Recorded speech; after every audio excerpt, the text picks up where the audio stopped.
All right. Okay, we are ready to begin the study session portion of this meeting of the Canyons Board of Education. Today is February 16th, 2021, and we are meeting at the district offices located at 9361 South, 300 East in Sandy, Utah. And so I'd like to welcome all of you that have joined us here in person as well as through the live stream.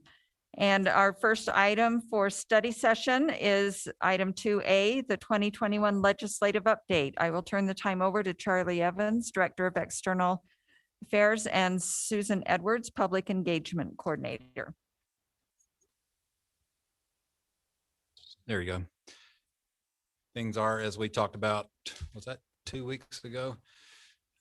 They finished the sub-appropriation committee process last Wednesday was the last day of that. So now that is done and we are on to, of course, the budget's not done, just these sub-appropriation committees are done with their work and have made their recommendations and their prioritization list are in the hands of the Executive Appropriations Committee. And we won't know, well, obviously stuff leaks out of there like a sieve, but we won't know for sure until the last day of the session is a Friday, which is March the 5th. I would suspect on Tuesday of that week, which would be March the 2nd, we will know what the final budget's going to be. If not the 3rd, which is Wednesday, I expect them to pass the final budget either on the 3rd or the 4th. I remember they used to, a lot of you guys will remember they used to do it. I've seen them do it at 11:50 on the last night, but they usually do it a day or two ahead of time. And so I expect there'll be a little lull here, get the final revenue numbers, and the budget will pass. We have just started the 5th week of 7 weeks of legislative session. And so I thought we would just go over the bills that are on the hot list that are moving. Before we do that, do you guys have any specific bills you want us to address, or you want to hold those questions till the end after we go over the ones that we had planned to address? Okay, why don't we start with which? These are the absentee bills. Why don't you take those in? Okay. So a couple that are working their way, their House bills, so they've already been through the House, they're in the Senate now, are going to be your mental health days for students, and your parent doesn't have to get a doctor's note bills. Those are winding their way through. There's also a students with disabilities bill that's pretty much of a consensus bill. It's that particular one. There's another one, but that particular one is not controversial. That would be HB 105. And those have just are moving. They started moving last week and are beginning to move this right here. What is this? The bill dealing with transgender girls and participating in sports is moving through the House. It is on the House 3rd reading calendar. It appears to me that bill will pass. I'd be happy. I don't want to make any other comment on that, although I'd be happy to answer questions. So Charlie, tell me if that does pass, what that does.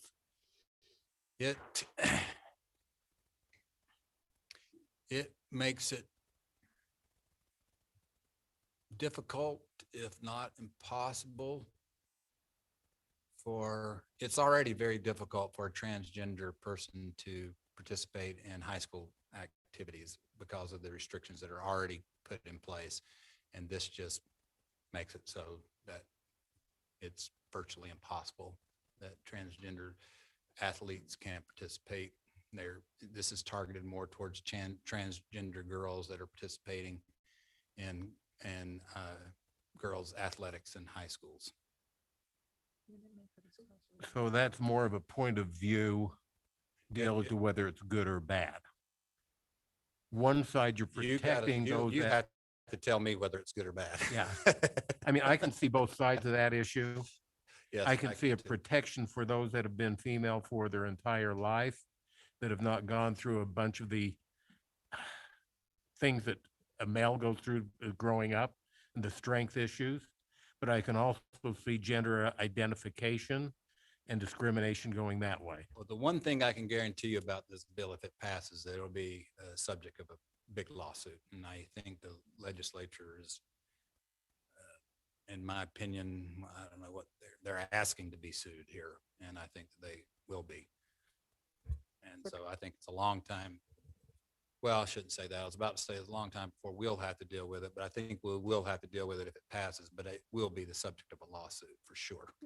Can I add something? So I listened to the hearing and they asked the opinion of their legislative legal team, right? And the legislature's own lawyer said that it's very risky and it's probably unconstitutional. That was his opinion. Right. I see this occasionally, and there are times when they will do anything to avoid a lawsuit. And there are times when they are asking for one. And this is one of the latter, in my opinion. They've been told, I've been in the meetings, and they've all been public meetings. I haven't been in any meetings with legislators that haven't been public. But they've been told that this will cause a lawsuit, and they seem to not be dissuaded by that. I think Mr. that's Wrigley fair to say. has a question. Yeah, my understanding of this bill is it's a lose-lose. If the school district follows the state law, it doesn't follow state law, it's a problem, but if we follow the state law, then the federal law is in violation. So either way, we're in violation. The school district puts us in violation of one of the two laws because Title IX would then come after us and funding loss. Yeah, I'm hopeful that they won't do that to the LEAs, but that is a definite possibility Yeah. of something that could What's- happen. I know the Both biggest ways. concern about that bill is that it gets rid of our government immunity in the bill, unless I hope they change that language. Right now, anyone can sue us for any side of it. And we are personally, not personally, sorry, the LEA is liable. I'm hoping Right that now. that is something that we can fix. We have been trying to fix that. We have other issues have gotten more attention than that. And I'm still hopeful that that can be fixed, but that's not a guarantee. I'm hoping that we can fix that. I can't say for sure that we'll be able to. Well, just one other question. Does that just include transgender, or does it go down as far as gender identification? I don't think it draws a distinction between the two. They're treated the same, is my understanding. But Okay, I'd be so happy to look at that and get back to you. if a person that is born of the male gender decides that they identify better with the female, Well, there are already limitations in place to protect against something like that. And I don't want to speak definitively here in a public meeting because I'm not 100% certain. There are other people probably in this room that could answer this question better than I.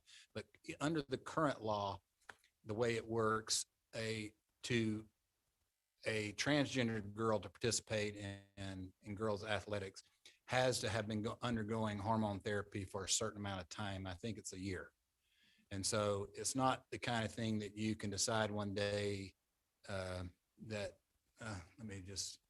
it's not a thing where you decide one day that you're a girl and then the next day you're on the girls' basketball team.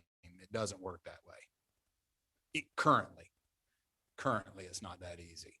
And so there are protections already in place. I think the High School Activities Association and other LEAs feel like that there are enough of those types of I keep calling them restrictions. I don't know what a better term is, currently in place to protect that against that. And to me, that seems, from what I can see, that as a voter and taxpayer, I'm comfortable with the protections that are in place with regard to that. If you guys tell me that's not enough, then my opinion on that will change. If that makes sense. Any other questions on that? Another bill that has changed, and we will have to change it on the tracker, is going to be SB 107. It was the one that was somewhat targeted at one school district not returning to school in person. It has completely changed to a test to stay bill. somewhat supportive of Test to Stay, but it does have some language. We'll be working with the sponsor to try to make sure that we understand it and, or to make sure that it's, it's acceptable to what we're doing with Test to Stay. Yeah, that substitute just dropped this afternoon, so we really haven't had a chance to get into it yet, but that bill has changed dramatically. I think that's all we really need to go over, isn't it? This is the Harper bill. Oh, so we haven't talked about this in a public meeting yet, but I know you're all aware of the Public Education Standards and Process Bill. It's Senate Bill 131. It's been changed dramatically. In our opinion, it's still a bad bill. I was just talking to Leon before we started. It would, if it passes, it would only affect of the current projects that we are contemplating, that you are contemplating as a board. The only one that it would affect going forward is the West Draper Elementary. Everything else would either be done or started before this law would come into effect. But it's still a bad law, and it basically subjects the public school system to the same process that the way it's drafted now, it would subject the public school system to the same system that higher ed uses, which I don't know why they want us to do that. They make more expensive buildings than we do.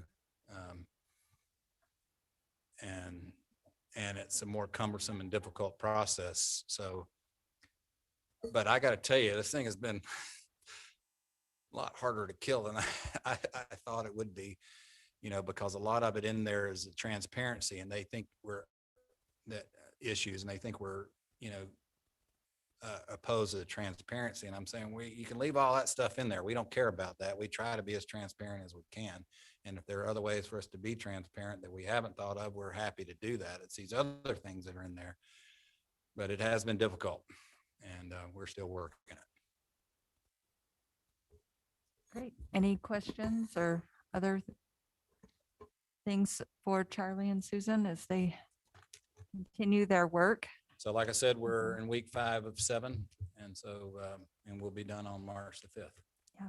So I just have one question. In the public ed appropriations recommendation, it's my understanding that they did restore the WPU increase so that it was back up to the 6% that was, Yeah, that From was last that year. was in the base budget. that's so in the base done. budget. Okay, so that part's done. Yes. Was there any additional? on They top did of not, that? they did not prioritize anything additional, which was a little bit of a Mhm. surprise to me. But they don't have the revenue projections as of yet. And I Okay. think I would not like to speculate on that in a public meeting. Right, right. There is So, a but possibility of more. Can I just say that?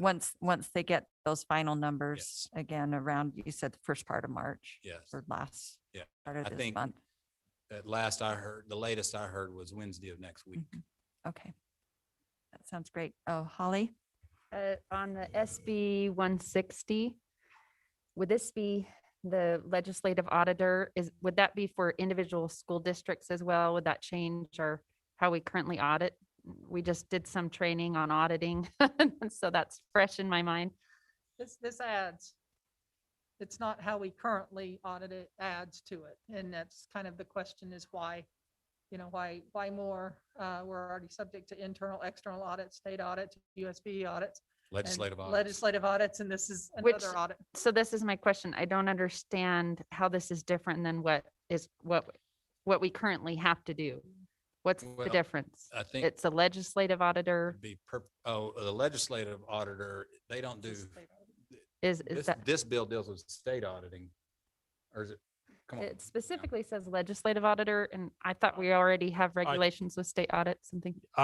In my interpretation, Bill, I don't believe it's necessary. Okay. Because we are all subject to both the state auditor's office and Yes. the legislative auditor general, which is referenced in this bill. So, Yes, okay. and I know the JLC took a position of oppose on this one, but we'll see what happens here. Okay, I don't think it really changes. thanks. That was my question. Like so many of these bills are written by people who are very well-meaning and well-intentioned, but don't really understand our K-12 system that well and what we're currently doing. And or they had a situation, but they're trying to address a situation, but they're doing it globally. Yeah, that's, how a lot of these bills get started. Okay, great. Thank you so much for the work that you're doing under what are typically very challenging situations, and this year even more so challenging. We appreciate. Our pleasure. that you Thank you do. very much. Thank you. Okay, next item is Board of Education graduation assignments for May 2021. If you recall, Board, at our last meeting, the high school principals gave us a preview of what they were planning, which is similar to what they did last year for graduation. And we asked for them to let us know what we can do to help support in that. And so, Dr. Dowdle, do you want to help lead us in that discussion?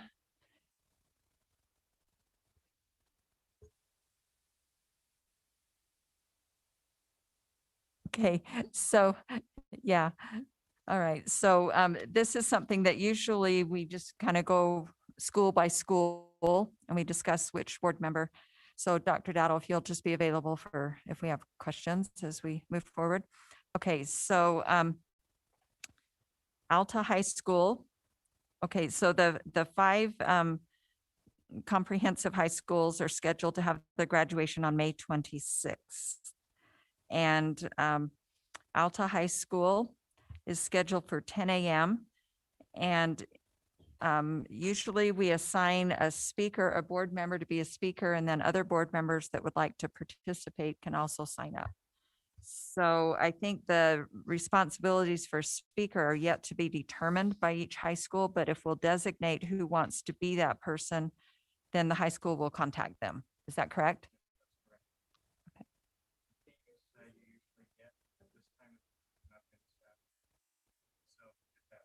Sure. Okay, that'll make a difference. Yeah. So the graduation themes have not been set up yet. So it'd be a little difficult to write a speech right now, but we'll get that to you as soon as we can. Okay, great. Question, yes, Mrs. Shell. Do you know the times yet? Yeah. I mean, because that's, oh, you do. Okay, Uh-huh. good. That's, I just Yeah, wanted to know. so, 'Cause yeah. They may overlap. So. Thank you. Okay, so Alta High School is scheduled for May 26th, 10 a.m. Brighton High School, May 26th, 9 a.m. Corner Canyon High School, May 26th, 9 a.m. Let's see, Hillcrest, May 26th, 9 a.m. And Jordan has, they are planning at this point to go over 2 days. If you remember last meeting when Principal Dow mentioned that they would like to use their football field and potentially divide their group in half and do it over the course of 2 days. So that would be May 26th and May 27th at 6:30 p.m. The other schools, Diamond Ridge is May 27th. And Entrada is June 26th. Oh, sorry, May 27th at 9 a.m. And Entrada is June 26th at 9 a.m. June, yeah, they're a month later. South Park right now is June 3rd at 8 a.m. But we probably won't be participating in that one. Correct. Okay. And Jordan Valley is May 21st at 10 a.m. 21st, 10 a.m. Yes, May 21st, 21. Okay, 10 a.m. All right. So it looks like there are some the times are the same because we're not using one venue, 1 or 2 venues where each has their own venue, their own location. So with that, who is interested in participating at Alta High School? Okay, all right. Mrs. Oaks, anyone else at Alta? Well, let's see, we've got 5. Okay, so Alta, I'll put Mrs. Oaks as the one that would be giving a speech and there, okay. Brighton High School, May 26th, 9 o'clock a.m.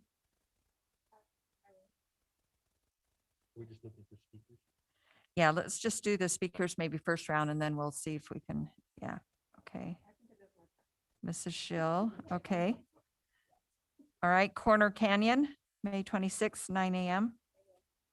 All right, Mrs. Nybar.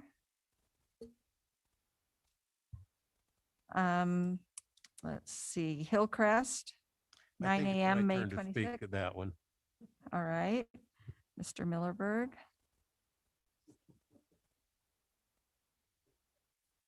Okay, and Jordan High School, even though there's the 2 days, it would be probably just a repeat, right, on the second day?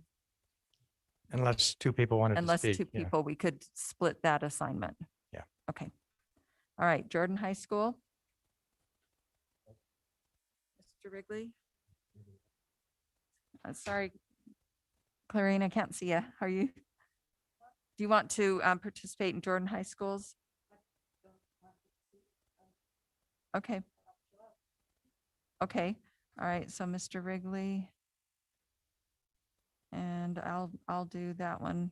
If it does end up being 2 days, and we'll split it, okay? Okay, and then we have Diamond Ridge on May 27th at 9 a.m. Let's see. You did Diamond Ridge last year, right? And I did Entrada. So there's Entrada on June 26th. Do you want to do Entrada and I'll do Diamond Ridge? Okay. Anyone else? Sorry, anyone else? I didn't see any indication.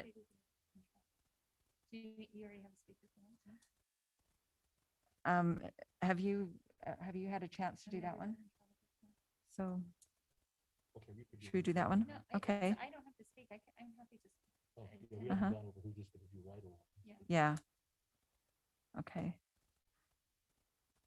And then Jordan Valley. I would like to do that one again. Okay.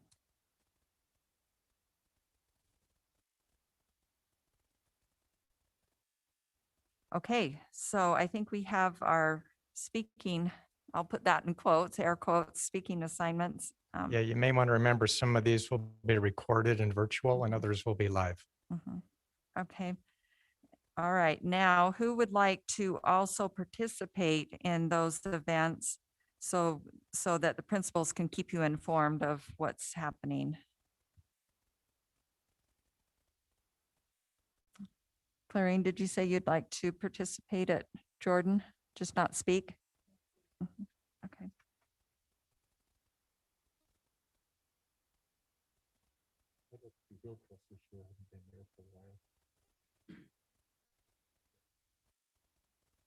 Okay, but Hillcrest would be, all right, there it is. From the 26th. June 26th. No, 26. Uh-huh. Yeah, Do you want to do that one, Clarine, instead of me? well, I think,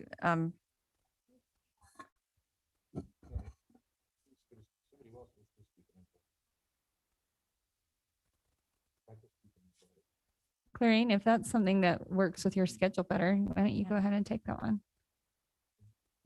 mhm.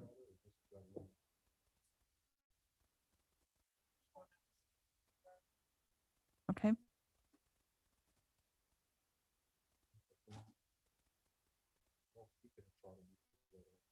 Okay. And Mrs. Oakes, you were interested in Entrada as well? Yeah, attending, but if we don't need three of us, I mean, Okay, all right. You know what? I've been there many, many years and it is so, no, I'm serious. It's so amazing and it is so heart-throbbing.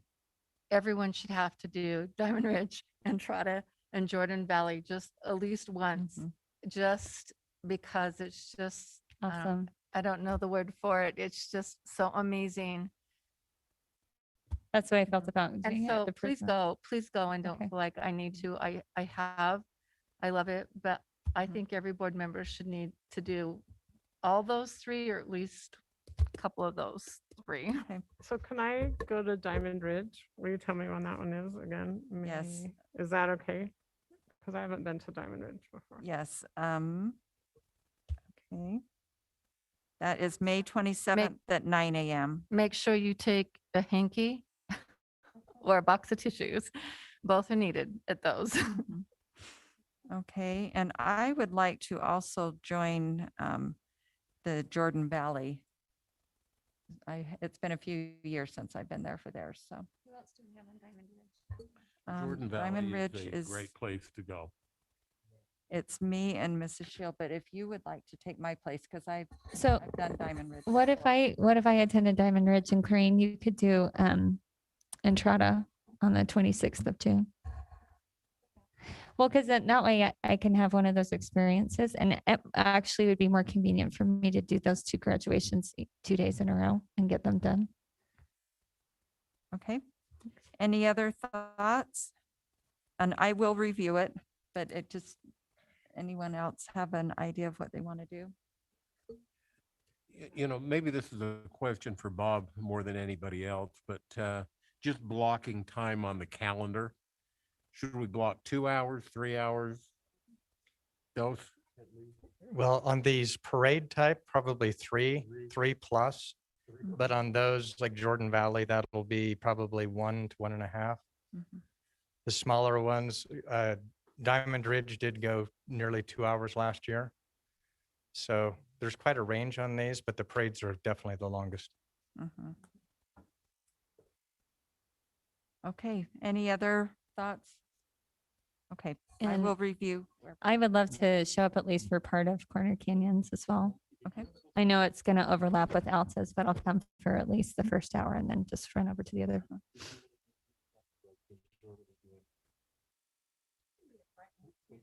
Mhm. I mean, they're all at the same time. It makes it sort of a conflict. Yeah, Diamond Ridge is the next day. though. Nancy, Yeah. There's only one person at Brighton or Granville, right? And there's only one person at Corner Yep. Canyon also. So, I'll attend Corner Canyons. yeah, And I know that, okay. Okay, so we have one person still in Brighton. There's no other. yeah, usually Nancy and Amber go to Brighton. mhm. Yeah, Yeah. Yeah. And now Okay. with that filled, I will ask my question. They're all at the same Is there a time. vacancy anywhere else that you need somebody to be? okay, I'll review it and you guys help me identify if we have a vacancy. Okay, Alta, I just have Mrs. Oaks, so there would be room for someone else if they wanted to go there. And where they're 3+ hours, you could run from one to the other if you're not the primary board representative there. So anyone else interested in Alta? And it's helpful and it's something we can, when it gets closer, you can identify too, because it's, we just need to let the principals know by about when. I'm really interested in Alta, but I think there will be a conflict since I'm Corner Canyon at 9 if it's a parade in a few hours, but You might be able to catch the tail end of it. Uh-huh. yeah. Once you get on stage, it's like, Yeah, Okay, but I would love to. If I can, I will. I'll run and catch the end of it. okay. Okay, so, all right, Alta, I've got Mrs. Oaks as the designated representative with Mrs. Nybauer perhaps dropping in. Brighton High, Mrs. Schill as the designated representative with myself also there.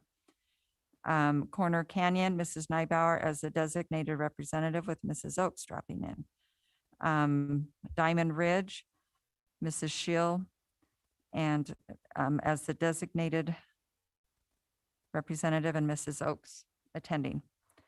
Entrada, Mrs. Oaks and Mr. Wrigley. Mr. Wrigley is the designated representative. Oh, okay, Clarine. Okay. Okay. And then Hillcrest High School, Mr. Millerberg is the designated representative and Mr. Wrigley will be in attendance or dropping in for part of that. Oh, wait, let's see, that's your only one, right? So you'll probably be there the whole time. Oh, Jordan, but Jordan's in the evening. Yeah. Okay. And then Jordan would be Mr. Wrigley speaking designated for one and Mrs. Tingy at the other, and Mrs. Arnold attending. And Jordan Valley would be Mr. Millerberg as the designated representative and Mrs. Tingy attending. All right. Did we get it? Okay, thank you, board. And we will ask Dr. Dowdle to get this typed up and sent out to us so that we can confirm it on our calendars. Okay? Yep. All right, anything else? Thank you. Okay, next up is item 2C, USBA report. Mr. Millerberg.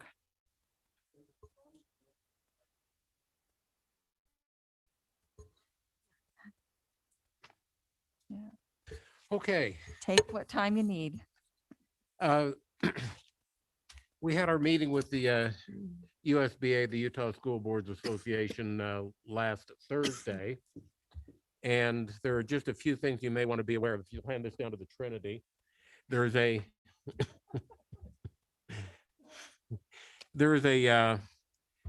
board president workshop scheduled for the 19th, which just happens to take place an hour before the Day on the Hill. And so that's the second item, is Day on the Hill will be at 10 o'clock from 10 to 2 p.m. on the 19th, and will be a virtual Day on the Hill. Also, things that you should be aware of, on March 17th is our spring regional meeting, which will be a Zoom meeting with the USBA at 6 o'clock. Mark your count. What, I couldn't understand. March Steve. 17th. March 17th. March 17, 3/17, 6 p.m. spring regional meeting. August 20 is the pre-delegate workshop. We're in hopes that it will be held again in our facility on our campus here. August 21 will be the delegate workshop. September 16 through the 18 is the USBA Leadership Academy that will be held at Zermatt, Utah, not Switzerland, but Utah, okay? September 16th through the 18th. That has been traditionally one of my favorite training seminars that the USBA puts on. And so I just want to make sure you're aware of that well in advance. The other thing of note, and this is kind of a big deal if you ask me, and maybe Amber will be able to tell you it's a bigger deal than I tell you it's a bigger deal. But Christy Sweat, who is a member of the Salt Lake City Board of Education, she's got, I guess, a couple more interviews that she has to go through, but basically she has been elected as the secretary treasurer for the National School Boards Association. And their organization is somewhat similar to what the Utah School Boards Association is, that when you get elected to that chair, you continue to march forward. So what is it going to be, Amber, 3 or 4 years? And I think Christy, it's 2 years. 2 years? I think it's 2 years. But Christy will move through the chairs and become the National School Boards Association president, which I think is a really, really big deal for any of us from the state of Utah. I'm done in under 5. And let me just add Great. one Any thing. questions for Mr. Millerberg? Oh, can I just add one thing? Yes, Ms. That- Schill. That Mont is on that committee planning the fall leadership. So if it's not good, you can blame him. So that's why it's really going to be my most favorite ever. Most I'm favorite, just you like teasing. that? It will be, it Could will even be most great. favoritist. Mrs. Oaks. Mont, would you mind sending us just those dates again in a quick email? Just so we can put them into our calendars in advance. That'd be great. Thanks. And Mon, Any other, Mr. Wrigley? maybe we can, Michelle, on this training for board leadership, and they've notified us, but I have no links. Are they gonna be sending us some links this week? We're almost at that date. I'm sure they'll be sending it this week. I'll double check on that though. Okay, yeah, because I mean, they sent us the thing telling us, but there was no links in the announcement that we got in the email. So. Okay, that's good to know. I'll work on that. And just FYI, as I was putting the list of these items together, I did go to the USBA calendar, and not all of these are on the calendar. You may want to know that. Yeah, that's good to know. Okay, great. Thank you. A lot of great, wonderful things that association has in store for us this year. We appreciate, Mont, we appreciate you representing us on the board of directors, and it's really nice to have Amber be our, And I Our will tell you, I connection. appreciate you letting me represent you on the USBA. It's a good assignment to have. Yeah. Good group of people. so Amber, and also thank you for your great work with that association. Okay, next, anything else on that one? Nope. All right, next item, policy update. There's a few policies here listed on the agenda. I won't take time to read them all, and Mr. Jeff Christensen is here to present. Thank you. Thank you, President Tingy. So just one or two policy items to present this evening. If it'll click for me. There we go. So in our meeting with the policy committee, we resumed meeting after a hiatus for a few months, just given COVID, and we've been looking at sort of cleaning up some of the sections in instruction and the community section, but was brought to our attention that one of our personnel policies that deals with employees in public office, there's a need to expand that language, where originally, as it was drafted, required any employee that assumed public office would have to use their own personal leave if they were to engage in any public office duties. In meeting with the policy committee, we recommend to the board that we expand the language of the policy to allow for an agreement to be entered into, because we know that public office duties could vary. And so this allows the business administrator as well as the superintendent, with approval of legal counsel, to enter into an agreement that could cover those issues. If there were conflicts with contract time, if they receive compensation for their service, how that works with their pay from the district, and how to reimburse and address those issues. So that is for first reading, with any feedback to be sent to the policy committee. And then two other policies, just as we're going through the manual that we've looked in the instruction section and community section, that we're recommending is obsolete. We're not doing away with kindergarten, obviously, but we have other policies that address the statutory requirements for kindergarten. And then this other one in the community section really has language that is outdated and not applicable anymore. So rather than revise and develop something to govern where it's not really applicable, we just recommend that those policies be removed from the policy manual. I don't have any other business for you other than those are for first reading to consider. And if you have feedback, send it to the policy committee. Okay, board, questions on these policies or comments? Mr. Millerberg. Jeff, let's back up to the employees in public office a little bit. What I'm hearing is this is a time issue. And so just hypothetically, for example, if a school teacher were to run for the state house and be elected, they would have a month off work to go be a legislator. Is that correct? So depending on their position, we would need to look at the constraints that would impact their position in the district. Currently, I'm not aware of any teachers that we've had in that position, but we Well, would work with. I'm just doing a hypothetical because that would be an employee, a teacher. Right. And state legislature would be an elected office. Correct. Okay, so I'm not asking if we've done this. I'm just saying if that were to happen, that teacher would then be entitled to take the period of time for the legislature is in session or any other committee meetings or anything preliminary meeting before they go into session. They would be entitled to take that off work from being a teacher. Is that correct? So as it's drafted, we would look at the specific leave contract, what type of leave they would require given their performance and their duties. And so in terms of looking at how that contract would be drafted, we may have to look specifically at what their performance duties are in the district.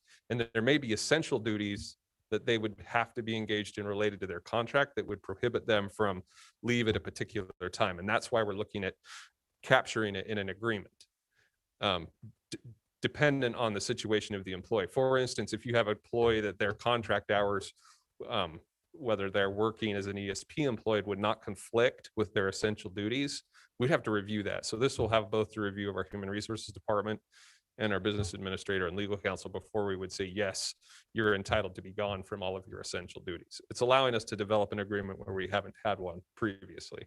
So Do you want to add anything, Leon? am I getting the cart before the horse on this, that I'm asking questions that you don't have policy to cover yet? Let me just go back to your original hypothetical. We have a teacher gets elected to the legislature, right? Mhm. And so our goal in this policy is, we know if someone's elected to the legislature or the State Board of Education, they're impacting education. They're spending a lot of time. We heard Charlie and Susan talk about all the bills. We see all the bills that are impact education. So they're spending a lot of time up there debating education bills. Our objective is to keep this person whole on their salary. So we're going to be treating it somewhat like we do our jury duty, in that, okay, you will still be paid by the school district, but your stipend you get from the legislature, you're going to have to return to us, and we're going to deduct that from your check, so to speak. That's how we're going to look at doing it. So they're not getting an increase by any means, so you can't go up there and double dip. But at the same time, we feel it's important that our employees are kept whole in that. So each one will be looked at a little differently because each employee, teachers work 186-day contract, really no vacation days.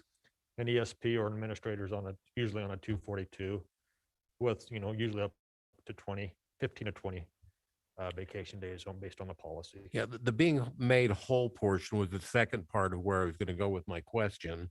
And so I'll take that as being answered. And the other part that I think that I'm hearing is that if you have contractual items in your that you have to meet, and a teacher is expected to be in the classroom, that would pretty much bar them from running or being elected to the House of Representatives for the state of Utah. Yeah, we'd have to look at that, but I don't think we would look at it that, because they would have, we'd obviously have to get a substitute in there. Yeah, for a month. For that month, which is, substantial.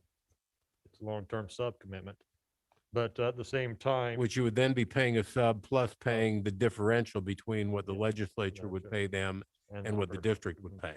But we would look at that as that they are benefiting, public education as a whole, that they are looking to do public service as a whole. That's Because I didn't see anything in there that said benefiting public education. Is that in the policy? doesn't, no. Okay. Yeah.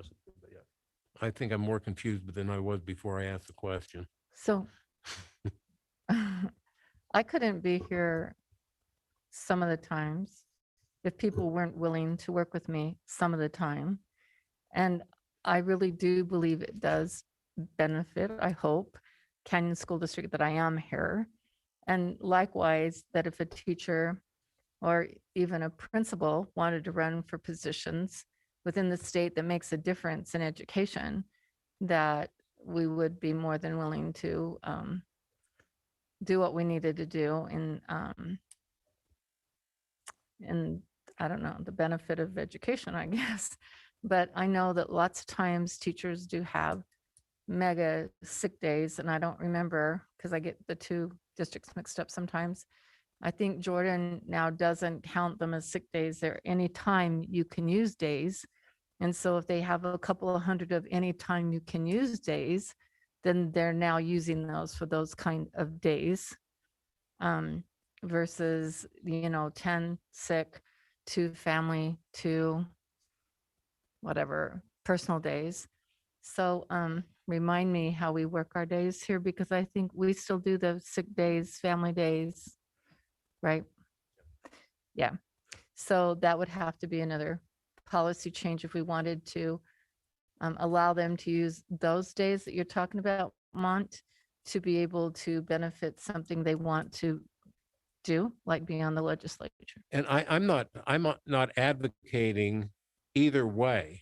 I just want to understand Clarity. what I've been reading because I don't understand what it means. And that's why I put a hypothetical situation out there that could be a real life deal and say, how does this look? And what I'm hearing is it will be negotiated on a case by case basis, which I don't know that I like a case by case basis as a policy.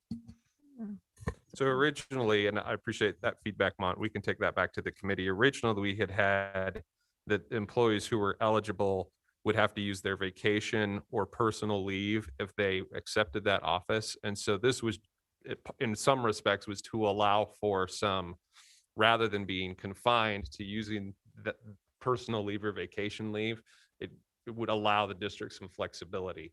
We can put some additional constraints in there that have been mentioned and review it. And especially in the middle of the COVID era, taking a teacher out of the classroom for an extended period of time really bothers me.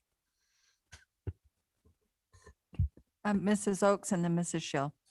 So before I read the policy, I was curious about how this was going to be written. I thought, wow, how are we going to wordsmith this? I was actually impressed by how the flexibility that was written into the language. I think it makes a lot of sense to provide discretion to the superintendent about how to go about this. I will say in some of the interactions I've had with Molly Hart, for instance, some of what she has been involved with at the state level is making a huge difference for all of us. To have a public educator and administrator up there is like, that value cannot be overestimated. And when we talk about, do we put something in there about it will benefit public education? I can guarantee anyone going into those positions with the lenses of a public educator is going to benefit public education. They're going to see things that most people don't see that will have a trickle down effect that I think it will far outweigh any immediate inconvenience as far as what we see in the classroom or in the administration. So. Thank you, Mrs. Schill. Thank you. Okay, so my question is this. I do think it's really important that we have people that want to serve the public, right? I think it's very valuable. And what if the person is not happy with whatever's negotiated? Like, what recourse do they have? I mean, I'm just kind of wondering. I don't know. I don't know if we can put language in there or if that's a bad idea. Did you guys talk about that? In our discussions, those issues really gave them the options that were available either through that agreement or otherwise they can use the provisions already existing in the policy, which is to use their vacation or personal leave if they were dissatisfied with the proposal of the district. Leon, if you want to add anything, that was our original thinking in the committee. Holly. Just a quick comment, having been in that committee meeting, this is an improvement from what is current policy and does provide a lot more flexibility. So this would definitely be a larger benefit for someone who is going to do any sort of public office or representative position. And I mean, I do think it's great to have the flexibility. I think it's an improvement, just so you know, but I was just wondering, what if they aren't happy? What do they do with what you guys are telling them? Well, and I still have a problem with a case by case basis because I think it becomes very easy to discriminate and not have equal treatment under the policy where there is a discretion put in place. And I think that's where we get in trouble, is when we start meting out different results depending upon who the person or what the person wants to do. And so I kind of tend to more want to be around the codification of the policy than I do the flexibility and the ambiguity that comes with having discretion at that level. Okay, Mr. Wrigley? I also sat on this committee. This will happen hardly ever. So it is, I mean, really, when you take a look at all the elected officials that within our voting area, it'll happen very seldom.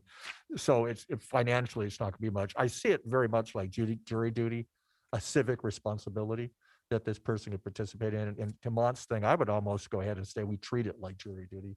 We just say flat out, if you're into this, then we will just ask you to give us whatever your stipend is for that time. We'll pick up the difference. That way you'll be fair with anybody, because you probably spend hundreds of thousands of dollars on jury duty reimbursements for all of our people in the district of 6,000 employees every year. So maybe if you're worried about that, we just told it just like we do jury duty and just say for everybody, we'll just pay you for the days off like we would jury duty. I don't know. Mrs. Oaks? So to your point or your question, I wonder, one of the difficulties with trying to be too prescriptive, I think, might be that depending on what the elected position is, I think it's going to have different kinds of time constraints attached to it, right? So for instance, if you're in Clarine's position, you're a teacher in a district and you're serving in another district's Board of Education, we're all familiar with what kind of hours are required there. But for somebody who's serving up at the state legislature or on the state school board, I think it's hard to not provide the superintendent some level of flexibility to adapt to whatever the elected position actually is. Yeah, I think that if somebody's going to serve on a Board of Education in a district other than the Canyons district, for the most part, those meetings are held afternoons and evenings. And the occasional board retreat that you may have that takes you out of the classroom for a day here and there, I'm okay with. Or if somebody wants to run for city council in their community, those are also evening type deals. But I'm taking the one, to me, that is maybe it's in your face right now because it's in session, saying that if I'm looking at taking a teacher out of the classroom for better than a month, that gives me heartburn.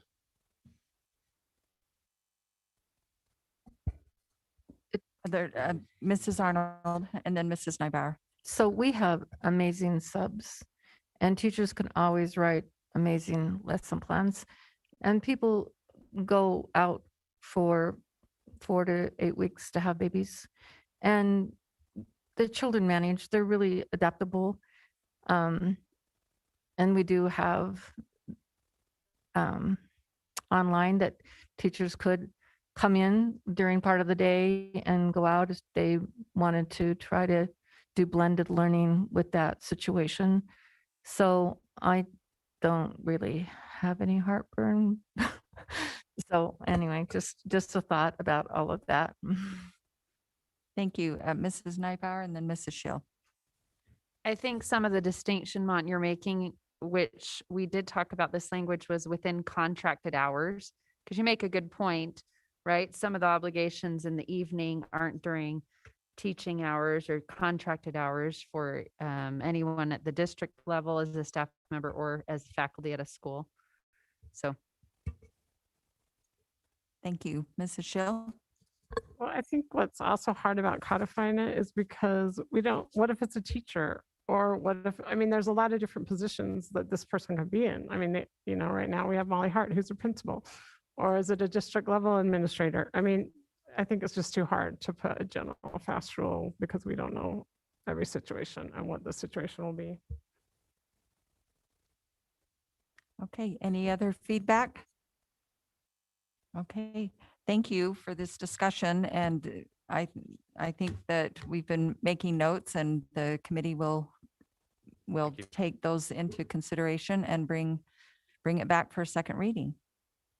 Okay, Thank you. all right, thank you. Okay, next is item 2E, student activity and travel update. And I will turn the time over to Dr. Rick Robbins, Superintendent. Thank you, President Tini and board. So I'll just start with kind of what I'm looking for is your direction tonight as a board on student travel, in particular in-state overnight travel. So if you recall last March when COVID, when the governor ordered the state and schools to shut down, virtually all of the activities and travel were suspended at that time and were not reinstated until this fall when activities began again. However, in the summer, I'll just read from our response plan. The following events will be postponed and or canceled up to winter recess 2020 or until otherwise directed by district administration. And that included field trips and overnight and out-of-state travel, restricting all student and employee field trips, overnight and out-of-state travel. So fast forward to now, and we know that we've learned a lot about COVID. We've learned a lot about the virus and how it operates and functions. And we're definitely in a different time, as you're aware. Districts, mostly rural through the winter and into the spring, have begun relaxing those restrictions on overnight travel, including a few of the urban districts, which many are still restricting travel, but some are beginning to open up. And so we have had some requests and some discussion really about two things that I wanted to bring to your attention tonight. One is student overnight travel, as well as the concept of dances this spring. And talking with our SBOs and our students, at least on the dance side, just their passion to have something to bring some closure and something to look forward to. On the activity side, as you know, since the fall, we have supported student activities, which I think's been just an awesome tool in combating the wellness issues and the mental health issues that we've experienced with our students. But in particular this spring, as those questions arise in the wintertime and into the spring, it's cold outside, right? So a lot of our activities are requesting or talking about potentially in-state overnight travel to warmer destinations. And my understanding is we've had basically a 400-mile radius that encompasses that has been considered in-state overnight travel. And so some of those, which is interesting too, some of those include baseball, tennis, football. This also extends into the summer. And so that's a bigger question that I want to bring to your attention. There's questions about our SBO's summer leadership camp at Utah State. And then cheer, drill, basketball, all kinds of activities this summer, as well as moving into the fall. So I think it's probably an appropriate time for that discussion and to get your direction and feedback from that. And I just want to say this too, as you know, through the wintertime, we've learned a few things about how to mitigate the virus, right? We know through all of our mitigation strategies and using PPE, masks, hand sanitizer, air filtration, distancing, all the things that we've tried to put in place to keep people and our students safe has been very effective. Out of the tens of thousands of quarantines that we experienced in the first half of the year, less than 50 of those resulted in student positive cases as a result of close contact at school. And out of our adult employees, less than 10, it's actually, the exact number is 7, You may have looked at that report, our latest data report from Everett, Perry, and HR. And since about mid-January, that number has continued to fall. It was about mid-January, we were around 8 positive cases with our employees. That's down to 3 this past week. And in totality for the whole year, only 7 of those have been related to close contact exposure at work. So it's been very effective. We've also, as you know, implemented a test to play. So at our high schools, we've had hundreds of extra students participating in extracurricular, participate in our test to play protocol in conjunction with UHSAA. And we're talking about hundreds of students biweekly test for COVID. And at Jordan High, we're averaging less than 3 cases biweekly, Corner Canyon less than 6, Brighton less than 2, Hillcrest in the whole month of February, only 3 positive cases in test to play, and at Alta averaging less than 2, and also in the last 3 tests, no cases. So these have been very effective strategies, and also test to stay. So 3 of our high schools have gone through that protocol. We've had well over 80% participation, and at Alta High, we had 10 additional identified cases. We had 6 at Jordan, and we had 23 at Corner Canyon. Most of those were involved with the drama program that we had, the outbreak with the school play. So having said that, I think it's a fair question to propose to you to get your feedback and your input on what spring travel might be like. As you know, I reached out to Gary Edwards, County Health Director, to get his input on this. He was supportive as long as there were additional mitigation and precaution strategies implemented. He would recommend a test to travel or a test to dance type of protocol to achieve that, along with all of the mitigating strategies that we know are effective. For example, if we were to have a dance, we would likely restrict that to 25% capacity. We would also focus on masks, hand sanitizer, distancing the best that we can, and likely at least one of the dances would be outdoors, but we could do that.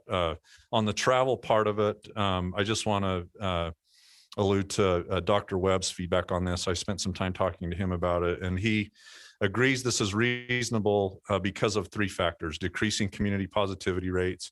If you notice today, statewide, on the old formula for positivity, it's down to just, I believe, over 13%. And on the new formula, test to test formula, it's down right around 6%. So positivity rate statewide is falling. And if you look at our dashboard, it's also dropping significantly within Canyon School District as well. I believe as a district, we're down right around 11 or 12% positivity. So that's all very good signs.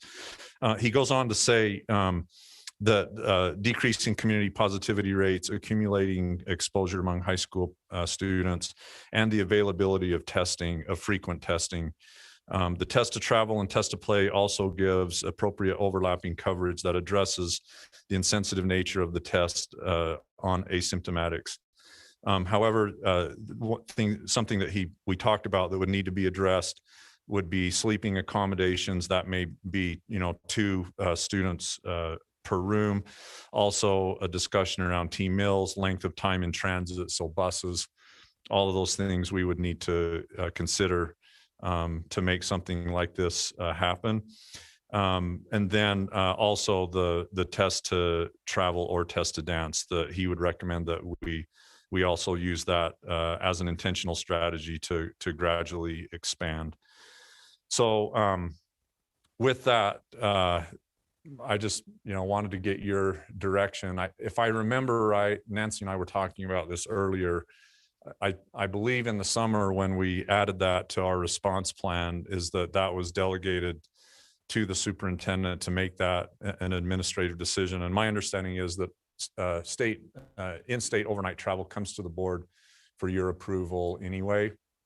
But we're a little bit in kind of a situation where time is of the essence. A lot of these programs are waiting to get this guidance and direction. And it's not, just Canyons District as well. I mean, statewide, I think many programs are kind of in limbo, waiting to see what the direction is. So with that, I answer your questions, get your thoughts.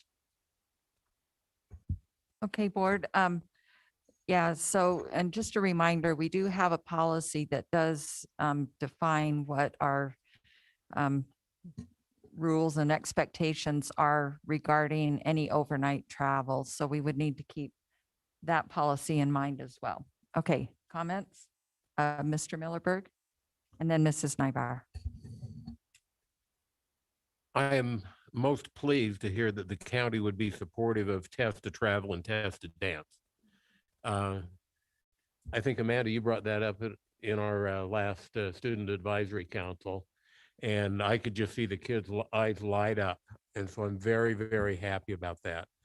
I also have to believe that a lot of our falling rate has to do with the excellent job that our people have done in organizing the vaccination clinics, and so well done. When you talk about travel, would there be a limit such as the 25% we have for an assembly or something else on a bus? Would they Yeah. limit those to 25%? Yeah, Because that's. I can see the yeah. cost of travel escalating tremendously by doing that. And yeah, and you already touched on maybe you have 2 per room for sleeping arrangements.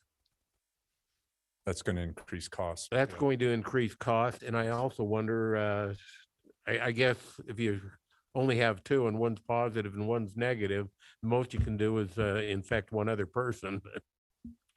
I don't know. Well, there's definitely a chance, and I think, Dr. Webb expressed this to me, and we know this, right, that the test, the antigen test that we utilize is not foolproof. There may be people that skip that may be in the incubation period, and there is the risk that if that person is on the bus or travels with the team, that there But could be test to travel drops Way drop down. the odds tremendously. that's right, way down. And so agree. I think that you've thought through that very well.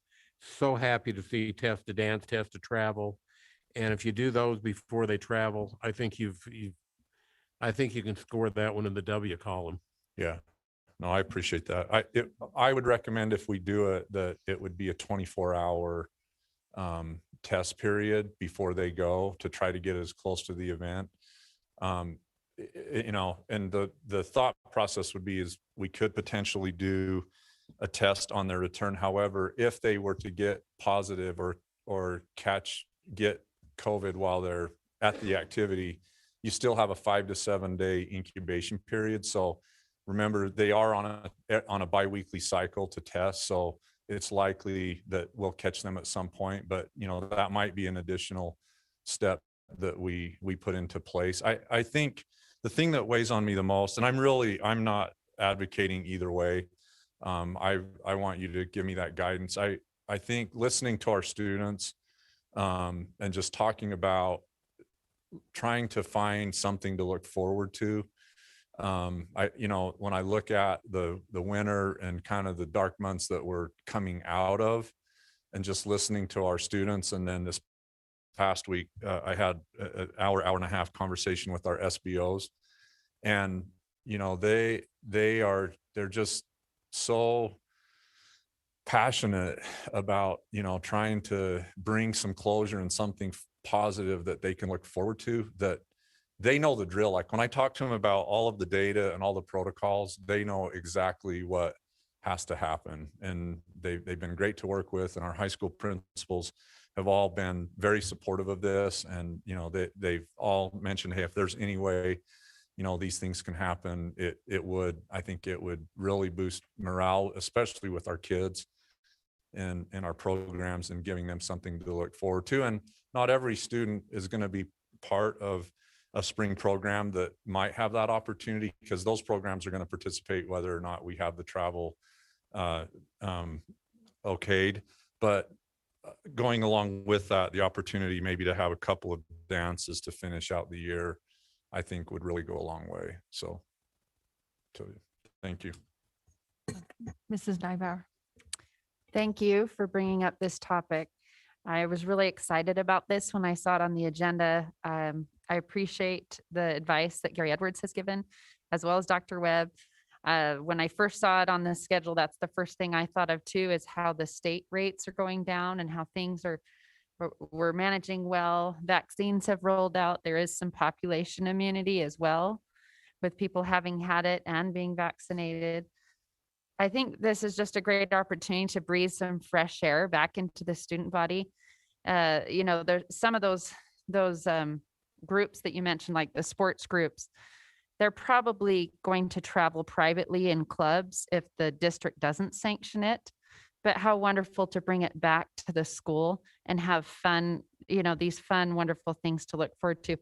And then there's all these other student groups that don't have that club option, like the student body officers, who have done such a great job this year of trying to still do fundraisers online, and how tirelessly they've worked at trying to keep, their peers excited about the school year and traditions, and how they've tried to navigate that. So I'm just really excited about some of those kids that, if the district didn't sanction it, like their leadership conference, they just wouldn't be able to go. So I'm really in favor of this. I think the test to travel is a great thing. And I think that we can spell it out, as you said, so that it's pretty easy to move forward that way.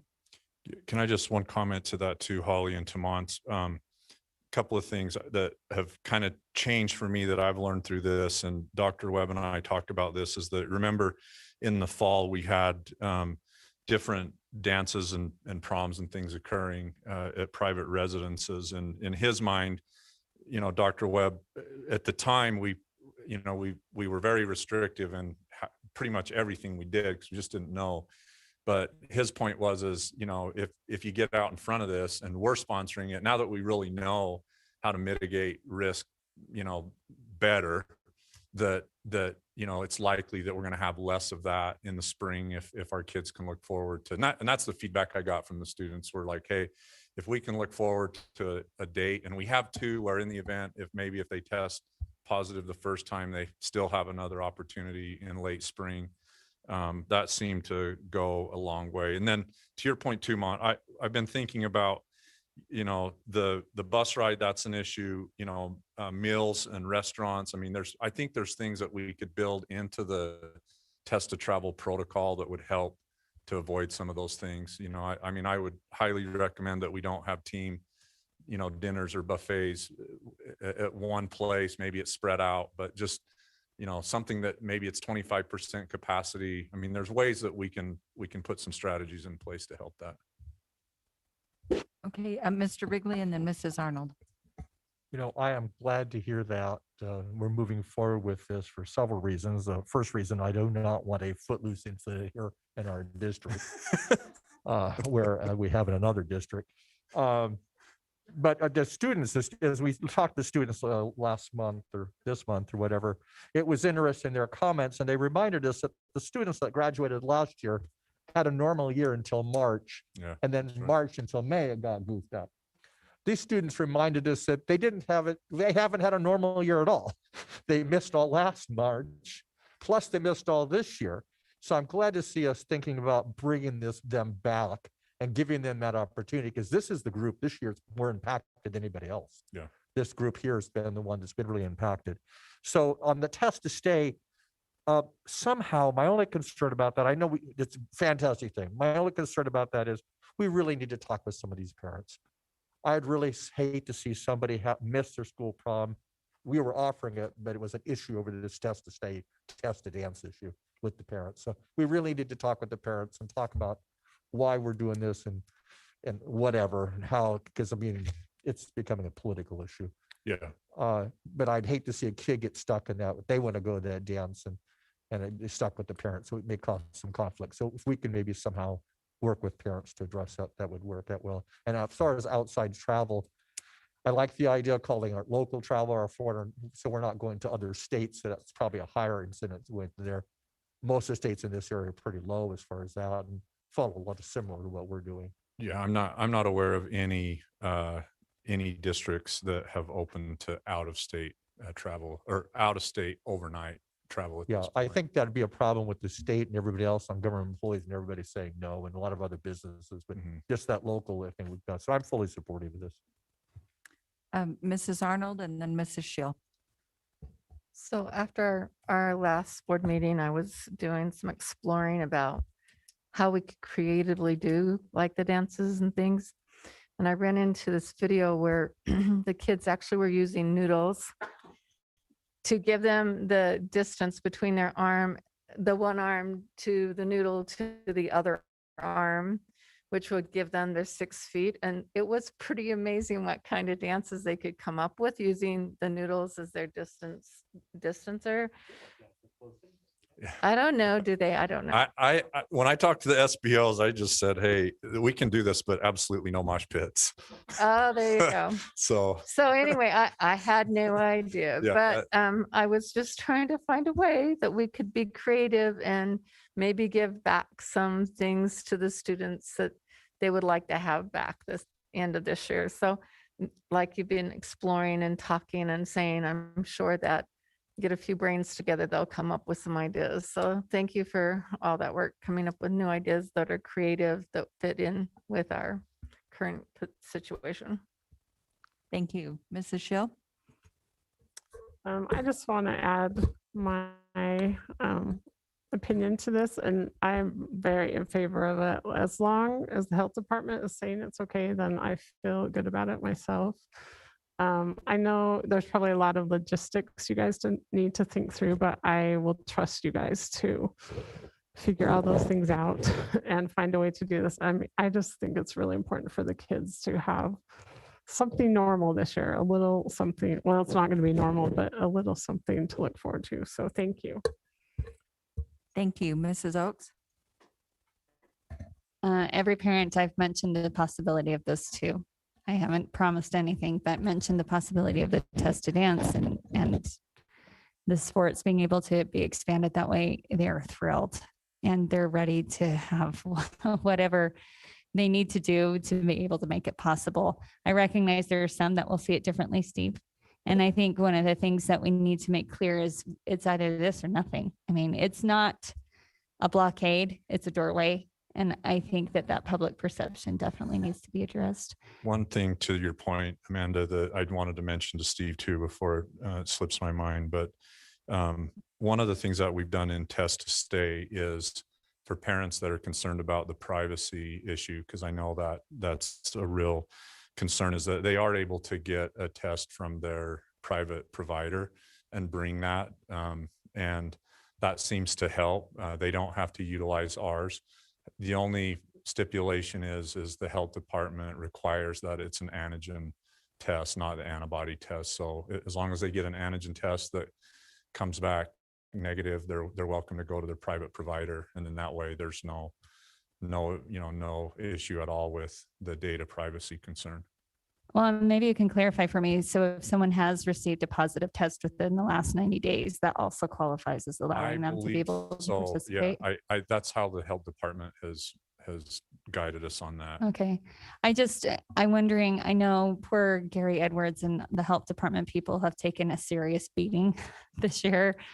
If you can please just send back to him our appreciation and thanks for them working through this and trying to come up with different perspectives or options. I really appreciate it. And I know our kids, well, he doesn't get to see the trickle down effect with the public like we do, but I think it's a wonderful thing. Yeah, I'll pass that on to him for sure. Okay, Mrs. Neubauer and then. Okay, Mrs. Neubauer. I just wanted to echo what Steve said. I do think it is really important how we communicate to parents. I know that some parents have been concerned about the testing. And so as we move forward with with this plan, getting our communications department going and being really clear about those expectations well in advance too, I think might help. Yeah, I mean, I think it's important to, to that point, to make sure everyone understands that we still are in a pandemic and the virus is real. It can spread, as we've learned. So for example, when I was talking to our SBOs, I said, that, I can't have like 500 kids rushing into a dance and running to your girlfriend or boyfriend that's a different class. I said, what it means is it'll be 25% capacity. You'll be in cohorts.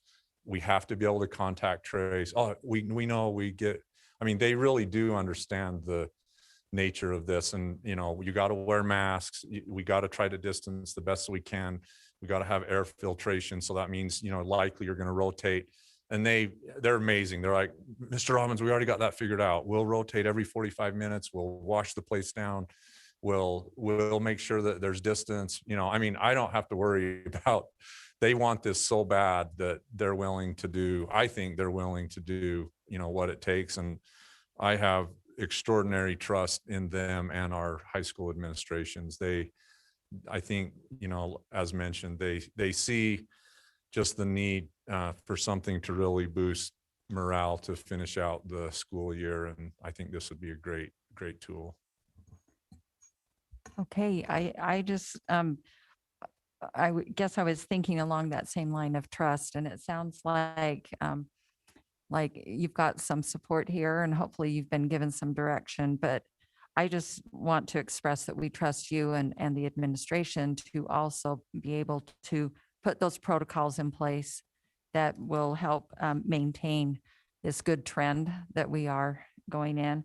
And I would hope that the students are so excited about this possibility that they will do what they need to do between now and whenever these activities or travel might occur, so that it doesn't turn sour again, right?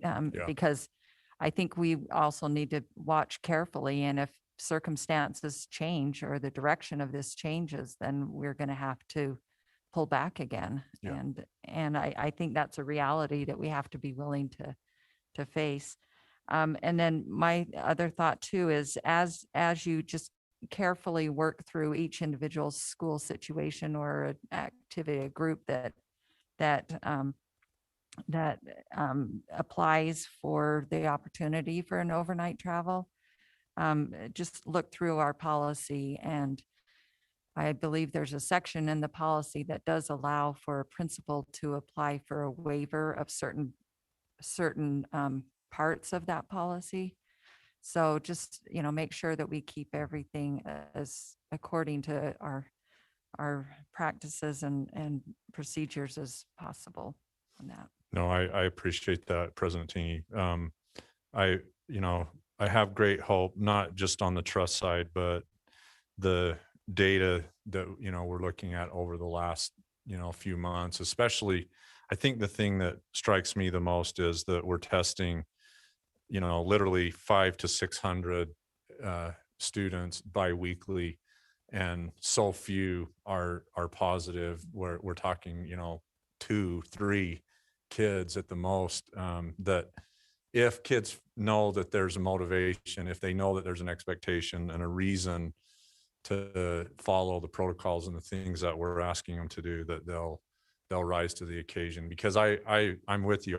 I said to them, all it will take is you break that down and you rush onto the floor or wherever it is and you take your masks off. I mean, then we've just turned into a super spreader event, and we potentially, could have some real issues. So, they understand what's on the line, and hopefully, they'll follow. Holly. Mrs. One other, Nygaard? oh, thank you.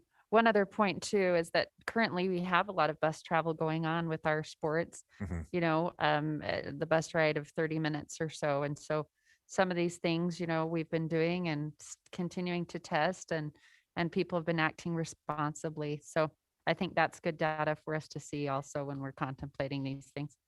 one last point too, just because for clarification, there may be questions. Well, what about middle school, elementary field trips?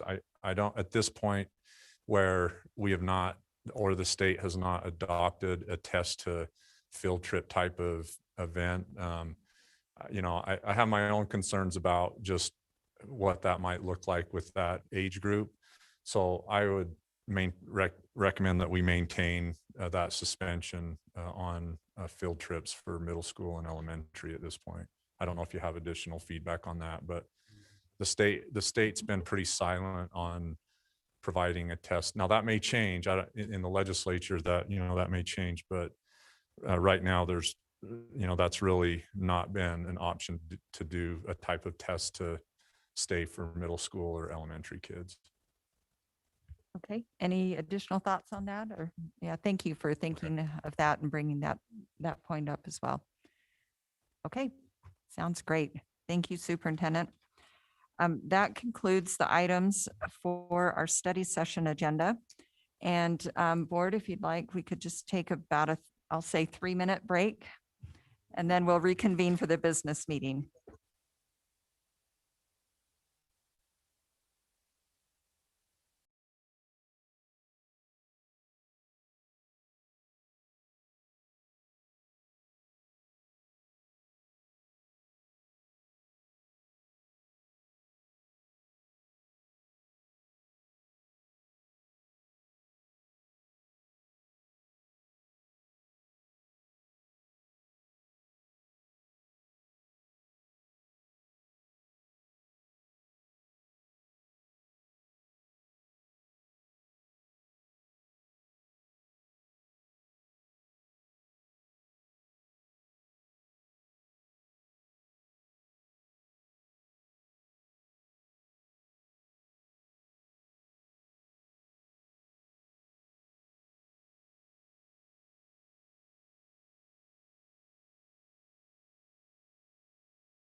Okay. Like to welcome those of you that have joined us for the business meeting portion of the meeting of the Canyons Board of Education. Today is February 16th. We are meeting at the district offices located at 9361 South, 300 East in Sandy, Utah. The first item is to approve the agenda for tonight, or for today, February 16th, 2021. I will ask for a motion to approve the agenda. I'll make a motion to approve the agenda. Thank you. Is there a second to the motion? Thank you. Any discussion to the motion? Seeing none, I'll call for the vote. All in favor, say aye. I, Aye. Aye. Any opposed? Okay, that motion passes. Thank you. And next we will be, we'll have the Pledge of Allegiance, and Leon Wilcox, Business Administrator, will lead us in that. everyone please rise and repeat the pledge after me. I pledge allegiance to the flag of the United States of America and to the republic for which it stands, one nation under God, indivisible, with liberty and justice for all. Thank you. Thank you, Mr. Wilcox. Next, we will turn time over to Jeff Haney, Director, and Kirsten Stewart, Associate Director of Communications, for recognitions.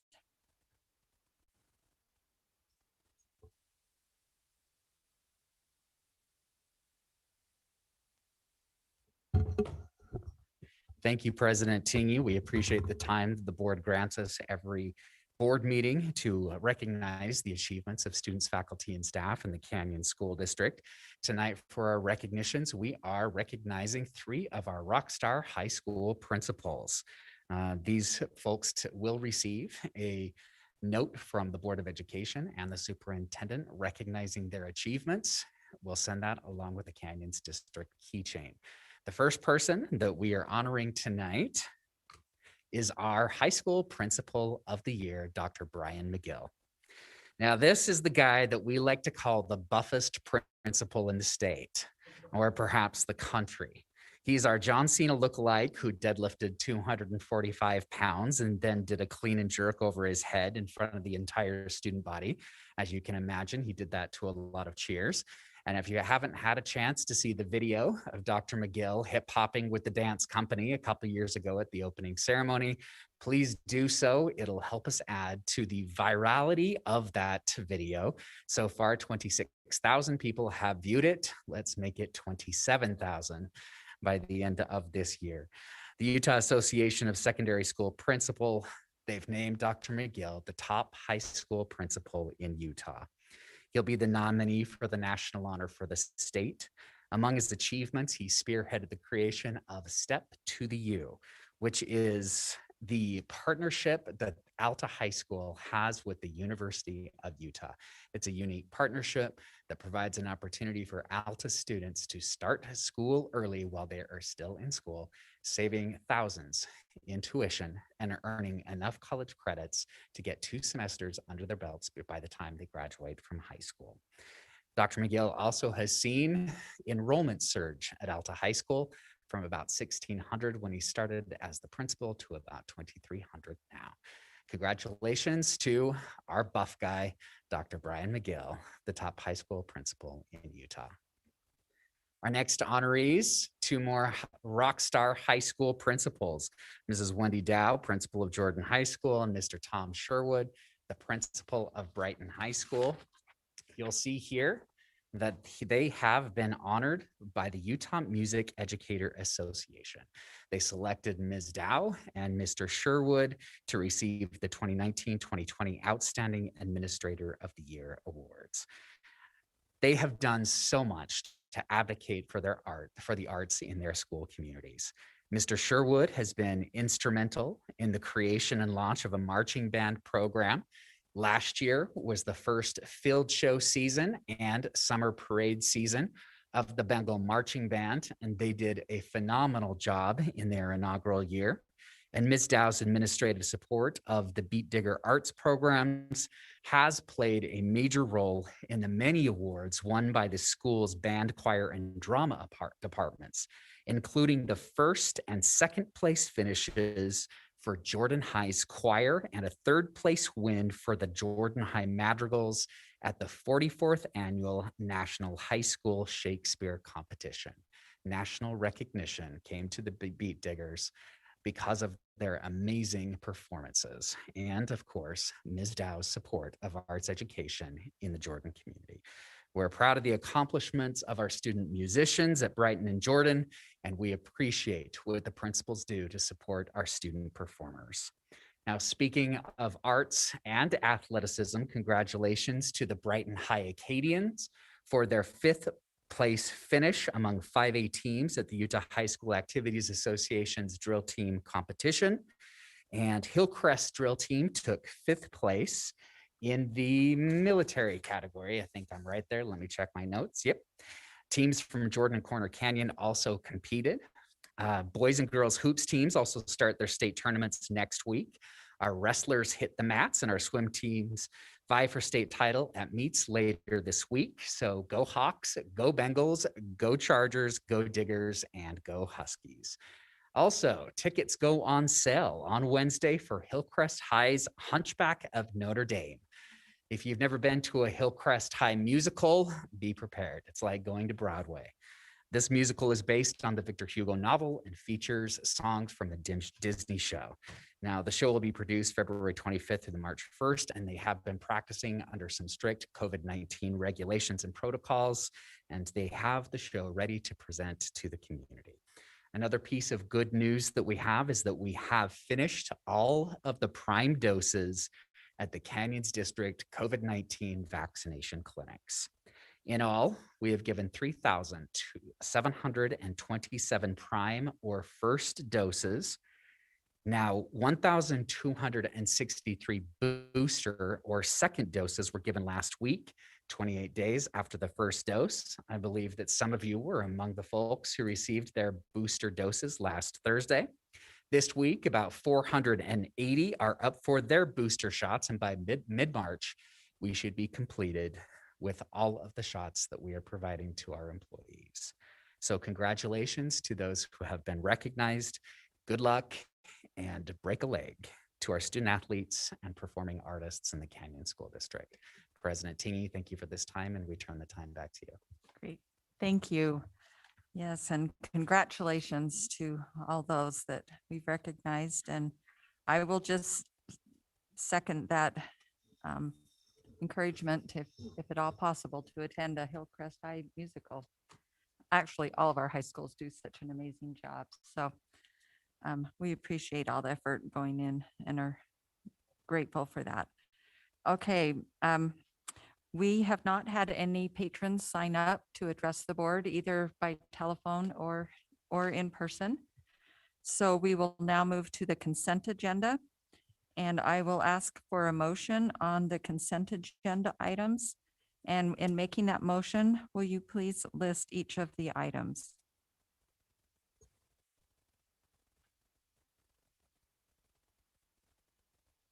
I'll make that motion. I make a motion to approve the consent agenda on the February 16, 2021 agenda, or the consent agenda. A, approval of minutes from February 2nd, 2021. B, approval of minutes from February 9th, 2021. C, approval of hire and termination reports. D, approval of purchasing bids.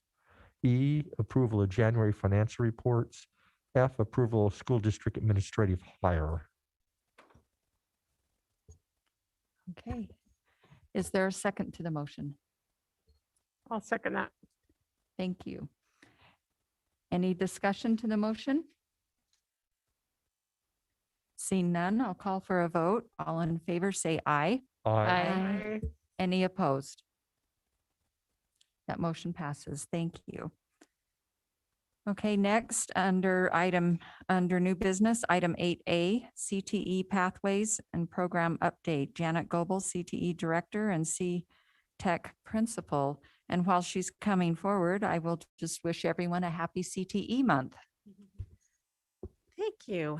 I appreciate that. And President Cheney and board members, I appreciate your letting me speak to you tonight, and welcome Mrs. Nybar to the board. So it's always exciting to talk about career and technical education. Do I just signal you? Oh, okay. Let me get my technology here. There we go. It's pretty sensitive. So what does CTE look like during a pandemic? You know, it's interesting because CTE is such a hands-on curriculum. And what does that look like? So just like any other teachers in the district, when schools went to online instruction, they too supported their students through online instruction, whether that was the whole school went out or whether that was supporting a student in quarantine.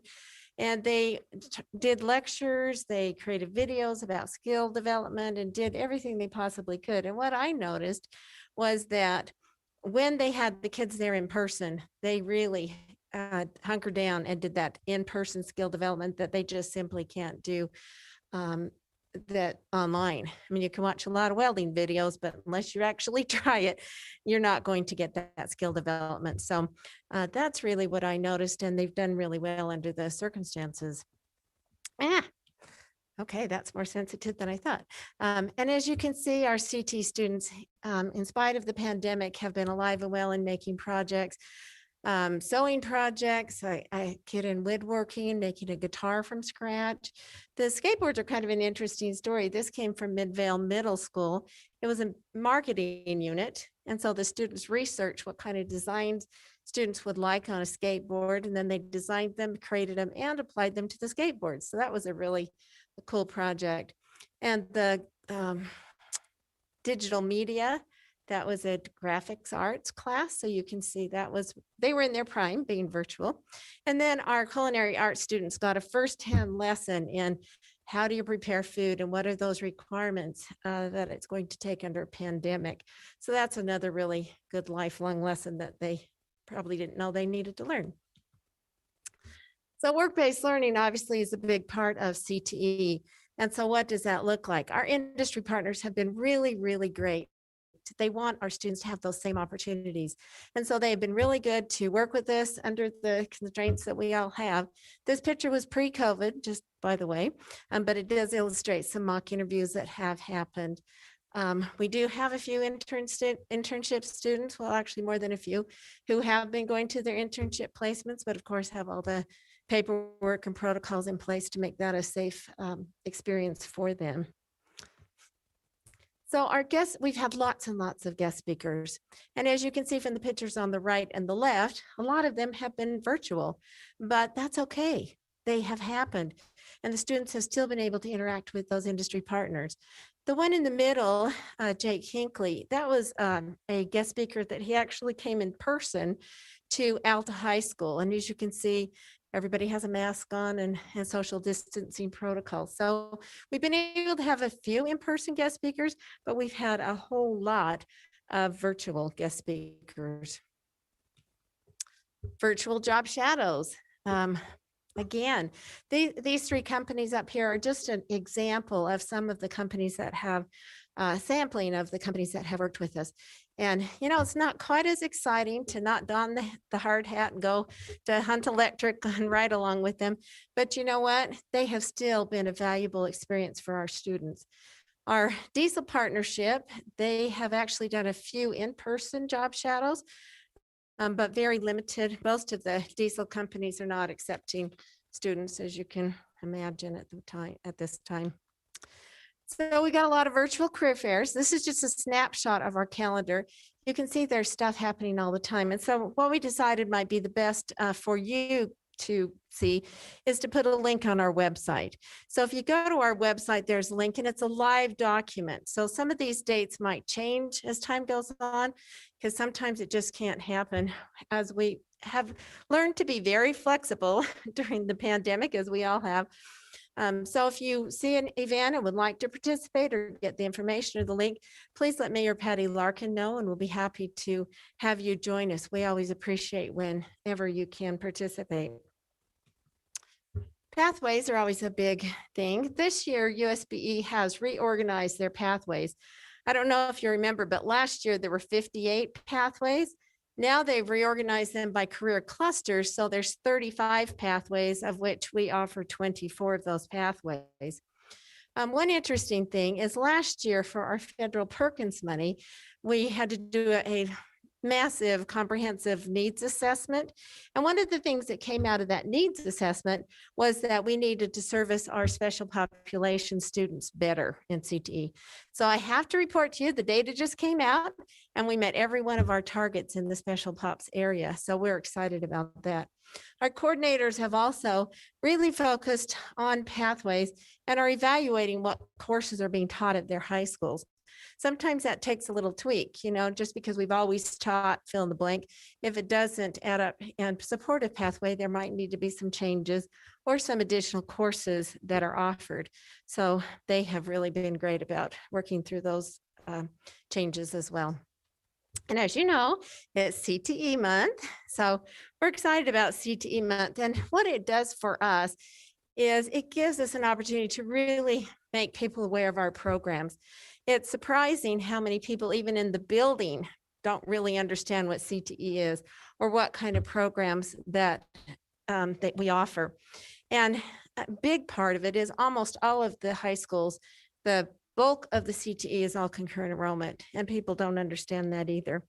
It's been really great for middle schools because they get to find out about what's happening to their or in their high school. And of course, there's lots more options for CTE courses in the high school than there are for middle school. So they get to be excited and learn what they can take there. And I have to do a little brag because of this virtual environment, having to recruit and things like that virtually, something we've never really had to do before. Many of our teachers have created videos about their classes and have them posted. So when they had like Digger Fair and some of those events, they had some of those videos, and you should really check out the CTEC ones. They're really cool. They did an extra good job. So increased enrollment, of course, is always one of our big goals with CT month as well. Couple of celebrations. You've probably heard about both of these, but I'm going to tell you again because we're excited. The Utah Association of Career and Tech Ed, UACTE, has recently named 2 of our rockstar health science teachers. Heather Starley from Alta, they've named her the Teacher of the Year for the Health Science Division, and Matt Hart, who teaches health science at Hillcrest, was named the new Teacher of the Year for the Health Science Division. So we're excited about that. And Owen Geiger, so I got to tell you, the CTE category for presidential scholars hasn't existed all that long. I think it's only been 3 or 4 years. It happened during, well, let's see, maybe longer than that because it happened during the Obama administration, but it hasn't been a real long thing. And so each district can nominate one student, and then the state looks at who their applicants are, and then they go forward. And so we're really excited that Owen has been selected to be one of the finalists. This is a big deal. And in CTE, they limit it by certain pathways. So I wanted to give you a little more information. His stated pathway is advanced manufacturing. He earned a boatload of industry credentials when he was attending the welding program at CTEC from the American Welding Association. He's also taken woodworking, automotive, and graphic design classes, and his end goal is to become an engineer. So I'll keep you posted when he wins. Current technical student organizations, you might have heard them referred to as CTSOs. Again, virtual. Everything's virtual this year.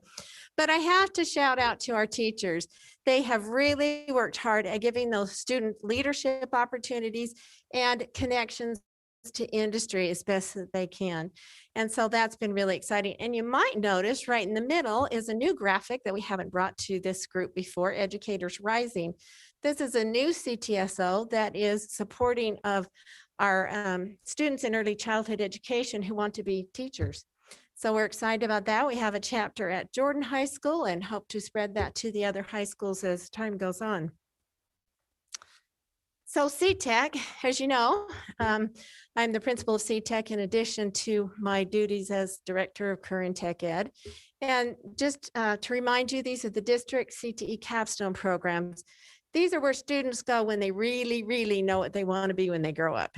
All of the courses are concurrent enrollment, and they are earning industry-ready certificates and credentials by the time they leave CTEC. So I have to spotlight CNA. As you may remember, we had a bit of a trouble with this program last year, and I have to shout out to you, board members. Your support of this remodel has been a godsend to us. And let me tell you why. For one thing, the program has completely turned around. And because of this remodel, and you can see, I don't know if you've been over lately, but it really emulates a state-of-the-art hospital room or a facility, like if they were in a long-term care facility. Matter of fact, some of our industry partners are pretty jealous about those beds because they do pretty much everything. But what has happened, we didn't know when we did this remodel, and neither did you, that a pandemic was on our doorstep. This year, none of our industry partners would allow any of our students into their facilities to get their clinical hours. So what made this available was that our clinical instructors could come and work with our students in that after school early evening hours when they normally would be at a facility. So they were able to get their clinical hours anyway, which wouldn't have happened if we didn't have this remodel. And just a little brag, first semester, we had 90% of our students pass the skills and the written test to become licensed CNA. So they got that piece of paper, and that is that's really a big deal. And I have to show off that little certificate on the other side. The Utah Nursing Assistant Registry is the licensing agency for CNAs. And because of the changes in our program, we are now in their good graces through October of 2022. So that was huge news as well. So thought you would be interested in that update. So you specifically asked for information about waiting lists. There's good and bad about waiting lists. So what happened is we had quite a few students on our waiting list this year, ready to get in. However, when the pandemic hit, we were able to backfill a lot of those vacancies because students would say, or their parents, we're not really ready for them to come back for in-person learning yet. We'll go to the spring, their junior will come next year.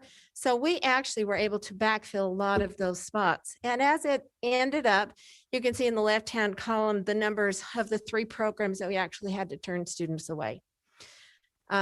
Next year, you have to keep in mind the list on the right is pretty fluid. It is a moving target right now. Those are programs that are currently full. However, if you look at one example, CNA Fall AM, you still have three other opportunities to take that class that aren't full yet. Same thing with physical therapy. And what happens is students sign up for the classes, then they realize they really don't have that much room in their schedule. It takes half of their schedule to come to CTEC, or they find out they're deficient in graduation requirements and really can't do it after all. So we usually expect about a 10%, forgot the word, 10% they don't show up, right? Can't think of the word. So that's why waiting lists are really important. And at the end of the day, we wish we could accommodate everybody, but sometimes it's just not feasible. Another thing you asked about specifically is what does the future hold for CTEC when the other programs are off our campus? One thing that I wanted to bring to your attention is the real estate in the buildings, we're not really gaining back a ton of space. The space that's there is chopped into little offices or very small classrooms. So it would take quite a bit of retooling to make that usable space. The majority of the space there are portables, and portables work well for classrooms, not so good for CTE programs that take quite a bit of space. So something to keep in mind. However, we definitely want to do pharmacy technician. We believe that that would work fine in the NovaNet lab where the CYA currently is housed. We can do pharmacy tech, and of course, that's a springboard for health careers. Medical manufacturing, we've talked about this before, the medical innovations pathway that's currently at Jordan High School. I'm really thinking that if we move that to the tech center, we would have a greater participation across the board. Because as much as we advertise it's a district program, fact is most of the students are from Jordan High. And if they had the transportation available, I think we could have a larger participation. We have great industry partners. Medical manufacturing is a huge industry. The life sciences are huge in Utah, and they pay well. They are looking for, or they have jobs available for students straight out of high school, as well as you can stay with them and they'll pay for your whole college education. So that's a great industry to become involved with. And then the other one we're considering is drone piloting. It has a lot of applications you can see on the slide. USBE has recently come out with some courses for unmanned aerial systems. And so we would be able to support those students in concurrent enrollment classes and be able to get them into the drone pilot world, which could be pretty exciting. So those are some things we're thinking of. Obviously, it's not set in stone quite yet, but it will be here before we know it. Courses takes a big team. This is our bulletin board because that's as good as I could get under a pandemic right now. It takes a whole team. And I wanted to point out to you, we have a couple new members to our team. Doug Hallenbeck, as you know, is assigned to be the assistant principal at CTEC. He has been a godsend to me, and I really appreciate having him there. And also Brandon Jacobson is a new CT coordinator at Alta High School. He came to us from the State Office of Education, where he was a CT specialist up there, so has been able to just hit the ground running. And in addition to these folks, we also have a cadre of work-based learning folks at the high schools too, that support all the students. And then, as usual, we'd like to encourage you to follow us on social media. Facebook, Twitter, and we have a new LinkedIn profile that's specifically for our CT internship students, but we would love for you to connect with them. Of course, we've done all the permissions and whatnot so they can interact with industry partners and build up that network, which is so critical in today's workforce. So we would love to have you participate in that too. So with that, I just appreciate the opportunity to get you filled in on what we're up to. Any questions? Thank you so much, Janet. Let's see, I think there might be some comments or questions. Mr. Millerberg and then Mr. Wrigley. Janet, just tell me, and this is probably for more selfish purposes of my own, in your cosmetology program, you had people that were training to be manicurists and pedicurists. Is that still available for the public to come in and use, or has that been shut out for COVID? Absolutely. You know, our cosmetology group has been right on top of all the COVID restrictions.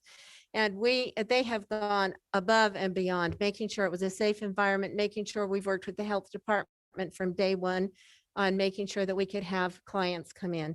So yes, they do pedicures and everything else. Thank you. And come because they have really reasonable prices. And their revenues are a little down because of COVID. So yeah, they'd love to do your hair. So make an appointment and come on in, right? Absolutely. Okay. All right, Mr. Wrigley. I have taken the opportunity to go into their cosmetology and have a haircut. I always ask how long have they been doing this? 10 And if they say not very long, I say just take a little off time. So, but it's fun. Hey, a while back, I had an opportunity in the old normal rather than the new normal. I went to a conference, a Pathways conference with you guys. Was really excited about that. And I'm wondering, we have 25 of the 35 pathways. How do we get these out to our students so that, and tell us a little bit about the pathways. You said we've got 25 pathways. Tell us what a pathway is. Okay. And how does that relate to our normal students? And then I guess the next question is, how do we let our students know? And because my kids, every time I went to a meeting with our counselors, nobody said, well, oh, you could go into this pathway. It was like, what college you want to go to, or what do you, so how are we combining those together so that I'd like to see all the kids basically in a pathway? Tell me a little bit about that. So the pathways are designated by USBE as far as the CTE pathways. And so we have charts that show every course that you need to take from middle school on to become a concentrator means you've taken about 1.5 credits within that pathway. Usually 2 to 3 credits, depending on the pathway, makes the completer of that pathway. And we talk about it all the time. We talk about it. Our teachers talk about it. Our counselors are well versed on it. However, I do notice sometimes they might not bring it up unless asked. So we could work a little bit more on that. I'm just perhaps. worried about the integration sometimes. Yeah. It's almost like we have one silo with CTE and then another silo, and how do we make that integrate so that Well, and I our wish there students weren't know more about silos. that? Yeah, because they're students with opportunities, and we want them to have opportunities regardless of what that looks like. And kids who focus more on CTE, they still need post-secondary education just like everybody else. It might look a little bit different depending on what they want to do. But my philosophy is you decide what you want to be and then you back the education. And I think what it is, our counselors do a really great job. They counsel on what they know, and they know I went to college. And so we've really tried to work with them and certainly could work with them even more to integrate them talking more about pathways. somehow They we have can, charts. We've talked to them, we've shown them. Yeah, I know I had exceptional experiences every time I went into our counselors, but Yeah. it's almost like 2 different systems. And I'm seeing we're college and career ready. That's our goal, our mission. And I'm seeing more and more kids take a look at college and the stuff saying, I'm not really sure I want to go into college. I can make just as much with a certificate or a career thing. And I can do that, get a career, and then have the college, have them pay me to go to college. So I'm just, how we integrate this, I want to see maybe in the future how we can maybe do that better. Well, and Because it you is, have an exceptional program, and a lot of people don't know about you. and you know what? We think we do a good job, but we shout from the rooftops and then we hear that people just aren't aware of the opportunities, which is too bad. Yeah, because we're always trying to integrate those 2 worlds, and we just keep plugging on and and hope so. And you recall last year, or maybe you won't, last year's presentation was about college and career readiness. And I talked about how it really is harder to be college and career ready, because then you've got to have an entry level job skill on top of all the skills that it takes to go to college. So that really needs to have a shift. Yeah, I think we may see a lot of changes in career technical education as the Point of the Mountain project continues to expand. I think we're going to see more and more involvement with CTE and actually work with employers and other stuff as we start with that partnership with them. So I'd be excited to see what the future. Thank you. Okay, Mrs. Nybauer? Obviously, this wouldn't be an option during this COVID year, but have we thought of doing, and maybe we already have done this, a CTEC fair for students? to go to? Normally we do in January. This year we did a virtual open house. And so we had all our teachers available, and that's why I say you should check out those fabulous videos. On our website, our teachers made a video, and they're really, really good. I mean, they really are. Check it out. And then an FAQ sheet. And then we had a link to a Zoom meeting and set up times and sent out postcards and so they could actually meet the teacher, albeit virtually. So yeah, we absolutely, that's one of the things we've really missed. And we were worried about our enrollment for CTEC because that's focused around CTEC. CTE in general is covered at the high schools. Our coordinators take care of that. But at CTEC, we were worried about that, and our numbers are actually looking really good. So I don't know if it worked or whether they're just excited to be there or all of the above. I don't know, but our numbers are looking great. So. Thank you. Any other comments or questions? Thank you so much. This is a report that we get every year, and it's always a good one and exciting to just hear about the wonderful opportunities for these students. Okay, yeah, Mrs. Oaks. I just want to tell you, I was really excited when I saw what's coming, especially the 2 subjects on the left where we talked about the medical innovations and what was the other one on? I'm trying to remember. pharmacy. Yes, the pharmacy tech. I think that's fantastic. I love that you guys are still considering growing. And as we're having conversations as a board about where things are headed, CTE is a big part of what we're looking at and considering. So thank you. Well, I appreciate that. And what we really need is a new building. Then we could really expand and do some even more exciting things. Sorry, you knew you wouldn't get away without me saying that, right? I can't help myself. Hey, thank you so much. And will you please extend our appreciation to your team and all of those based at schools as well for the great work that they do and for their dedication to, like I said, providing opportunities for these students and meeting individual needs and opening doors for these young people in our district. I will. Thank you so much. Thank you. Okay, our next item, item 8B, mid-year academic progress. And I'll turn the time over to Dr. Amber Roderick Landward, Director of ISD,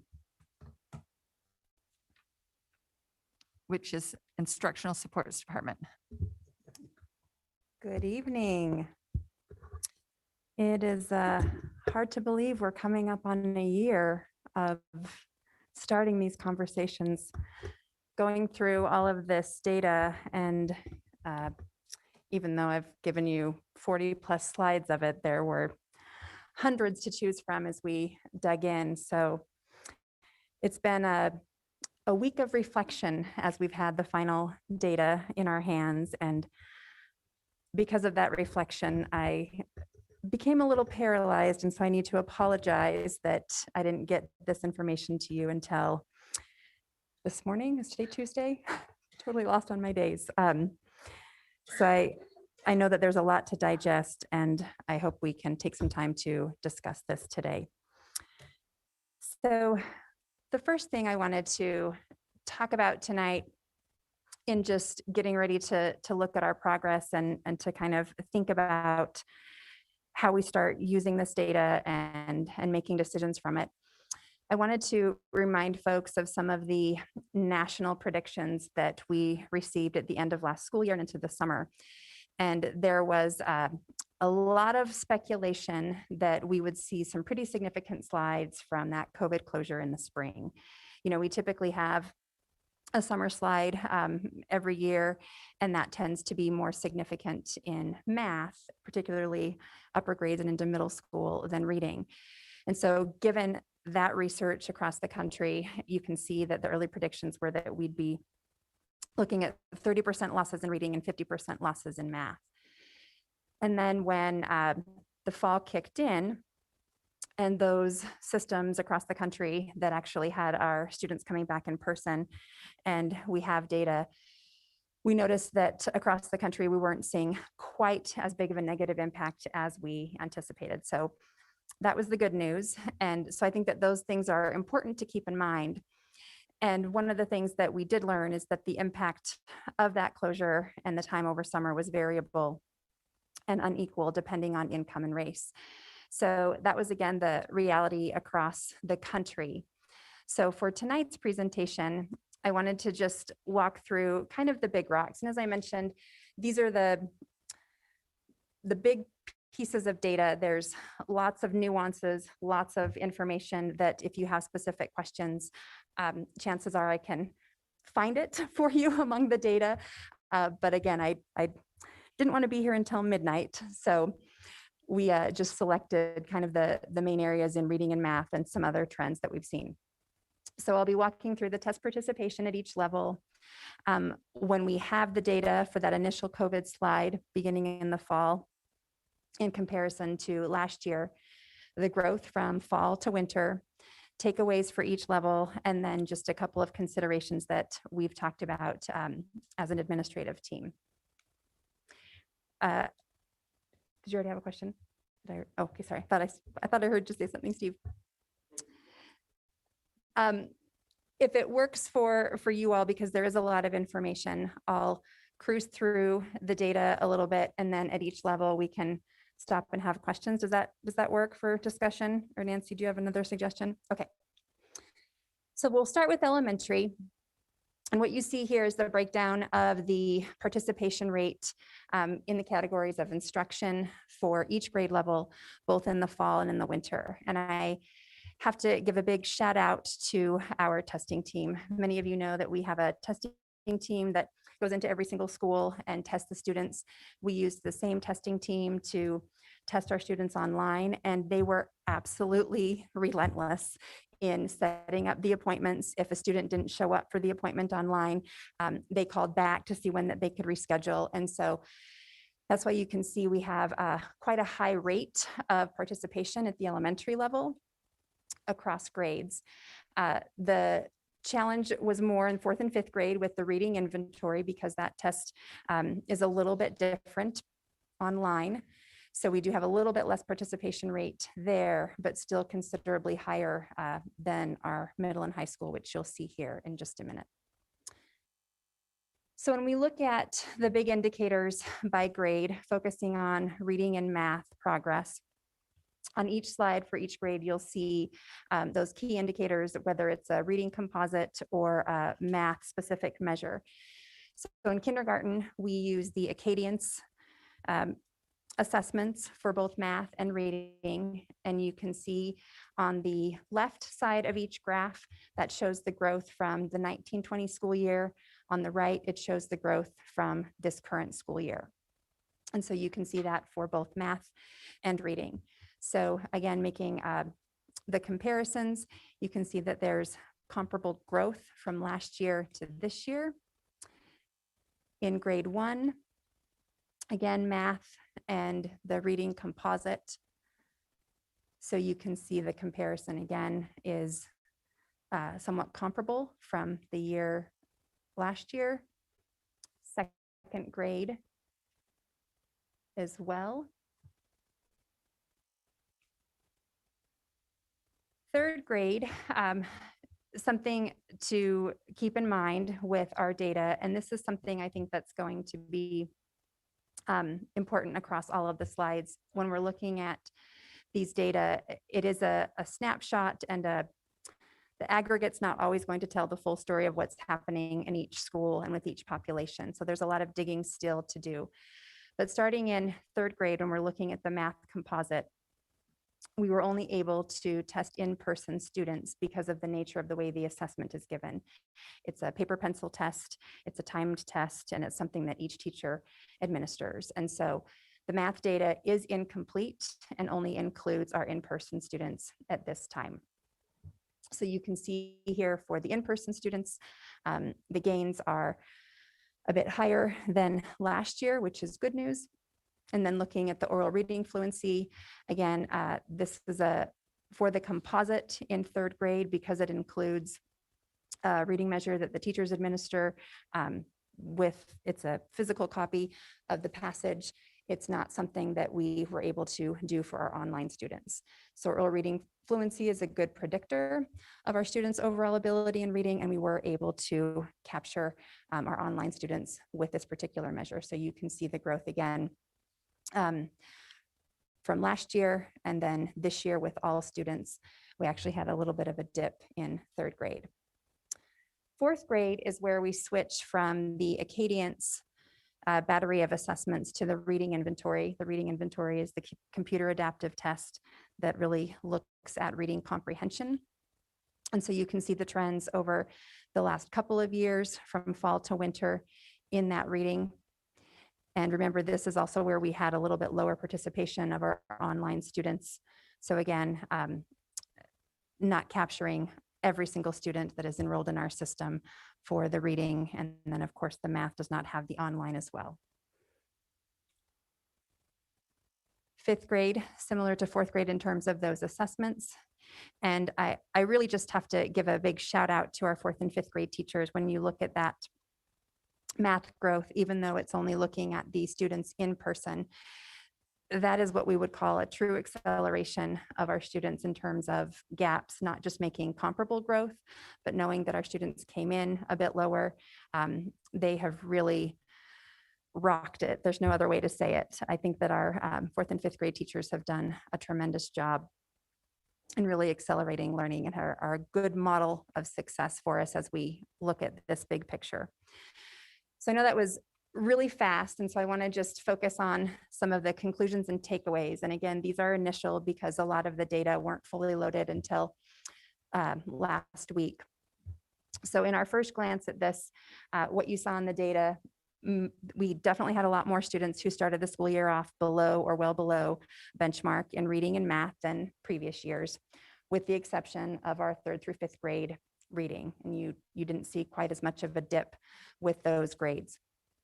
We did have growth in most cases for reading and math that was comparable to previous years, but not necessarily accelerated to make up for coming in a little bit lower, with the exception, like I said, of those 4th and 5th grade students and teachers. So our hats go off to the work that they've been doing to make sure that they're really pushing beyond the typical growth. The disparities that we have seen in the past in terms of our populations of students of color, our multilingual learners, students with disabilities, and our students living in poverty have increased. And that is something that we're continuing to try to dig into more specifically, which can be challenging with not having data for all of our students at this time. And then while I didn't include in the data set that you have online, the breakdown by instruction, we do have that available. It's just a little bit less reliable, but from what we can tell in our initial analysis, the students who are attending in-person instruction are performing better than our students who are attending online overall. So in terms of their progress and in terms of their growth. And you'll see that trend persist across levels. So any questions about elementary before we jump into middle school? Mrs. Oaks and then Mr. Wrigley. Thank you, Amber, for collecting so much of this. This is a lot of work to get through. I'm just curious, and the natural question for the equity committee is, can we get the data on those different subgroups that you talked about? I saw the conclusions and I was looking for the data, but obviously it wasn't segregated out. Yes, and so I think as we gather that data, I think we're going to have to look at just the different layers to be able to make sense of that. And at the elementary level, I feel much more confident in the data set because we have so many more of our students that are tested. I think the bigger holes, as you'll see, are in the middle school and high school where we have less data to represent all of our students. So yes is the short answer. The level of meaning in which we can make from that is going to just take some time and lots of discussion. And what I would hope is it will lead us to gather more information to be able to make the decisions that we need to. Thank you. And follow up also to some of what you're talking about. I mean, I'm noticing, yes, we've made huge strides within this school year, and you can tell that these teachers are working their guts out. With that said, we're still at several percentage points below where we were a year ago. Correct. At a similar place. So I think, I mean, you're you seeing the same thing? I am. And, Okay. you know, I was chatting with a colleague upstairs before I came down, and we were talking about the data, and she was, you know, we're all going back and forth about what does it mean? What do we do? And I said, you know, to me, I feel like there's still a lot to celebrate. When you look at the collective trauma and the experience that we have had in this pandemic, for us to have comparable growth is something that we should celebrate, and I should celebrate and be excited about. But I said to her, I'm looking at it as the glass is half full, but I'm still really thirsty. So we've got a ways to go to really get into that recovery and resiliency phase of any kind of crisis and trauma. Mr. Wrigley. Yeah, just a couple questions. I noticed on your parent-led model, is this very little participation in taking the test? Or, I mean, was it voluntary or something within Yes. that model? Yes, It would have been nice if more participated. I'd love to see the effects of how effective our model and supporting parents were Right. on teaching their kids. They were highly encouraged to participate. And again, like I said, our testing team were amazing. They reached out, and because it wasn't required for those students, we did what we could Yeah, And I just, yeah, because I'd love to see that model, and that's encouraging, but it'd be nice to have some data. The other question I have is the effects of all this and loss of this year or so of education. How, if ever, I guess, will our children catch up with this? Will this affect them permanently in the community in the future? Or are we talking 4 to 5 years, maybe to remediate it? Or what? I mean, I just hate to see this poor group of cohort of You kids just ask the be simple affected questions, for right? their entire lifetime based upon COVID. I mean, what's the prognosis for these kids over the next 10 to 15 years? Can we bring that educational level back up? I know we're trying, but how long will that take? 3 to 4 years? That's a really good question. And I definitely have some ideas, and those are later on in the presentation with the considerations, because I think that they apply across levels. And then obviously there are some distinct differences by each level. So the younger our students are, obviously the easier it is to close a lot of those gaps. The key is going to be when we can get all of our students in school. So our students who are currently attending school online, once we get them, I think in our building, for the majority of them, we'll be able to close those opportunity gaps that they may have experienced given their situation in the pandemic. I feel confident that for a high majority of our students, we'll be able to close those gaps relatively quickly. Relatively quickly could be 1 to 3 years, depending on, again, where they started. What we've learned from Katrina is that in a lot of those situations, it took sometimes up to 6 years. And again, that was a different situation, and they had a lot of lessons that we can glean from how they were able to accelerate learning. But in some cases, it took those students 6 years. We're finding in our, I believe in our high school or middle schools, that more kids of poverty are going online. Is that the same thing also in our elementaries? The kids that may need us the most are not getting the educational level that we need to. That is across the board, yes, elementary, middle, and high school. Cool. The good news is they're returning at higher rates, I believe, at the elementary level for this next term. And so each quarter we're getting more and more students back. And I think the more that we learn, the more experience families have with the safety precautions that we have in place, and the data and the community spread rates continuing to go down. I'm hoping all of those things work in our favor to encourage families to send their students back, because our schools are safe, they're doing a great job, and it's going to be what benefits our students the most. Do you think that's the real reason, or do you think there's other reasons they're not staying? I mean, some of the high schoolers, I think, are just working. They're taking advantage. I think that there's a lot of reasons. And I think one of the things that is challenging in a pandemic, and you know from your background, Steve, having worked with situations when organizations or communities are in crisis, everybody is impacted so distinctly differently because of their situation. Yeah. And so that's what's been really challenging, I think, for our school administration and at the district level, is for us to try to generalize any of those experiences because they're so unique. So it could be that we have multiple families living together who don't have health care, who are very concerned about their health, because if they end up sick and they have hospital bills to pay, that puts them in a potential situation of facing homelessness. We have families who are very aware of the statistics of the impact on our Hispanic and Black communities in terms of their higher prevalency rates of getting COVID. Those things come into play.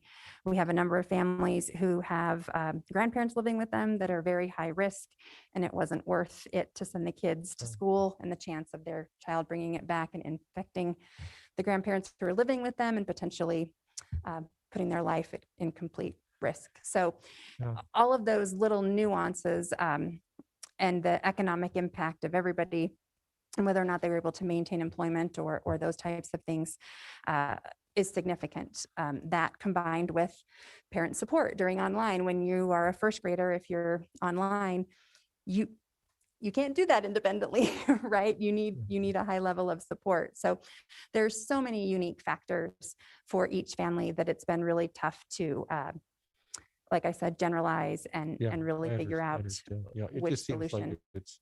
we've been trying to put so much emphasis on closing the gap in our district, but yet this has increased that gap even more, which has made it more difficult for us. So we have a great job to do in the future, I guess. We do. Go ahead, Holly. Mrs. Nybar.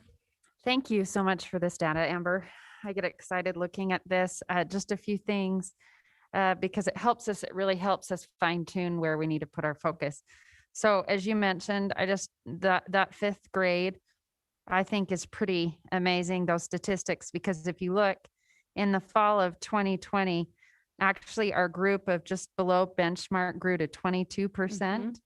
And then look at what happened. We're within 1% of where we were at the end of last year for the proficient and the, above, at or above benchmark and the below benchmark. So I think that is something to celebrate, as well as it'd be interesting to know what happened with that fifth grade with the teachers and how they were making those gains. One thing that is another thing I wanted to point out is third grade. When I was looking quickly at third grade, the end of our 2020-21 winter, we have 69% at or above, and then the 12% at nearly. If you look at the pattern, the 2019 to 2020 is very similar to the 2020 to 2021. So that tells me that there's some focus we need to do there as far as what's happening with the oral reading fluency there. So it'll be really great to hear back from you as we delve into this data some more, how to address those types of things. Definitely.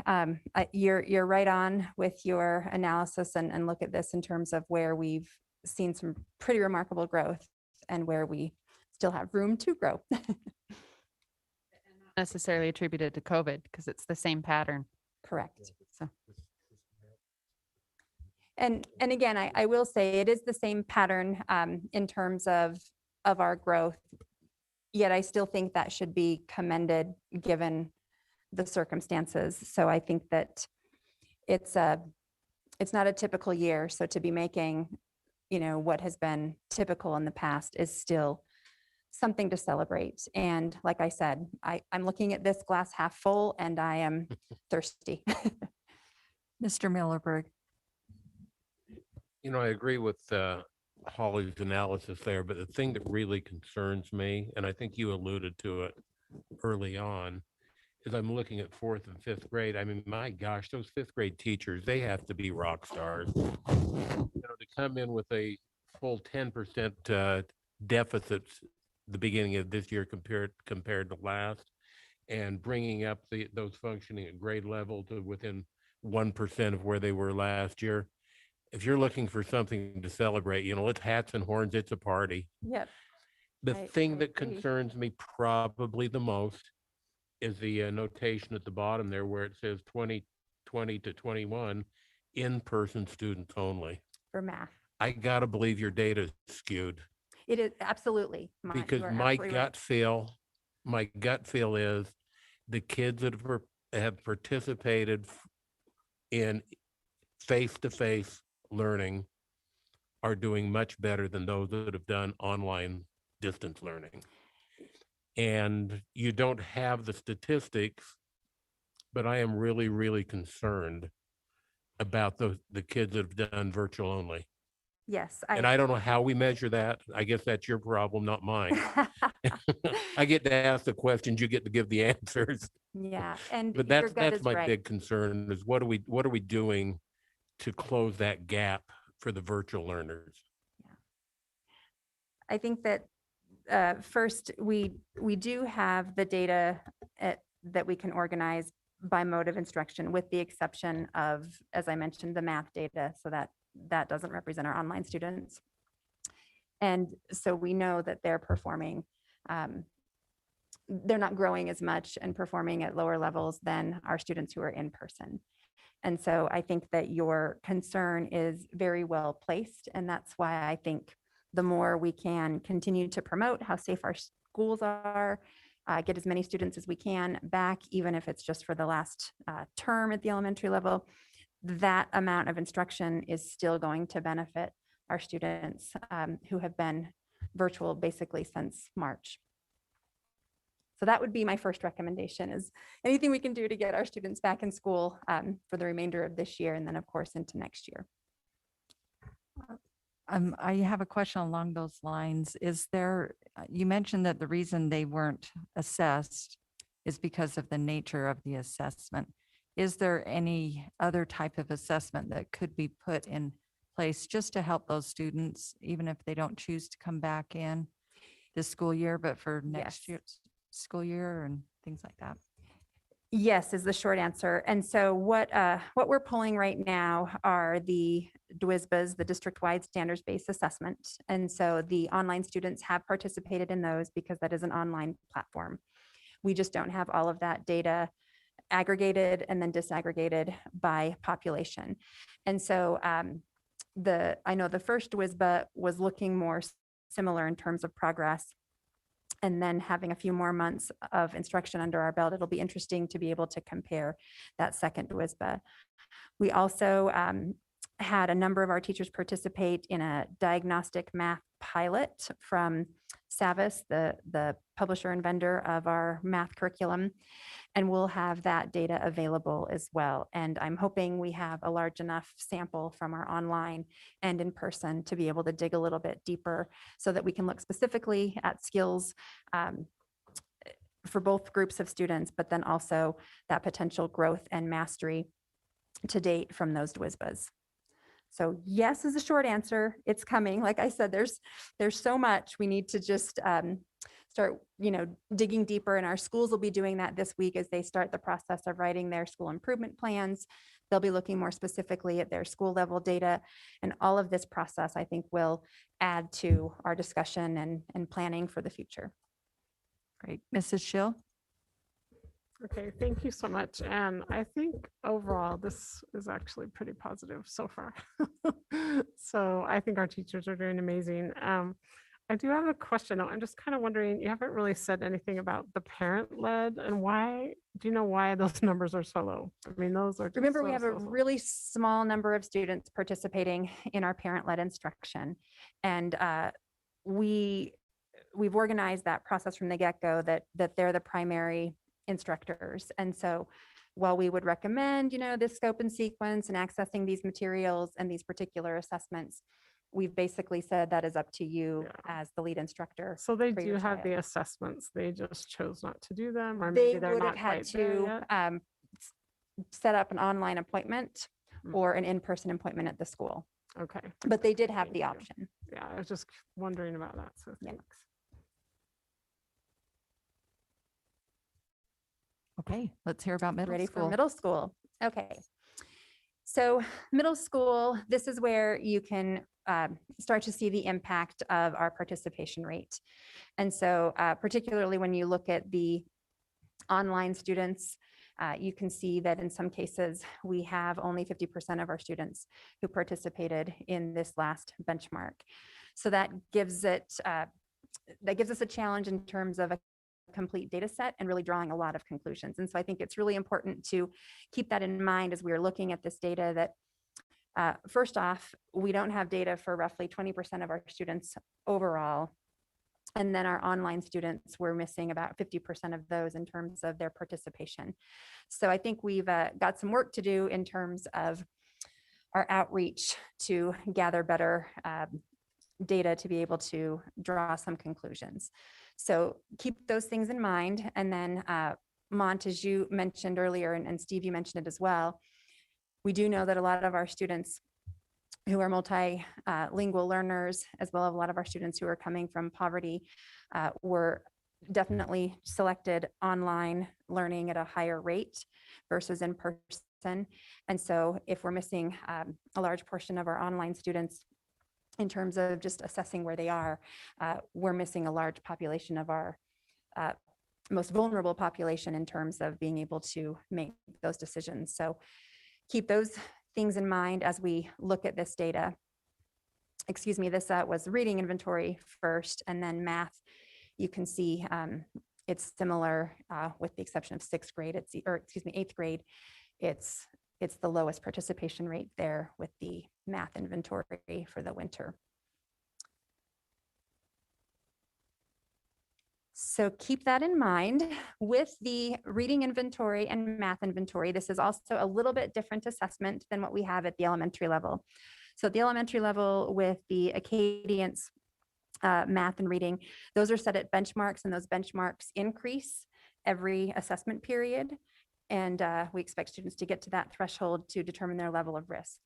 At the middle school level with the reading inventory and the math inventory, the benchmark is set for where we expect students to be at the end of the year. And so every year, you may recall as we present data in the past, it always looks like we don't have very many students on track in the fall, and then that grows over the course of the year. But it's because they're being measured at that higher benchmark, and that benchmark stays high. And then, of course, as they learn, we would expect that their trajectory increases as well. So what you are looking at here is just the reading inventory, 6th through 8th grade. And you can see the graph on, it's on my left, I would assume it's your left as well, is last year's data across the grades, fall to winter. And then you can see the graph on the right represents this year's data, fall to winter as well.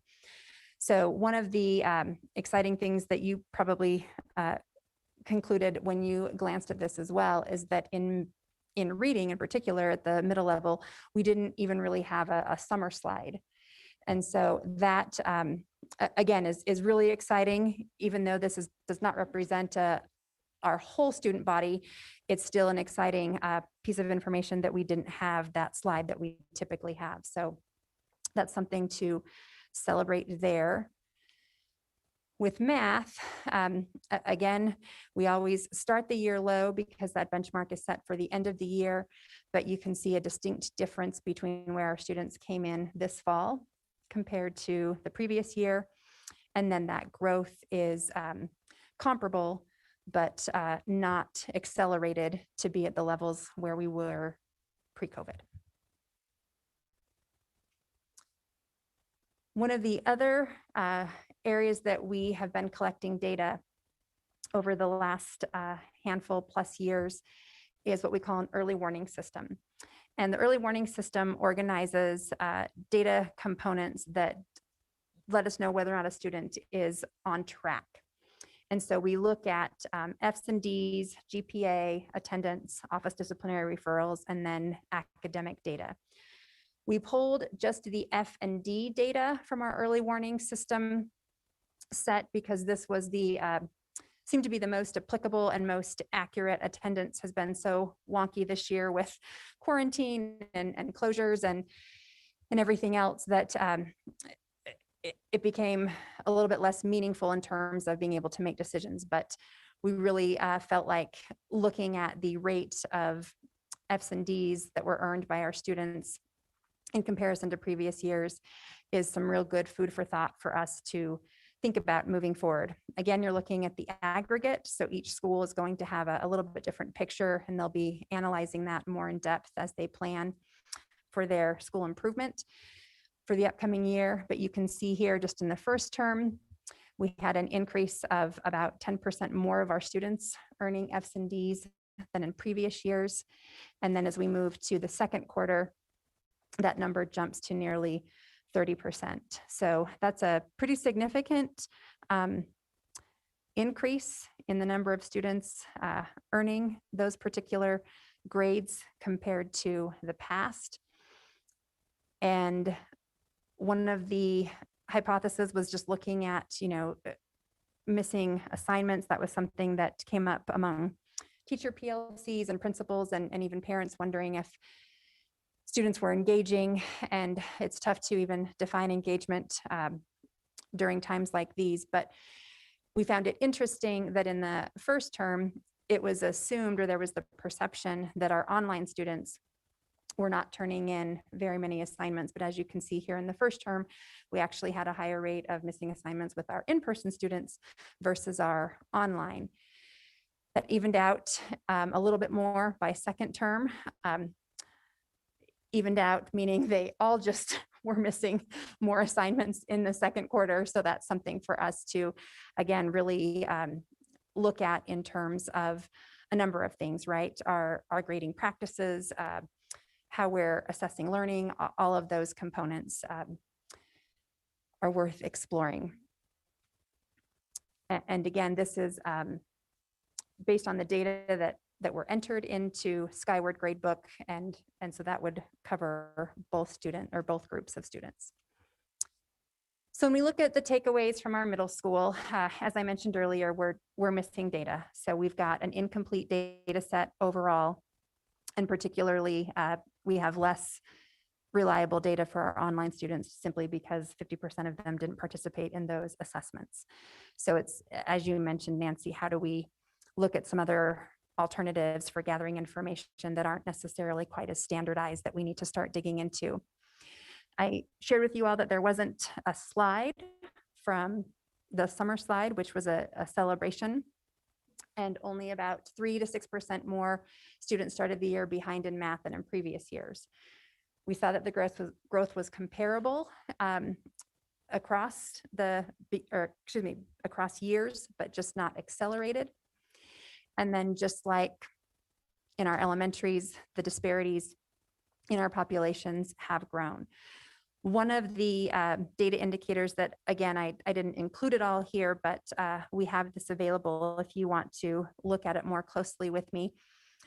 Our student groups that have been participating this year in our in-person math and reading interventions. So remember, we do Reading 180 for our students who require more reading support. And then this year we implemented Math 180 in a number of our schools. And those students who are participating in those interventions, we are seeing them grow at higher rates than their peers who are not participating in those interventions. And I'm speaking specifically to our student groups, our students with disabilities, our English learners, our students coming from poverty. In most cases, students who participated grew a full proficiency band level, which is, we haven't seen that growth in our populations for quite some time. So that is exciting. And again, we just need more students coming to school so that they can access these interventions. And so that was really a bright spot of hope for, I think, our principals and our team in looking at how that data is working, or excuse me, how that intervention is working.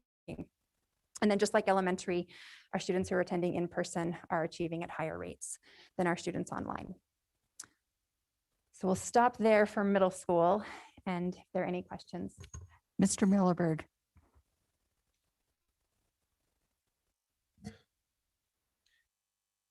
You know, Amber, political correctness has never been my long suit, okay? I just kind of spit things out. Last year, almost a year ago, March of last year, when we pivoted, seemed to be the catchphrase, to online learning, we came up with, and I don't know what you properly call it, if it's COVID grading. I chose to call it make-believe grading, that no student would do worse than they'd been doing. Do you remember that? Mm-hmm, mm-hmm. Are we still doing grades like that, or are we back to real grading? And where I'm going with the question is, as I start looking at all these graphs about where we ended, did we really end that well last year? Tell me. I mean, are we did blaming end- it on a summer slide, or should we be blaming it on a COVID slide that started in March of last year? Well, And it's really hard to compare make-believe. You know, if I've got one 3 or 4 month period that's, I don't care how poorly you do in school, you still get the grade you had before we started into the mess. I think our statistics are kind of skewed. yeah, I mean, there's no doubt about it. We're looking at a very different data set than we have in previous years, given the participation and what we've experienced with the pandemic. So that's where I think a lot of these screening data, like the reading inventory and the math inventory, that aren't dependent upon grades, but actual proficiency levels in just key areas, become pretty important for us to see where. But when we get into Ds and Fs, I think that if we would had real grading, March, April, May last year, we would have had a whole lot more Ds and Fs than were actually given. That, And that's why I'm asking if we're still doing make-believe this year. I don't know that we're doing make-believe grading. I think that our teachers are really trying hard at the middle school level to really assess students' learning and to grade in the scales that they've done I in the believe all past. day long they're doing everything they can for teaching, but I just want to know where we're at on grading. We're back to normal? Okay. Okay. So make-believe was only a 4-month period, 3-month period. I'm not quite sure how to answer that Mont, because I'm not sure I would agree and call it make-believe grading, but I think as I think I heard Bob or Rick say behind me, we are back to our traditional grading scale pre-COVID. And the Ds and Fs for last year are skewed because of that. No, the Ds and Fs, this is for quarter 1 and quarter 2.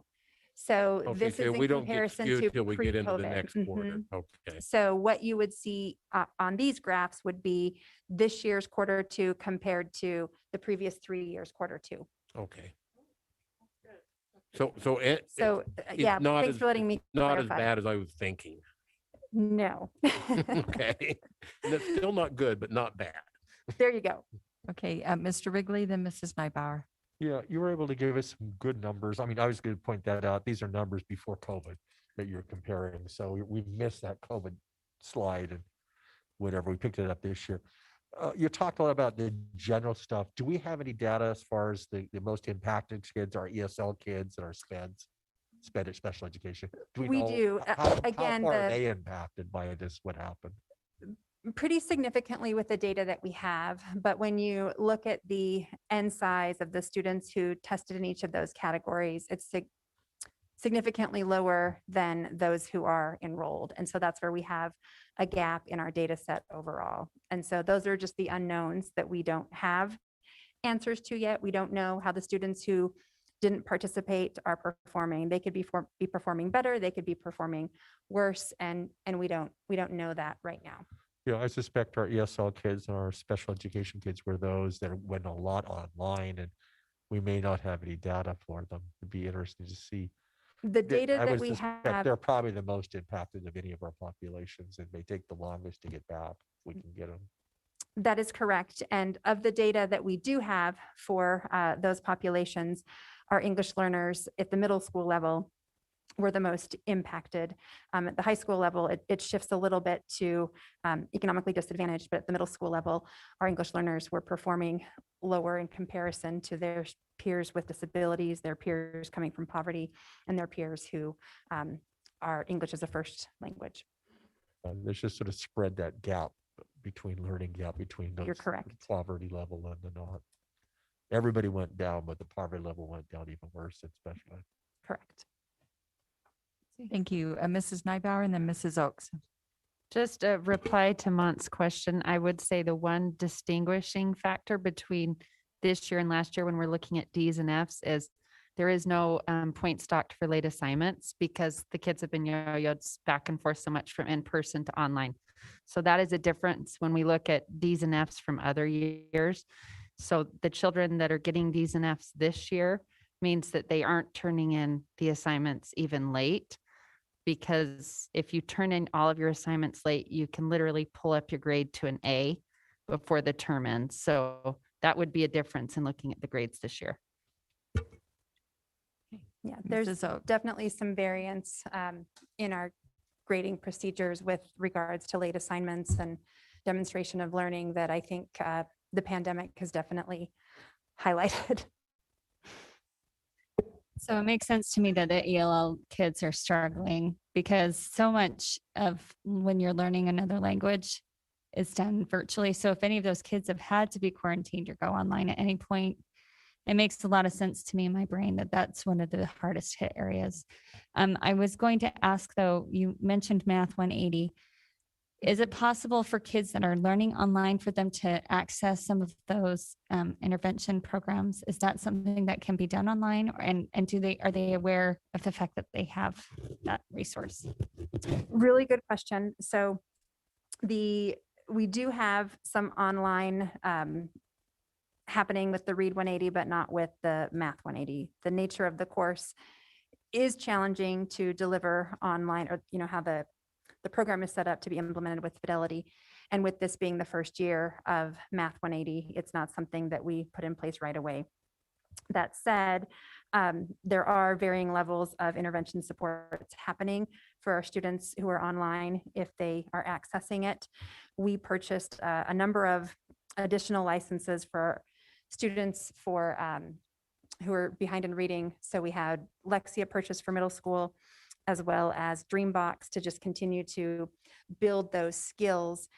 And we have reached out to all the families of students who are below, whether they were in person or online, to say we want to give you some extra support. And we have still the high majority of those licenses going unused. And so we continue every 2 weeks to try to send out information to say these licenses are still here. We'd love to have your student access them to continue to build their skills. And we have started to let our teachers know that we have these licenses available, so that maybe if they're hearing from the teacher versus these random people at the district office, that might help. And so I'm hoping, given the end of term, this data that parents are seeing and parent teacher conferences coming up, that we'll have more participation in those resources, because to date they've gone unused. So just as a follow-up to that, so my kids have done programs like Dreambox. It's fantastic. I love it. It doesn't take much to sell somebody on it as soon as they see it and capture the vision of it. I'm curious of how many of those parents have ever been approached by somebody who does visits just to say, look, this is fun. It's not going to be a chore. It's not going to be hard for your kids. I mean, it's something they'll actually enjoy and ask you to be able to do. Yeah, we haven't met with parents face to face necessarily. I know that some of my team have called parents individually, probably not the whole lot of students who could benefit. So I think that's maybe something we could definitely try, because yeah, we've got them there. We want them to be used, and I think that they would benefit. So it's again a number of potential things in terms of where families are situated right now with their pandemic experience, but I think that we should definitely try to get those out more.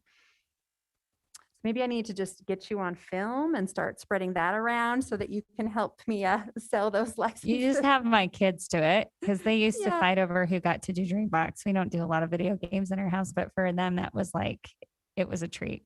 Yeah. So. Any other middle school questions? No, high school. Okay, so high school, a couple of caveats. We don't have the universal screener for all grade levels like we do at elementary and middle school. We typically assess our 9th and 10th graders with the reading inventory. But as you can see this year, our participation, even in person, was significantly lower than we would like. So you can see the number of students missing from this data set, both in person and online. So we have to just take that for what it's worth in terms of our data with regards to the reading inventory. Here's what we have for this school year for our 9th and 10th grade, and this is the growth from, again, fall to winter. So growth, not significant. And then we don't have the math inventory universally for our high schoolers. We just have that for teachers who have elected to give that, or schools, but it wasn't a large enough data set to have it make sense in an aggregate. So that's something that I could pull for each individual school, and we could talk about kind of the impact and those pieces at a different time if that's something that is interesting to you. For the early warning systems, again, we pulled the Fs and Ds for Q1 and Q2. So again, this would be pre-pandemic for the previous couple of years, and then this fall and into the second quarter. So you can see the first quarter, we had just roughly a quarter of our students in the red. The red, if you notice the key on the side, means that they've got one or more F. And that's the group that we're obviously most concerned about, because at the high school level, that means that they are not earning credit towards graduation. Unfortunately, it does increase with the second term from 22 to 29% of our students earning one or more Fs. In comparison to the previous year, it's an increase of 10%.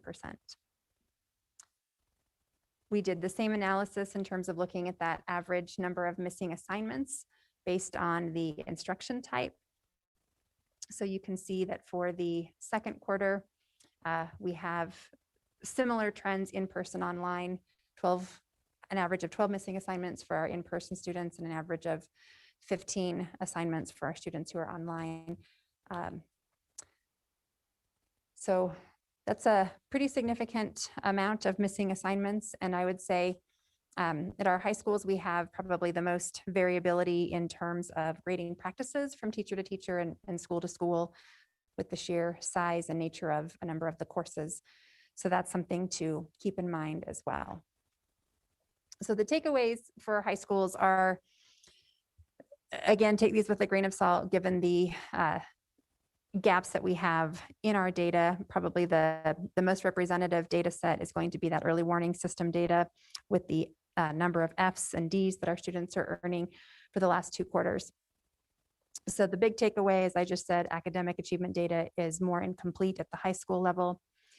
We do have more students who are off track for graduation because of credit earning than we have in the previous years, and that number of students is increasing over the course of this current year. The disparities exist, similar to how we've talked about at the elementary and middle school level. The piece that is, I think, important to note at our high school is that our students living in poverty were the most significantly impacted. So when we broke the data down by population, as imperfect as the data are, even just looking at those early warning systems where I said that is what I would look at as most reliable because that captures all students, we had a significant decrease in our students who are living in poverty. So that's something that I think we just need to look closer at. And again, this is one of those things where it's hard to generalize. We've heard of a lot of students who are working and taking advantage of the online option, or taking advantage of enrolling online, maybe not necessarily participating, but because they have needs to be able to work to support their families. We've heard a lot more of that this year than we have in previous years. So there's a lot of things happening at the high school level. And then similar to middle school, our students who are participating in our reading intervention classes in person, we are seeing those same gains that we're seeing at the middle school level across those populations. So that is a celebration. And then just as the other levels, our students who are participating in person are performing seemingly better overall, but that's a little bit harder claim at the high school level, again, because of those gaps in our data. Questions about high school? Mr. Wrigley? Just wondering, over the last several years, I've seen a growing and growing advertisements on KSL and other radio stations on online education and how you should go to online education. I was just wondering, have we talked with any of these other schools? I mean, are their missing assignments as bad as ours? I mean, if that's the case, I'm not going to send my kids there, but I'm just wondering, and if not, then what are they doing that maybe what we need to try to take a look at and incorporate to find out? Because I mean, they can't be missing this many, I would hope, on an online. Is it just the population that's in our district that's doing this? Or I don't understand it. So I don't believe it's just our district. I believe it's clear across the whole United States.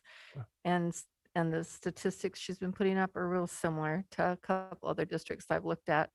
I mean, like the fact that we can get the dibbles testing done at the percentage we got it done, that's amazing. yeah. Especially those students online trying to get them in and get them tested.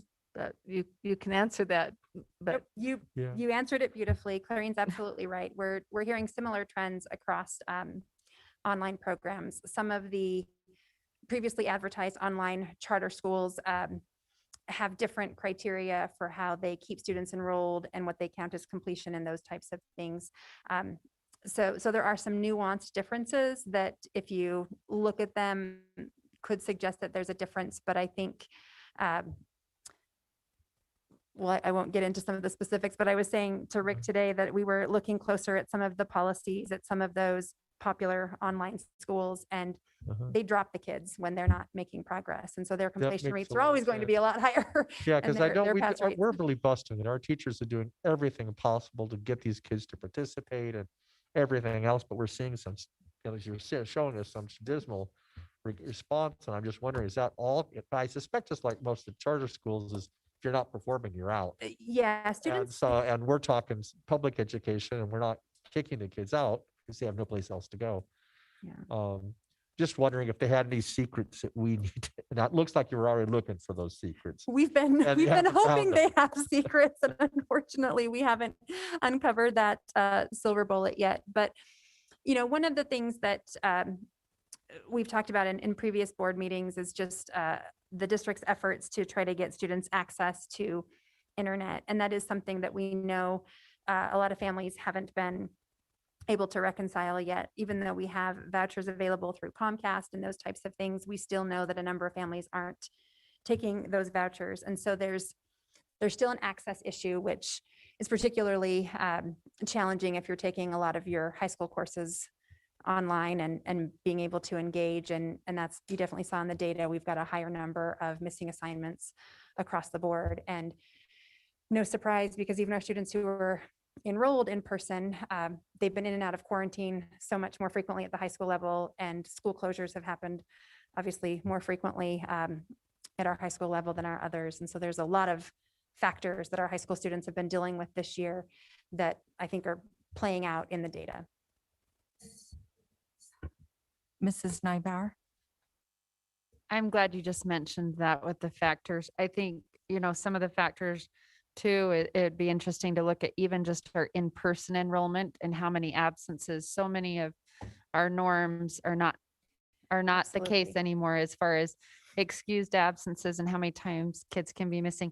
If you look at Q1 and Q2 missing assignments, I think we'll continue to see that trend of an increase of missing assignments because we have pivoted from online to in-person learning. We have taken away docking the assignments for late work. And so, right, if you're a student, you're good at prioritizing what you need to get done, right? So, hey, it worked for me last quarter to save up some assignments and do them at the end, right? And maybe well-intentions aren't always being met. And I think as we have that, it will be good to put a timeline in place to kind of get back to some of those, because those normal structures like that, because when the kids know, gosh, my grade's really going to be affected and my points are going to be docked, then they'll be more likely, I think, to turn it in. I think we'll see that decrease with the missing assignments. I hope you are right. And I think that as we move through a new kind of structure in terms of a student staying in school, it's logical, I think, for us to make that prediction. And when you look at just Q2 for the Fs and Ds in particular, or we could look at the missing assignments, remember the second quarter is when we also saw the highest rate of our community spread in terms of cases. And so this is when we were seeing a lot of our schools move back and forth from online to in-person as a whole school. So it's, again, not surprising that we jumped in the second term. This is where we had Thanksgiving and Christmas, all of those high social events as well, which would also explain, as Holly just pointed out, the increase in the missing assignments, and hopefully we'll see that start to decrease. So speaking of a missing assignments, I'm seeing a trend within our school of lots of vacations coming up of 5 to 10 days. Like, it's amazing how many. So I'm really concerned that we're now to a little bit better with COVID, and we've not had a vacation for a long time, and parents taking time off now because now we have the COVID vaccine and we can travel more, and our kids have already had the COVID. So I'm hoping that this doesn't create another downslide for the kids. I would caution parents to take those vacations on weekends and appropriate times versus taking them out of school at this point. Not because I don't want you to go on vacations, but I want you to be very aware of very aware of we're still trying to make up some ground, and these vacations do make a difference in what happens with getting work turned in and keeping the growth going. Thank you, Mrs. Oakes. Okay, so I'm going to be the bad guy asking this question. From your perspective and your expertise, Amber, how strongly do you feel like it's important for us to get to a 5-day-a-week schedule before the end of the year? From an academic perspective, I just want to say, I recognize that that was not the reason why we chose to go that route. We went that route because of the burden on the teachers and how overwhelmed they were. And I also recognize that that is significantly decreasing with the way that quarantine rules have gone and how many of our students are on quarantine compared to before. But I just want your objective opinion as the educator that you are. I think that the achievement data that we're looking at right here is one factor in a number of things that we should be looking at if we're considering moving back to the 5-day schedule. And I think until we really highlight those critical components in terms of the number of our students who are online versus the number of our students who are in person, and those impacts the mental health of our students and our teachers and where everybody is in terms of responding to this crisis, those are factors that I would want to look a little bit more closely at before giving a strong opinion. Mrs. Nybauer. I would encourage you when you're thinking about that to look at like Heber. I know they're middle school and high school, Camas, that we have, just on the other side of the mountain, people that have gone back. They're just doing a half day for that day that was Wednesday, that was the break. And it would be interesting to kind of get their notes on that and what's happening with their data academically as well as the mental health component.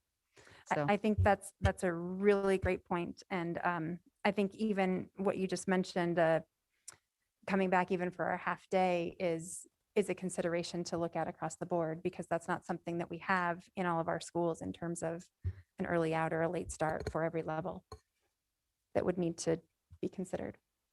Mrs. Oakes.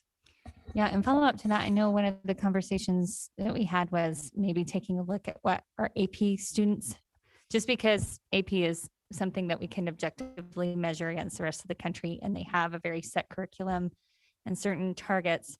Where are we with those classes in particular? Are the kids on target? If not, how far are we off from that? That's a really good question, because we don't necessarily have standardized benchmarks in all of the AP courses, but I think that that's something that we could certainly at least look at more specifically, even if we just looked at the Fs and Ds, which we could pull pretty quickly in terms of those classes in comparison to sitting down with every teacher and looking at their assessment of how their students are doing in comparison to previous years. I mean, I'd be interested even in a survey from some of those teachers of saying, how That's a great far idea. along in the curriculum do you feel like you are now compared to like maybe 2-3 years ago? Yeah. Like how far behind? I don't know. I mean, even a survey, I feel like would give us a little bit of a snapshot picture of what we're dealing with. That's a great idea. Mrs. Nybauer. I think we could also actually just talk to the department of the AP exams, because they have modified their tests again this year. Right. Then we can see how they've modified that. And that's a good point. We will have that testing data, but in terms of on track right now, I don't think there's benchmarks for each AP course. No, just that Okay. I have a friend whose brother is in the head of the department of the AP.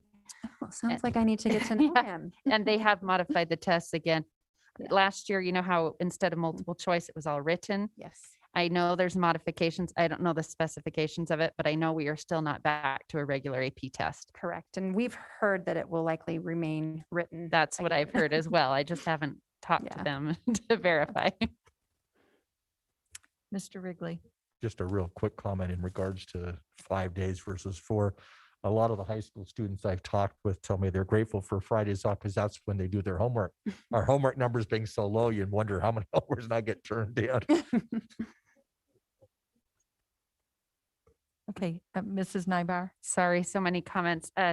I did hear from some parents in my district doing parent-teacher conferences on Zoom with teachers actually explaining that they have changed their curriculum and what the difference is with the 4-day versus 5-day. So, parents are also aware of that.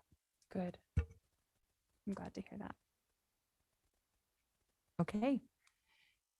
So I'll wrap up with just some things for us to consider. And again, this is a snapshot and the big picture view of the aggregate data. Obviously, there's some gaps in terms of the students that we were able to assess. Nonetheless, I think that moving forward, there's a number of things for us to continue to keep in mind. Our district, you all organized a recovery plan that aligned with the state's recovery plan, and there was a level of response moving into recovery. And then in a lot of crisis work, you ultimately hope to get to that level of resiliency.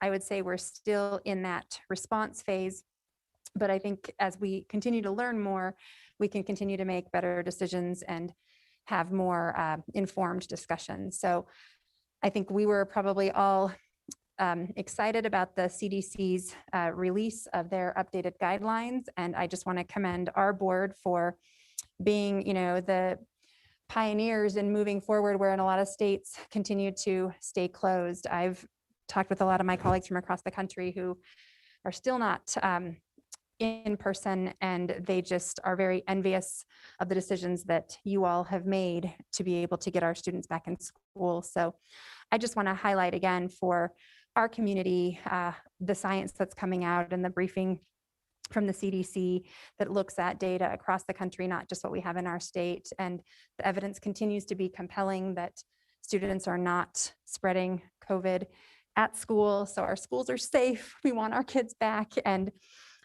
one of the things that I thought was interesting when I looked at the briefing from the CDC over the weekend was that they have enough data now to suggest that communities can keep, even despite what the community spread is, schools are able to stay safe and keep in-person instruction going so that spread is still not happening at the school, which I thought was a piece of information that was exciting. And I think we're seeing that play out in our test to stay results as we move forward. So just again, highlighting those pieces. The other piece I wanted to bring up, and we hope to have this conversation with our principals this week, but it's really just looking at the narrative and how we talk about the gaps that we're seeing as a result of this pandemic. We've used the term a lot, COVID learning loss and the COVID learning gap. And it's something that we want to think about in terms of being really deliberate with our language, because the language we use sets the standard and expectation for our students. And one of the things that we know in education for decades and decades is that students rise to the level of expectation that we set for them. So if we have the mindset of learning loss, one, it implies that students had it and now they don't. And with the experience of the pandemic, we know that there's just a lot of unfinished learning rather than necessarily something that they had that they've lost. And that mindset and lowering the expectations, if we fall into that mindset, can really exacerbate the inequities that we're already seeing among a lot of our students. So I would posit that we really look at using the term unfinished learning or opportunity gap, and that we really focus on what prerequisite knowledge our students need to be successful that they haven't yet acquired. And that takes us into how we think about that recovery phase. And there's been a lot of talk in the national landscape around remediation versus acceleration. And we've dug into a lot of the lessons learned from Hurricane Katrina and their experience. And obviously it's not the exact same, but a overwhelming collective crisis that New Orleans experienced at that time and the overall greater Louisiana area.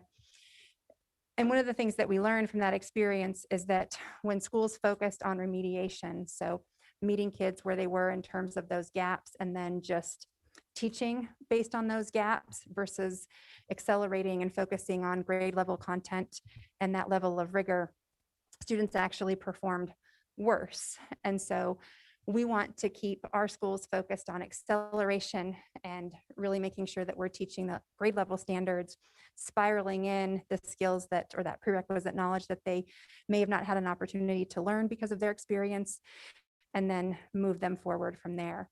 So that's going to require a level of commitment on our end to really diagnose where students' potential skill gaps are so that we can bring that in to the grade level content.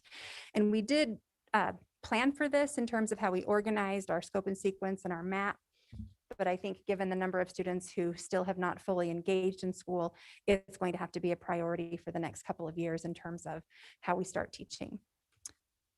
So when we look at our own recovery and moving forward for the remainder of this year, and as we start making plans into next school year, I'm again just going to say anything we can do to encourage our families and build those relationships, to have those conversations about getting students back in school and the level of safety that our schools really have in place. Continue to amplify our outreach efforts. So really trying to find out what students are experiencing, how we can help them overcome the barriers of whatever is impacting their engagement or getting them back to school. As I just mentioned, focusing on acceleration and being able to identify where we've got that unfinished learning so that we can start building that into our instruction. Evaluate our intervention implementation. So how's that instruction going? Are we implementing interventions as intended? What does that look like in terms of the intensity of how we've got that organized in our daily schedule? Those are some areas that I think are worth looking at to see if we need to make any tweaks there. And then finally, we're working with our high school principals to look at additional opportunities for students to recover credit as we see a higher number of students who are credit deficient this year. Those are just a few of the things to think about as we move forward. What other questions or information would you like at another time? What's on your mind? Mr. Wrigley. Just really quick, I do want to express my appreciation for the teachers in the district and all your staff and trying to keep the boat afloat over the last year. I mean, it's had a lot of holes in it, and we've been sticking our fingers all over the place trying to keep the boat afloat. Tying in with your analogy as a cup half full or half empty, our new president had a goal to have everybody back in school within the first 100 days of his administration, which would probably be mid-May. We're ever accomplished that. So I'm sure you're getting a personal letter. So thank you so much. Thank you. Thank you. Other thoughts? Mrs. Nybauer. I too just wanted to thank you, Amber, and I love two things you brought up. How I'm a cup is half full person too, but I love that you're thirsty to fill the opportunity gap. And I think that is a wonderful way to frame it, and really appreciate your positivity also, which is contagious and can help us reach where we need to be. So thank you for all of your data. One idea also I wanted to throw out there is Alpine School District, when they have a day off, like Martin Luther King or President's Day, they are having the kids attend for their COVID day that they usually have online. And so I think that might be something we need to look at too, is when we're talking about instructional hours, how many our kids are getting like this week where we had President's Day and then we also have the Friday off. So that may be a way to fill that opportunity gap, as well as looking at, returning half day for that 5th day or something. Yeah, thanks for making me aware of that. I didn't know that is something to look into. Okay, I just want to say that this was a fantastic report. So thank you for all this information and gave us much to think about. But your narrative about switching from learning loss to unfinished learning really resonated with me. I thought that was really insightful, and the idea of spiraling in those concepts that have not yet been learned while they keep moving forward, I think is just really a very good way to help help our situation to maybe shorten the time that it takes to recover. And I'm just wondering, schools now, school community councils, they're working on their school improvement plans. Have you had conversations with the principals and the BLTs so that they can help those SCCs understand these concepts and maybe design their plans to incorporate those We haven't strategies? yet. We have that planned for this Thursday. So this Thursday, we're having what we call triumvirate. So that's where our principals, our achievement coaches, and the external coaches come together to dig into their school-specific data around all of these indicators. And we'll be walking through more in depth the concept of learning loss versus unfinished learning and the idea of acceleration over remediation. And we've got some tools to give them to support their learning and when they want to have those conversations with their school community council and the rest of their faculty. I'm glad to hear that. Thank you. Oh, let's see, Mrs. Shields, did you have I something? just wanted to add, I just totally agree with what Holly and Nancy just said about the positive way of thinking of that. And I really love how you just said that if we don't do that, that's actually going to increase inequities. Correct. So anyway, I just wanted to add my thanks, and I love that attitude, and I think we should move forward with these ideas. So thank you, Amber. Thank you. Okay, I think that concludes this report, and thank you so much. It's My obvious. a pleasure. Thanks for your tremendous time. amount of work went into this, and we really appreciate it. And look forward to hearing maybe some more at the end of the year. Indeed. All right. Oh, see, Superintendent. I just wanted to follow up on a few of the comments, and first off, tell Amber and ISD and school performance how much I appreciate all their efforts and work. No question that we have a long ways to go, and there's a lot to celebrate along the way too. When you look at how many districts and states are still shut down, the fact that our schools are open, and I think it's definitely true that our teachers and our staff are doing everything that they possibly can. Just a thought on the return to 5 days. When I think back to early July, August, when we were working through these issues and thinking about all of the steps that we've taken to try and support, and balance all of these needs, right? The safety and the well-being of everybody involved, students, teachers, staff, at the same time, balancing that against the academic needs of our students. And one of the things that I kind of go back to Dr. Webb, one of his very first pieces of advice to me in really probably the heat of this crisis last August and September was to remain flexible and continue to learn. And in my mind, when I look at where we were to now, all of the things that we put in place, we started out with 5 additional days to help support our teachers and staff. We moved to a 4-day week to help support our teachers and staff, preparation and mental health and well-being, in the hopes that it would support our students. We know that one doesn't go without the other. And then you fast forward, we established testing for all employees every single day to help support our teachers and our staff mental health and well-being. And I think that helped. And then we get to the semester break and the health order change, right? We had the mask mandate change, which also lowered our quarantines number. Also, the number of isolation days went from 14 to 10. So we saw a massive decrease in that. At the same time, lo and behold, we got news that educators would move to the front of the line for vaccinations. And we're just getting ready to complete that by about the mid to end of March. All of our, well, most, or at least everyone that wanted the opportunity to be vaccinated will have that. And so in my mind, as I think through that and think about the importance of the data that you're seeing here tonight, the one thing to me that really stands out that is necessary in this recovery, and that is relationships.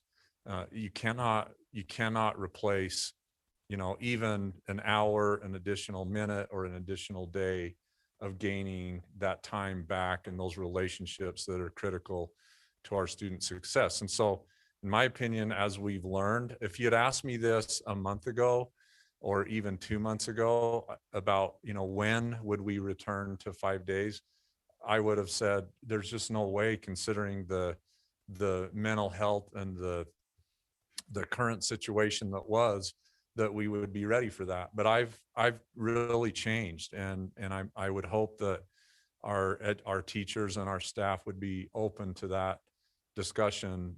I certainly am. I think by the time all of the vaccinations have taken place, I realize that's not necessarily popular.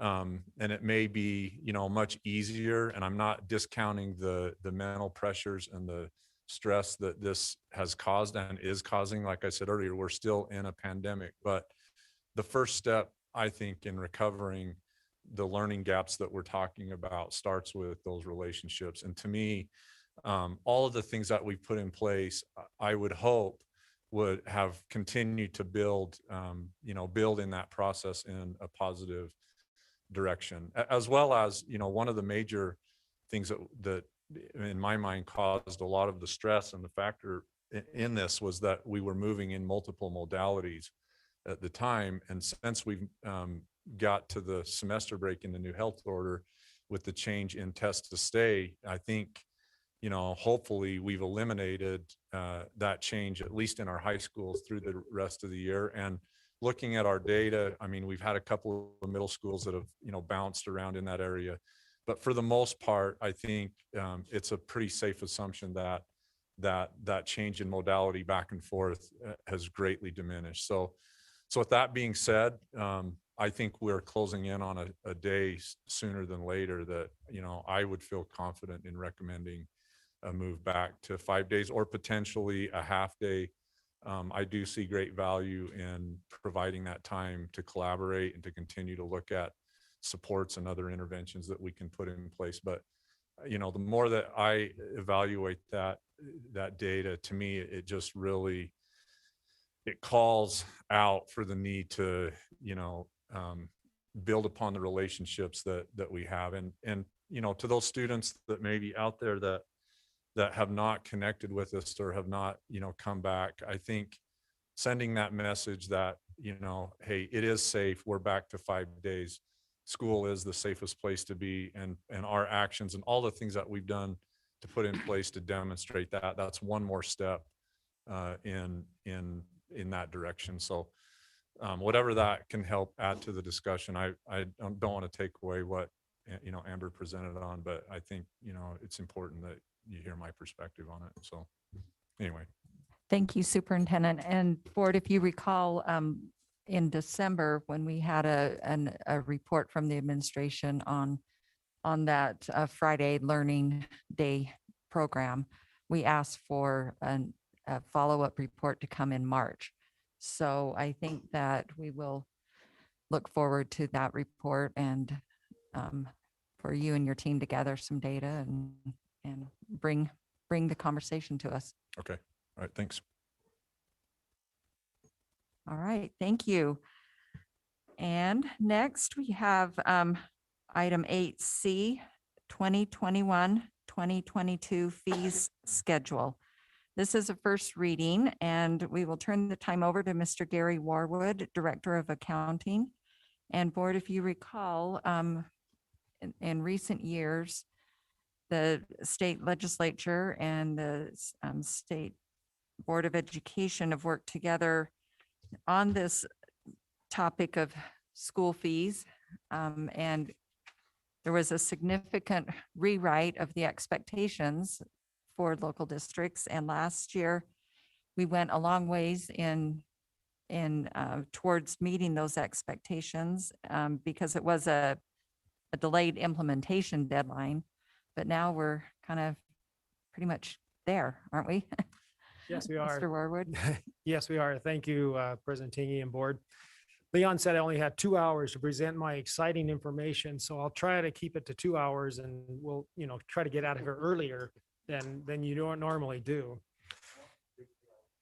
I have a longer drive than you do, so.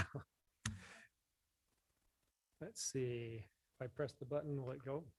Nope.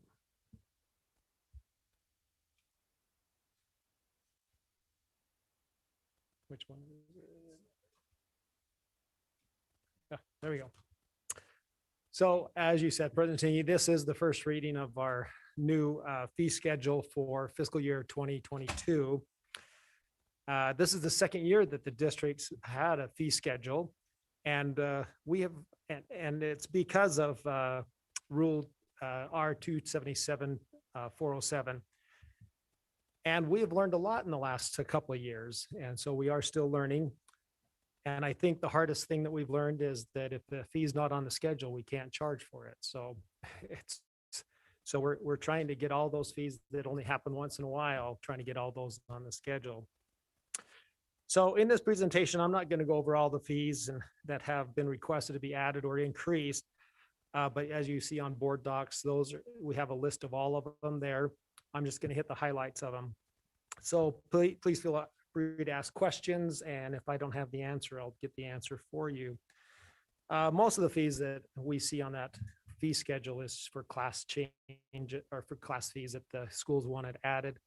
And again, that was limited to $30. And so most of them are between 10 and 20, but there are a couple that are 30. And also the maximum amount that a student can be charged for the year is $5,000. That hasn't changed. The biggest new fee, I think, is the technology fee, or I think we're probably changing the name to the Chromebook one-to-one device fee. It is a new fee for fiscal year 2022. And this will be $70 for the high school students and $50 for the middle school students. This is for a personal Chromebook and case. And with each ninth grader coming into high school, they'll receive a brand new Chromebook. And they will keep this for all 4 years if they stay with that school. And at the end of the 4 years, that Chromebook will be given to that student to take home for good. So when they're a 12th grader. Middle school students will have a Chromebook to use in their class and to take home. Their fee is, as I said, is only the $50. And they will have that for the 6th, 7th, and 8th grade. And then at the 8th grade, they'll turn it into the school. And then when they become a 9th grader, they'll get their brand new Chromebook, but will be charged the $70 for the fee. But during the summer, there will be Chromebooks available for their use if they don't have any if they don't have any.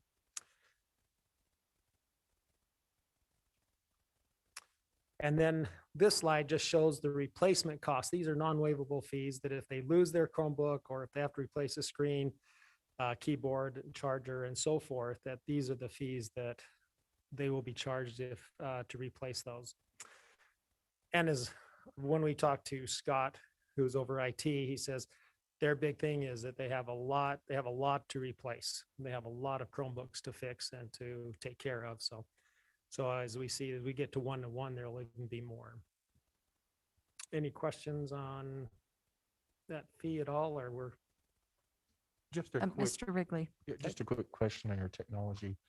If I go to any place nowadays, before I leave the place, they always ask me, would you like a warranty on that?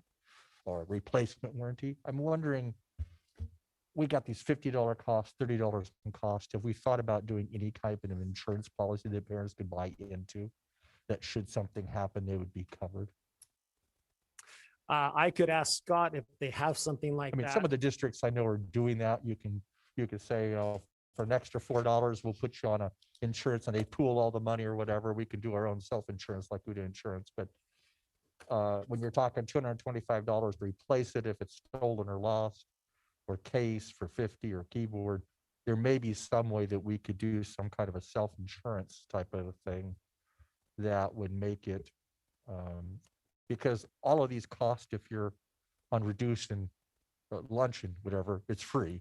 So we're hitting the population that that may be able to pay it really well, and other population may be really difficult for them to pay this, where everybody else is to be waived. Just looking for some kind of options for that middle population of income that might make it. But yeah, this is almost everywhere I go nowadays. That's the last option to check stand. Would you like an insurance policy on it? And we know they're making bucks on it.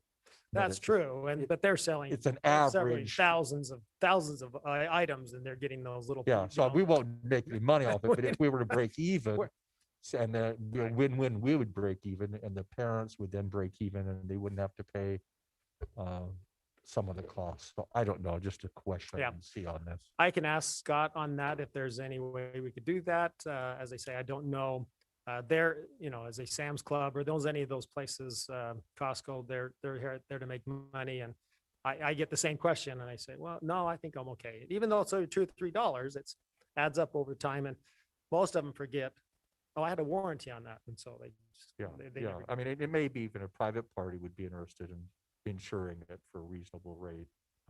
Just a suggestion, because this could be, we haven't done this before, and looks pretty overwhelming as far as cost if you need to replace it. Right, right. And maybe for $4 more a year, the parent may say, yeah, I'm willing to, for $4. Okay. Mr. Millerberg? Gary, it's kind of more of a comment than maybe a question, but maybe a little bit of a question too. I find it interesting how the fees, I'm looking at the list of all the fees, how the fees have increased substantially from what we've had before. And that's a question part. The comment part is I find it interesting that as I look at boys golf, the boys spend $200 for an equipment bag, which I'm assuming is a golf bag. Yes. Nice terminology. I like that. It sounds better. But the girls don't have a golf bag or an equipment bag. But the girls golf spend $200 for a uniform, and yet the boys don't have a uniform. Well, you have to look good while you're golfing. You know that, right? Well, I just find it interesting. Why do the girls need uniforms and the boys don't? And the equipment bags, now that comes out hard. I'll tell you, that's a tough one. The equipment bags, the ones I've seen before, have usually had the school logo embroidered somewhere on the bag. And I would think that would be something that the young ladies would appreciate having as much as the young men. I can find that out. I mean, as they say, I collect this information from the schools. You Say, accumulate information, you don't write it, right? Exactly. So the schools might already have that because these are the new things. So the girls might already have a bag, but not, Well, you've you got don't a new understand. crop of understand what I'm girls coming saying. in every year too. Yeah, that's true. But I'm just saying, these are new additions, so they may have those other things already in their fees. Could be. I don't know. Good point.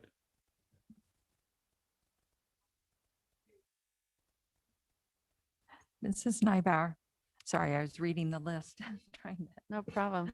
Just a question. So currently in middle schools and high schools, we have Apple Lab carts, we have Chromebook carts and things like that. I know we're doing the one-to-one technology, so that's different. But I would assume that our budget with those Apple Lab carts and all of that, wouldn't that change because now we're doing this, we don't need the classroom sets? And just if we're thinking about this in a different way, this kind of becomes their electronic textbook. We've never charged for textbooks before. I'm not suggesting we can't charge, but when I'm thinking about these fees, and I'm thinking like Steve was saying, Mr. Wrigley, with some of the students that, need help and have fees waived and things like that. What are our considerations and maybe that's a question for Leon, but just wouldn't this one-to-one technology help us save money in other areas where we've been updating Apple Labs and Chromebook? I know a fair amount of land trust funds gets spent on that as well as just the technology budget. So just a question about that. Yeah, our labs we'll save a little bit there. We still gotta have, we still gotta have some labs for various situations in the schools. That being said, our labs usually get updated every 5 to 6 years with the new technology. So to keep this rotation all the way through, we're gonna give out basically 25, each grade, we have roughly 2,500 students, right?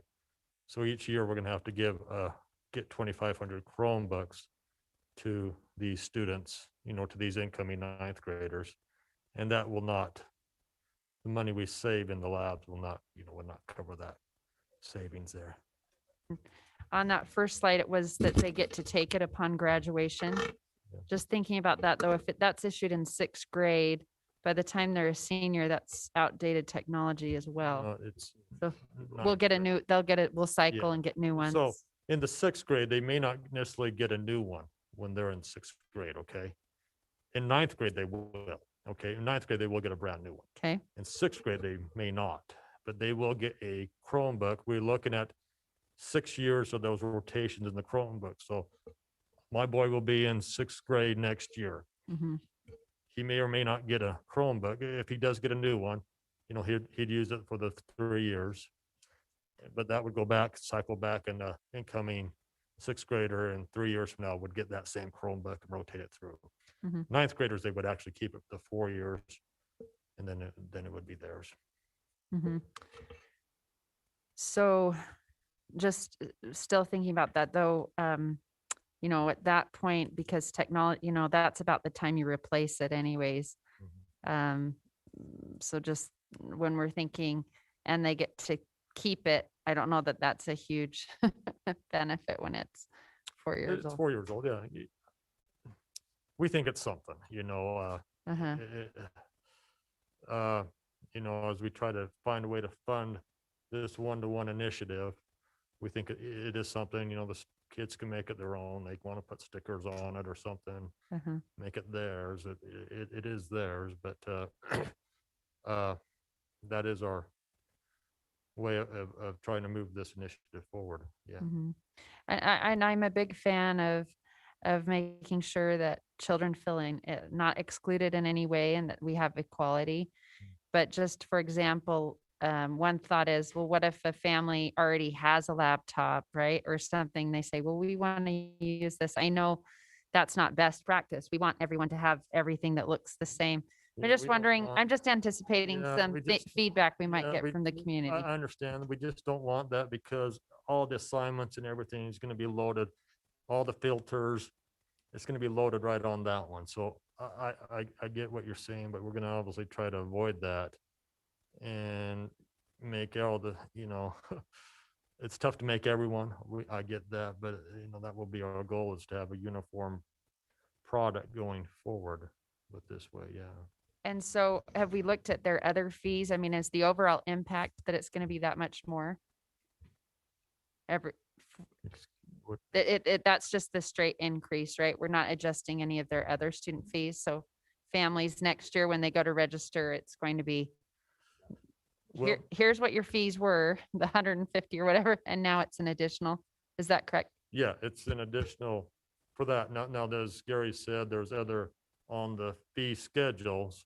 There's other fees, participation fees that are going up. So that would be, again, I don't want to jump in front of Gary, but this is some of the other ones that we're looking at. We've got schools requesting, so baseball would go up, but that's of course just the students that play baseball. So those would go up. And on board docs, you put the list there of those requested fees. Everything else is the same, but if it's on that list there, that would be the requested change. Yeah.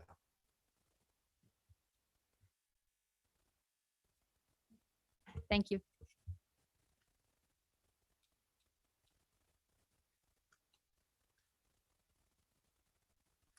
So again, all these, the fees for the technology fee, those would be waivable for those students that are on fee waivers. And you're right. And at least everybody would have the same device, and it helps with teaching, because if someone brought their own device, then the teacher says, have no idea what they can't help them if something goes wrong. And so if they're all working with the same device, then they have some background in, oh, I've seen that problem before and here's how to help you. So that's kind of the thing there. Sure. Just one question on that. How do we prevent that from happening? We can't really say you cannot bring your own device, or can we with the policy? Because then it kind of looks like we're forcing them to pay that technology fee. I'm just thinking of possible problems. Right. And I think one of the big thing that Leon brought up was that the filters, because if you have an unfiltered machine and they're looking at something that they shouldn't be looking at, I mean, we try to lock everything down that we can with our devices and also the internet. So, I mean, that might be the other way that they could do that. We would never prevent someone bringing their device, they have their phones, they have, those things. So. There's also the liability issue. They bring their stuff on campus, then you're liable if things happen to their stuff. And then you have all those other issues of somebody stole it, somebody broke it. And I used to say to my class, if you don't want it stolen, broken, taken, lost, don't bring it. Because I don't have time for it. There's no time for me to spend all this time to figure out who took your pink mechanical pencil. So that's the other issue besides the firewalls and the protection, so they're not going places, and they're fast. Those little kiddos, they're so fast. I was doing a WIDA testing and I turned around and shit flipped from the WIDA testing right into a YouTube. And it just took seconds. And so it's just really important that we know what's going on with those. And the other thing is, if we tell the ninth grader, this is your brand new Chromebook and you're going to receive that at the end of your senior year, we're hoping they'll take care of it better, that it's theirs, that they won't use it as a doorstop, or they won't play frisbees with it and things. So hopefully that's kind of what we're getting at, is that this is yours and you get that at the end when you're a senior. And a lot of colleges do this, right? But they charge a lot of money and say, hey, at the end of the thing, you get this nice laptop that we purchased, but you really bought it.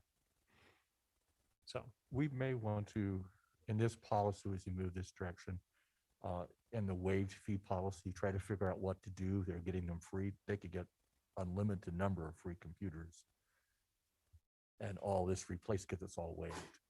So I don't know how we want to address that, but I could see in somebody coming in first and saying, you're going to pay this amount of money and just get 225 if it's lost, and I'm going to take care of the darn thing. If in fact it's all waived, there's no incentive to be able to meet. If they have to replace it, that's not waivable.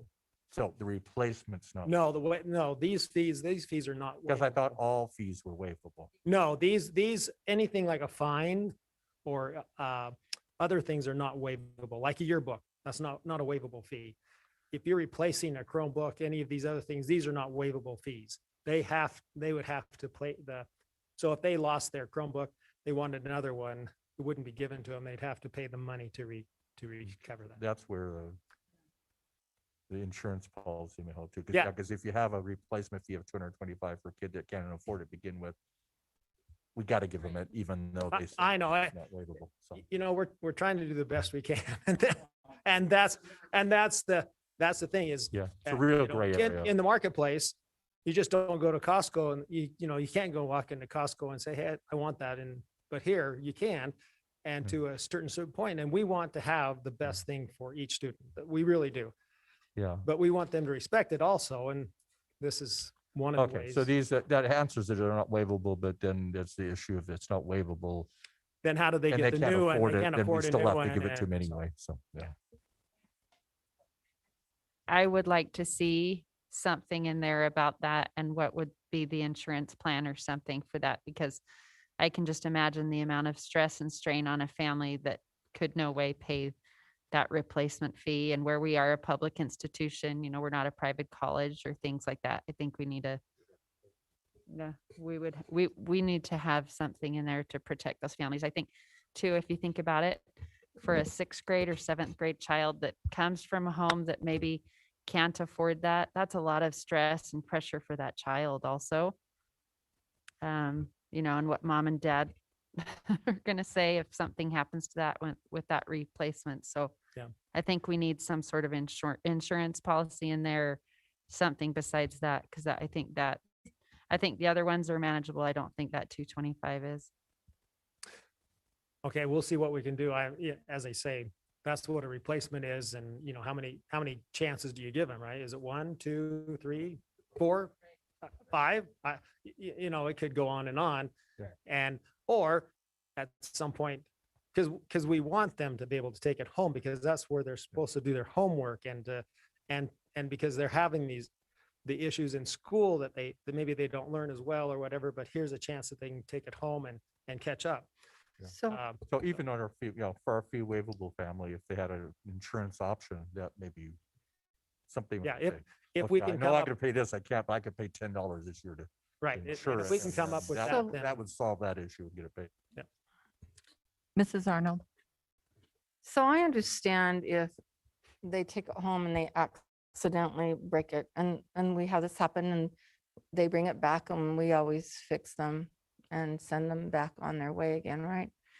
But if they're lost or stolen, in my brain, then there's a responsibility. Like, you should take it in out of your car. Don't leave it in your car. If it's in your house, it shouldn't be stolen. And how is it getting lost? That would be another irresponsibility thing. So, and I know sometimes accidents happen, so they get, like I said, they might get broken, but we're not saying that if they get broken, that they have to pay the $225 to replace it. no, it's if they, as they say, Scott broke these down for us, and he says, these are the components that can get broken or that need to be replaced. So their charger, if they leave it somewhere, and how we have left our phone chargers right in the wall at the hotel or whatever. Right, that's what I'm saying. And or- so they come back and say, I need a new charger. And they say, okay, well, that has to be $30. And hopefully, that $50, that if they break the screen once, and Scott was telling me what they do is they have the Chromebook open, they'll put their pencil inside and then shut the Chromebook. There goes the screen. Hopefully you only do that once. And Well, you and learn, but they do get taught in school how to carry them, how to use them, how to not put pencils in them. I mean, like there is instructions that go on. So, and I get poor, I know poor. I don't know how we're going to do an insurance policy for people. As a district, we're not in the insurance policy business.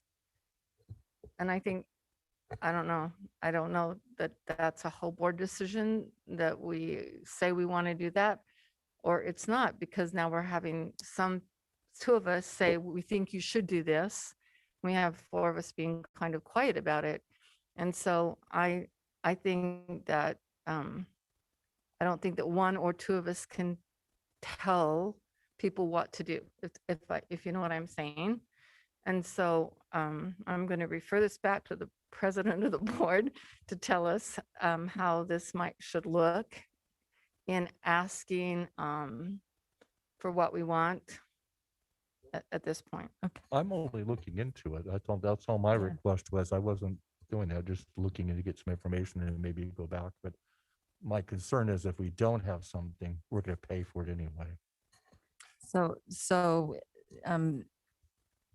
I would say this is a first reading, and this is an opportunity for the board to give feedback, and that then you'll come back to us with additional information before any decisions are made. But ultimately, the decision is the responsibility of the board when we approve the fee schedule. So I think if, at this point, I think just maybe look into it and see and come Right. back with more information. my thoughts right now is that we could check into a third party to see how much it would cost. Say, what would you insure us for? Would it be a $50,000 fee? And say you would insure all our Chromebooks for the year. Is it $100,000? Or is there anybody out there that even does that? That'd be the thing. Right, and that's the other thing, we can ask the other district to see what they're doing and how they're doing that. So or we start our own fund and insurance fund, and if that's Yeah. so what the board So, wants. so I'm hearing this piece of it as a request for information. Yes, and Okay. I will get that. Okay. Okay, Mrs. Shill? Well, I was just gonna say, I mean, I kind of agree with the fees as long as we're going along with state law, because I can just see how you guys are trying to incentivize the kids to take care of them. That's what that is. And I think that's a good idea. So that's my opinion.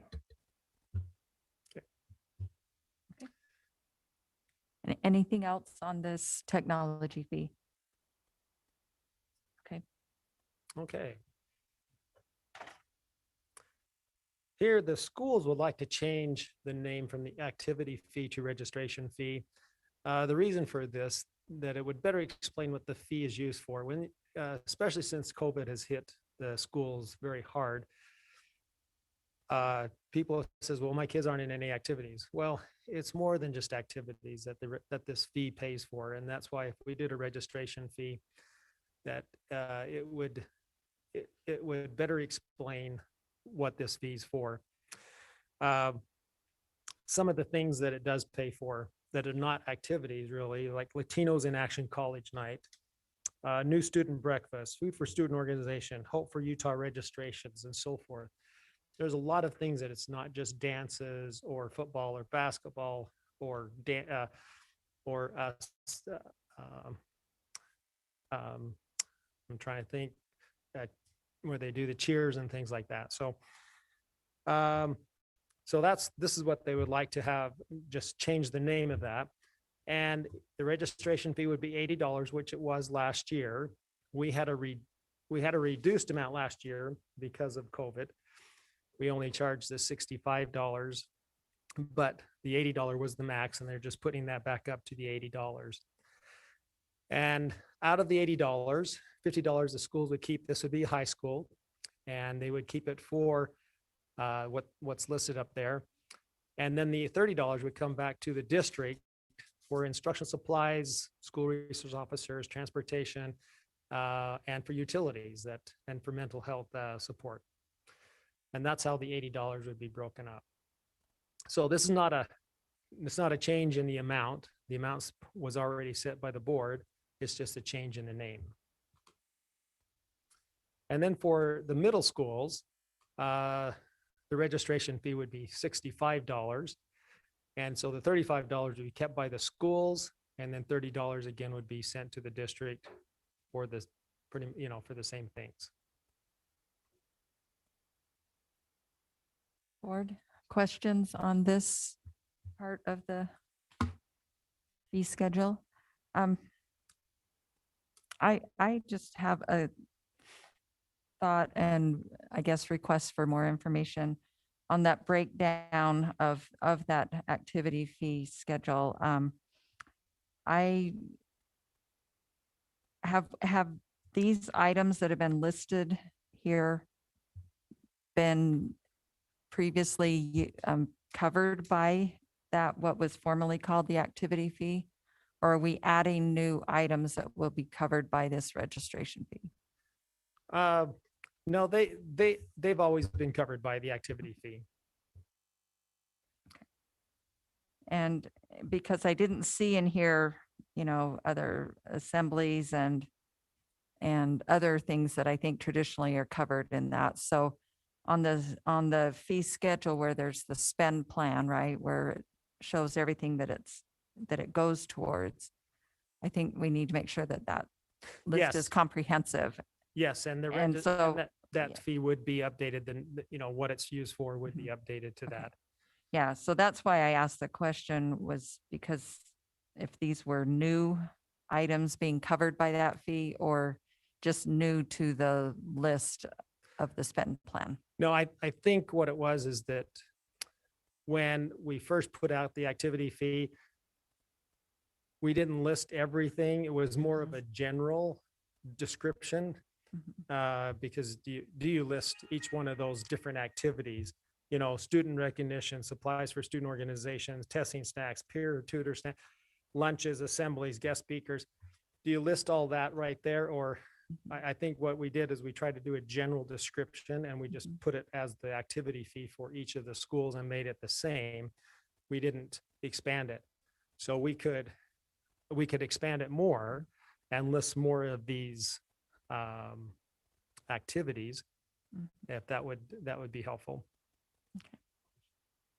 Thank you. Mr. Wrigley? So a question I have on this is I'm trying to understand, on the high school level, the district gets 37%.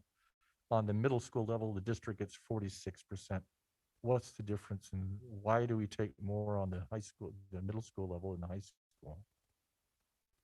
And on the rate, if you take those rates, 65 30 Right. divided by 65 is 46%. And the other one's 37%. Is there a reason that we don't keep the same percentages, or is there more cost, or? I don't think it's more cost. That's kind of what Leon and we discussed, and we thought, oh, you just keep it to $30 for high schools and middle schools. If you would want us to do a more of a ratio on that. I'm we just could look at wondering, that. I mean, it sounds like most of the money, more percentage of the money is staying in the high schools than in the middle schools from the fee that we take. Yeah, that's a good question, and we could look at it that way. We just did a straight $30, just so you know, and I think all of you know the bill. You know, we're required to spread the fee waivers out amongst all schools, right? Yeah. So we asked for the $30 in, so we get basically those $30 from those schools that don't have as many fee waivers. And we turn around and we shift that same amount of money to the schools who who have the fee waivers, right? And that's how we equalize it that way. And that's, and that is, I know, I just looked at them, I thought yeah, that's sort of yeah. interesting. And that's actually nothing new. We've done that. We've had, that's been in the rules for last 2 years. Well, this is actually the first year of it. Yeah. We've actually done that for the last 11 years since we've been a district, is that same process of equalizing fee waivers amongst all our schools. Yeah, I just, so the $30 makes sense, but it didn't make sense as far as the percentage of what you were taking or the total amount of money that they had, so.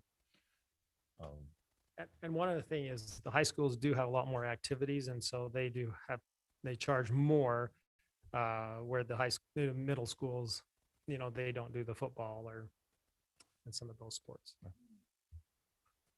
Mrs. Nybauer?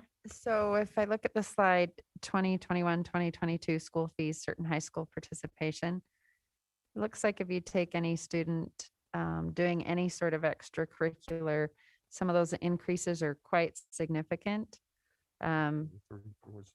It's this one, yeah. So miscellaneous 30 to 100. If you have someone like doing drill, that's a $200 increase. Just wondering, with all these increases and the technology fee, what's the total impact a family's going to have? What's the total? It might be nice to kind of look at that. Just, I think it seems like it's more dramatic this year than in years past, for sure. And I'm concerned about how families will feel about that. I can tell you on the miscellaneous, that was a fee that was put on last year for all the sports and everything. And the schools came back to us and said, well, should I say that? Parents are going around us. They want pictures. And for $30, the $30 is being used up for meals and other things. And there was no money for pictures. And so they would order the photographer, and then parents would pay the photographer straight, wouldn't have anything to do with the school. So we didn't think that was fair, because if you were a student and couldn't provide that or pay for that, then what do you do? Then you're the one that's left out, and that's what we don't want. We want to be all inclusive. And so that's kind of why we says, well, if we bump up the miscellaneous fee to the $100, then you can do the meals and the pictures and yes, and true. I agree. It is a big increase. As I say, these are the schools telling us this is what we need because of the costs have gone up. Basketball participation, that also pays for refs. On a basketball court, you have 3 referees every game. And that could be, so you have the girls, sophomore, maybe the sophomore and the junior together, then you have the varsity. So there's 6 referees right there. Then you got the boys and, or they could play 6 games a night. And then you're having 3 referees on each one of those games. So it's very expensive for basketball. And I don't know how to get around that piece of it. So that's the hard one. One comment on that too, that's interesting. So, and I don't know if I think it is this way with all our sports, but when you have children that participate, you're paying those fees. And then also, of course, there's volunteer hours you do as a parent, but then also you pay to see your kids play as well, per family member. And there isn't like family discounts or things like that. So I think it may be a good idea just as a district to kind of look at that and what the total fees are associated with that, because there's always per family. Yeah. Because families, you go watch your son play all year long and that's upwards of, mom and dad, they're $12 every game plus these fees plus, and those pay for refs as well. So I love all our programs. I'm not trying to say anything critical, but I just think that, I understand we want to include everyone, but I wonder if there's some families where this feels less inclusive and I know there's certain waivers, but. Yeah, all these are fee waivable. So those students that qualify for that, then they can participate in any of the sports or any of the clubs or those that's so forth. How do you limit a person from doing certain things? I don't know. And that is a great question. And I wish I had the answer for that one, but we can, look at that as a district, because these are, as I say, these are what the school's saying, like the uniform, the baseball uniform, he says, we can't buy it for $400. So, and I'm thinking, okay, I don't know that because I'm not the baseball coach and I'm not buying the uniforms. So that's something that, we could look at, but. Mrs. Shield? Yeah, I just wanted to remind the board that the whole goal of this state law that is making us do this is to be transparent and to actually show, I'm getting too tired, to show the actual cost. We only have 2 more hours. Okay. And also, these are maximums, right? They don't have to spend that much, but maybe there is an instance where we need to spend that much, but we don't have to spend that much. So, right. So I just want to. That is true. These are maximum amounts. And hopefully the schools are being thrifty enough that they can find ways that they don't have to charge the students this much. And as you know, that the sports and the other clubs, they do fundraising to help with that. And I truly, I believe, I hope that it's true, that the school or the coaches looks out for those kids that are right in between.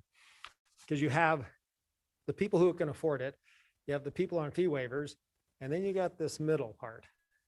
It's a squeeze. And so they've got to make a choice. They say, okay, can I play basketball? Because really basketball, you're talking 24 kids on the boys, 24 kids on the girls, students. So how many of those are in that piece right there? And I hope that they would take that in consideration. And they're doing fundraising and other things to help those kids that they can play and have the same opportunity. So it's not the whole school, it's narrowed down. Now football is a different story. You can have 100 kids on a football team. So those hopefully, they do a lot of big fundraisers for football and it's a big sport. And hopefully they're looking out for that middle section also. Thank you. Mr. Wrigley? Now, I have the same issue this year as I had last year, and it's with the law. And we have to work, but the issue with the law is they were concerned that the people on fee waivers couldn't participate in mixed sport. How we've now set it up, the people on fee waivers could be up to $5,000 and would pay for it. The Yes. people, as you said, on the upper income can do whatever they want because they have the money for it. It's that middle class group that's being crammed to nothing right now with COVID. That's going to be financially strapped. So yeah, if you're happy to be in the middle class area, you may not be able to play more than 1 or 2 games because your family can't affect it. But if you're on either end, you can. So they just made an inequity now with a different group, which I really worry about when we raise the rates up by 25% to 40, 35%. That just to even squeeze that group even more. I'm not sure what to do about it because, I mean, if the costs are the cost, and I know what you're telling us on these sheets are the cap. It doesn't say that. We probably want to put cap on here rather than new fees, just the new cap, so people know there's a cap. But I'm not sure what it is, but legislatively, we really need to talk with our legislators and say, so how are we going to resolve this? Because you didn't make it any better. You solved it for one group, and now we've got a larger middle group that it's being really affected. So I'm just still concerned this year as I was last year. And No. I think I just want to make a point to the transparency piece of it.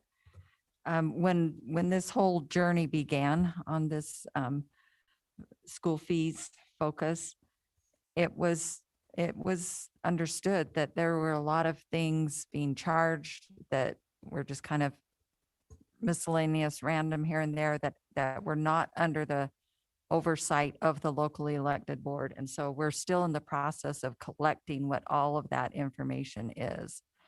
So yes, while there's an increase, but I think in a lot of these increases, probably just a recognition that previously we didn't capture all the things that were included in these activities. And now, once we get them all captured, then we can start with okay, how can we start being more responsible and maybe start reducing some of those things, some of those costs and fees. Yes, and I think a great one is the miscellaneous fee, where, you could have pitchers or you can have meals for the team or tournament fees. So what is it? One or the other, and you got to have tournament fees to play, right? Pitchers are kind of a sidebar, but everybody wants pitchers so they can see that, my 5 minutes of fame, and they have to have that. So anyway, you're right. But I think in totality, we have done a great job. And so if someone is going to look at, I want to play baseball, first of all, I make the team, right? But if I make the team, I know that these are all the costs that I have to pay. And it might be a lot, but those are the total costs. And it's not, as you said, by the way, there's $100 fee that you have to pay for this tournament.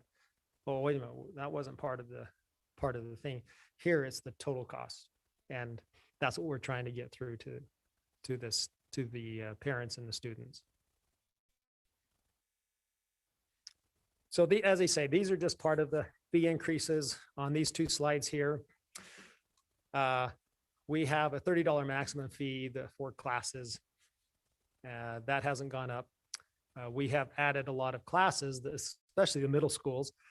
The middle schools added fees to some of their classes, and they will, but they're not over the $30 maximum. Most of them are the $10 or $20.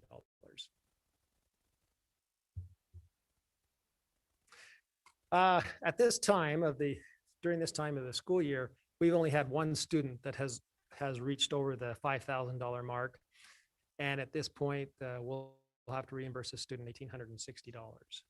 And that's because the fundraiser and the boosters and so forth. Yes. Gary, tell me what the fundraiser is. Why would somebody spend $2,700 on a fundraiser and $3,700 on donations and have that count towards the 5,000? No, that's what they've collected in fundraising. That's what? That they've collected in fundraising and the booster donations. So this is money if a student fundraises individually, that counts toward the $5,000 cap. That's in the law. I'm so confused on that one, that we're subsidizing somebody over $1,800 because they do fundraisers, seriously? Yep. Wow. Because if they individual fundraise and they count that towards their fees that they have for football or basketball or whatever it is, if they go over the $5,000 mark. Now, I will tell you, we are looking into that to make sure that those are correct. Okay. Yeah, But I agree. I was confused when I read that. Wait a minute, that's money coming in, not going out. right, that's money coming in from that student who has fundraised or had, the booster donations coming into their account, and that counts towards fees that they have paid. So you have somebody that would have had a $460 fee because they fundraised, they get $1,860 refunded. And okay. So just being a parent whose kids have participated with this, and also I've done a lot of sponsoring. So when you sit down with your team, there'll be things that you cannot use fundraiser money on, like your participation fee. They say your fundraising money can't go to that. There's certain fees within that you have to just pay outright. And then there's fundraiser fees that go to other things. And so that's why this student went over and above, is because, in compliance with the law. But when they sit down, like participation fee is not, that's something you can't fundraise for, but you can fundraise for other things. So they have it all broken down, like uniform fee, and some things you can fundraise for and some you can't. But that looks an awful lot like they fundraise for their participation fee. So, I mean, if I do the Right. math on that, so the formula is when you fundraise, not all of it goes, even if you're a student and you fundraise, not all of it goes to you. Some of it goes to the program. So only a certain percentage goes to you. So that's why it would be interesting to look into that in more depth, because Yes. that didn't all go to the student. Some of it went to the program that student was participating in. There's a percentage breakdown that they Well, give to you at the beginning. to me, I've been looking at a lot of tax forms lately, and it's very, it's pretty common to put a cap on credits that you can give, not to exceed the tax you're paying. And I could very easily see putting a cap on what you fundraise, that you can only fundraise up to the extent you pay other fees. But I think that is I'm sorry, but a ridiculous example. So will you look into that? Yes, we're looking into it. Right, not right now, but. And I but know we I'm have only this- one board member that's complaining on that, so. No, I'm, No, they. I'm confused as well. So like when my son was in cheerleading and they would go out and do fundraisers, that he had a certain amount of money, like $1,000 that he had, and I'm just going to make it simple math, $1,000 that he needed to participate and for his uniform. And he would maybe gather up $4,000. And so then he had this extra $3,000, and kids who couldn't quite do it, then he was able to donate that to 3 other students that he wanted to help them with their participation fee and their uniform fee. So I'm confused as well, because that makes no sense that they're making these fundraisers, and who's taking a portion of it? The people, like if we're selling chocolates, the people who we sold chocolates for, they're taking it? I'm confused too. I'm sorry. And I think what we don't have here is what the expenses were that those fundraiser and booster donations covered. Yeah. And there's That's a what's percentage missing that here. just goes to the department too. Yeah. And just what- wanna They don't get issue- I want to 100%. issue a But what does the 1099 department do with MIC. it? There you go. to him. There you go. But what does the department do with it? Yeah, if you could look into that and figure that out for us, that would be great.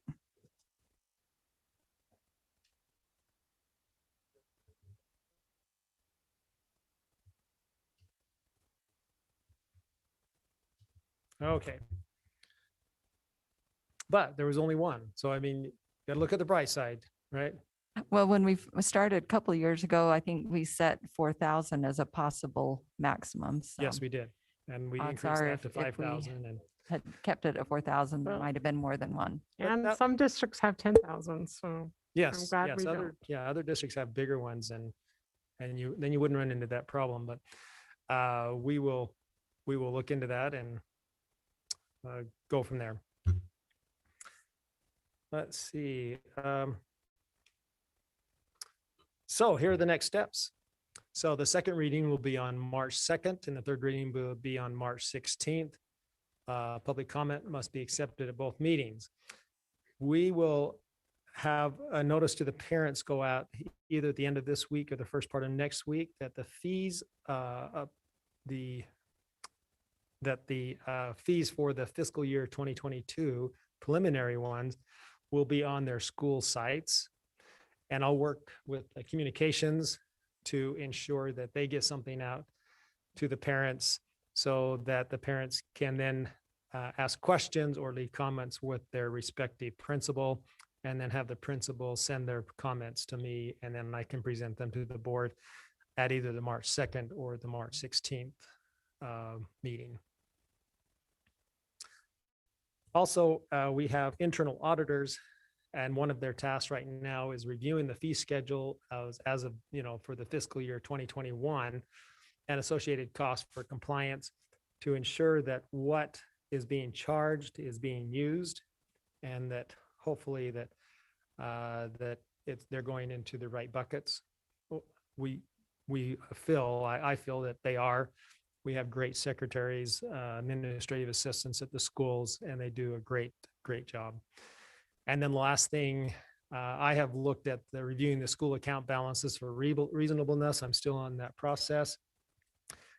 And as I say, just looking at those to see, is there too much in the, in the arts department or the drama department or the football department, just to make sure that it looks good, it looks reasonable. To me, it might not, but to the coach, it might, because say, hey, like the wrestling, we have to buy new mats and they're $8,000 a piece, and we have to buy 4 or 5 of them. That's a lot of money. And so having $40,000 in their account could be a reasonable cost, be a reasonable balance in that account. So that's what we have to look at, is just to see if those balances seem to be reasonable. Gary, a Yes. thought on that along those lines. I think when you're, and I appreciate that you're looking into that and checking out those balances. It's my opinion that the money that's collected or brought in should benefit the students of that year. And if they have to replace their mats, then that should be part of the budget every year, Correct. planned out. And then if it's every 5 years, so if it's in year 5 of their planned budget and that balance is large, then that's good, as long as there's a plan that's. Yeah. And not just kind of like, oh, hey, we charged this fee, we ended up not spending as much on uniforms or golf bags or whatever. So let's just kind of keep it in the till here. And, I just feel like it needs to be as representative as, it is late, I am tired, as close as it can to the actual expenses for that year that those particular groups of students either, paid the fees or raised the money or whatever, that they got the benefit from it. That's right. And that's what's hard about some of these sports that use equipment. Because you have to replace equipment every so often, football helmets, the wrestling mats or lacrosse sticks, or, the pads and so forth. How do you charge that out? And what is reasonable to charge, the year 1, the year 2, and year 3, and then year 4, they've got to replace. You can't just put on all on that year 4 to replace that equipment, because all these other students have used it. So there's got to be some type of way to charge just a little bit more than, for that year, and to add that up, and then they can replace those, replace that equipment or whatever. And I totally get that, but I think that needs to be part of their budget, part of their spend plan, and Right. it needs to be indicated so, and not just kind of all thrown in the same pot. Yep. Other thoughts or requests for information? Like he mentioned, we'll bring this back at the next board meeting. And in the meantime, there will be some communication done for parents. And part of that communication needs to include instructions and opportunity that they have to address the board on this proposed fee schedule. Yes. To give public or input in a public meeting. So, Yes, and I'll work with communications and we'll get something out to the parents, as I say, the end of this week or the first part of next week. and so, and then again, between the March 2nd and the March 16th meeting, because by statute, we have to have this fee schedule approved by the 1st of April. And then it gets published with all the registration materials and things like that. So, and on websites. So. Yes, and that, as I talked to Carson tonight, and he said that what we can do is when they go where the fee schedule is right now, that they can choose the fiscal year 21 year or the fiscal year 22 with the preliminary fee schedules on there. That's what I'm hoping to do. And then anybody can go to the same place and they can see either year. So that's Okay. what the goal is. And Good. but we can get out through communications to have them contact their principal with questions or comments. And then hopefully if they, do that, the principals will get it back to me. Great. Yeah, to get that feedback. And then hopefully it's clearly indicated that it's just a proposed one for the fiscal year 22. Yes. Yeah. Okay. Anything else? Board? All right. Thank you so much. And thank you to your team, because I know you've been working on this all year, for years, for Yes, years we are. now. And it's an ongoing thing. It's not going to go away. Yeah. So, yeah, we appreciate your great work. Okay, that concludes the items on our agenda for new business. And now we will turn the time over to Superintendent Robbins for a report. Real quick, thank you, President Tini. Just by way of update, you can see we've made the decision to move to online only tomorrow. Not my first choice, but considering the 10 a.m. No travel request by UDOT makes that really problematic in that we would have buses, we would have to roll buses much earlier than 10 a.m. to get students to school by that time, or 10:30. So I think that puts us at some risk and exposure with not just buses, but teachers and staff driving. So if you're out there, you haven't received that message, tomorrow will be online only. If you do not have access to technology, please reach out to your school, or you should be getting some communication from your teacher or your school on what your options are. But really just out of abundance of caution, everything is adding up to be quite a storm, especially hitting hard on the bench, really all through the night and through the day tomorrow. So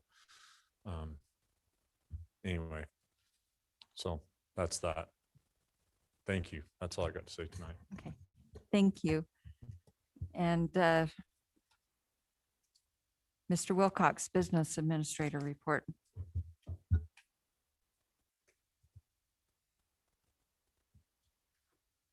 Yes, I'll be very brief. Just two things. We got a message from Midvale City. Of course, they came in a couple weeks ago with their CDA proposal that you approved. They do want to thank you for your support, and they also want to thank you for the policy that you have in place and the guidelines that they could work with. So I believe Jeff and Kirsten will actually be milling that out, that full letter that they sent. I just want to thank our bus drivers this morning. They were out at 4 o'clock looking at the roads. I got up and joined them. Jeremy and I was driving down in Draper, up on Mike, where I see this car coming towards me. I think, what are they doing out there at 4:30 in the morning? The road had only been lane one plowed. And by then we decided it was good enough to start school. I go back and I call Jeremy. I go, there's this car that just drove right by me. And they were kind of sliding all over. And he goes, yeah, I'm pretty sure that was me. So I do appreciate, and it was him. So obviously we don't have many friends, so we hang out at 4:30 in the morning. But I do want to thank those guys who got up and drove the roads and our bus drivers who did drive safely. We had one bus slip off that we had to pull out, but other than that, we got everybody safe. So thank you to them. And I just want to thank Amber for her report. That was really enlightening, and for all the great work that our teachers are doing this year. So that's all I have. Thank you. Great, thank you. Okay, board member reports. We'll start with Mr. Millerberg. You know, the hour is late and I don't know that anybody wants to listen to me flap my jaws anymore, nor listen to my travel log for what I've done for the last couple of weeks. So I'm good. Thank you. Mrs. Schill. I just want to say congrats to the Acadians, Brighton High. They took 5th place, which Jeff already mentioned in recognitions. And then also, I just want to say I was looking on Twitter, and a parent already responded to the Canyons district tweet saying their teacher had already sent worksheets and a game for the kids to do tomorrow. So I just thought that was awesome. I wanted to mention it. I mean, that just shows what awesome teachers we have. So, and thank you to all teachers. You guys are amazing. Mrs. Oaks. I want to echo what was already said. Thank you, Amber. I already know that my kids are going to have some great learning tomorrow, and they're not going to be very excited that the snow day is not as it used to be. So real quick, one of the thoughts I had after Amber's presentation and is a couple of things. I'm wondering, and I apologize that this is coming in this part rather than earlier, but my thoughts were delayed and needed a little further processing. I'm wondering if we can campaign to get students back to in-person learning by doing a more effective job of informing the public about what our infection rates and learning rates are between the different modalities. I think that would really help us to be able to get to where we need to in order to position ourselves for a 5-day week. And also, can we ask how many secondary teachers are still teaching in person and online? And if we can consider shifting online classes completely to CVHS so that the teachers are not teaching in both modalities if we have significantly fewer students. So besides that, I just want to thank everybody in their work. And I'm with Mont. We don't need to waste any more time. We have some crazy roads to get to. Thank you. Mr. Wrigley. I had an opportunity on Friday, right after I got my shot, to go to the dentist. And as I was talking to him, we started talking about our shots. And he informed me that he had got a shot the week before, and it took him 4.5 hours. And he asked how long it took me. And I said, I was in and out within a half hour. I really am thankful for our people and how fast that was. That's crazy. And then the last thing is the last comment is I read an interesting document this week on if you're going to at the parole board, when to go in the morning because you have a much better chance in getting parole than the evening. Now, how does this reply to this? I'd say to our staff, come early because I think you have a probably much better chance. We get grumpy the later we go. So I don't know. I'm trying to figure out how do we do this because I think some of our meetings go pretty long and it is more difficult to think. There's a lot of studies on that. So I'm not sure what we do, but we may want to try to look a little bit. We might have a consent agenda at the last or something or whatever to put our people earlier because it is significantly different on parole. Go early, much better chance of getting parole. Thank you. Mrs. Neibauer. I wanted to thank Amber for her presentation tonight.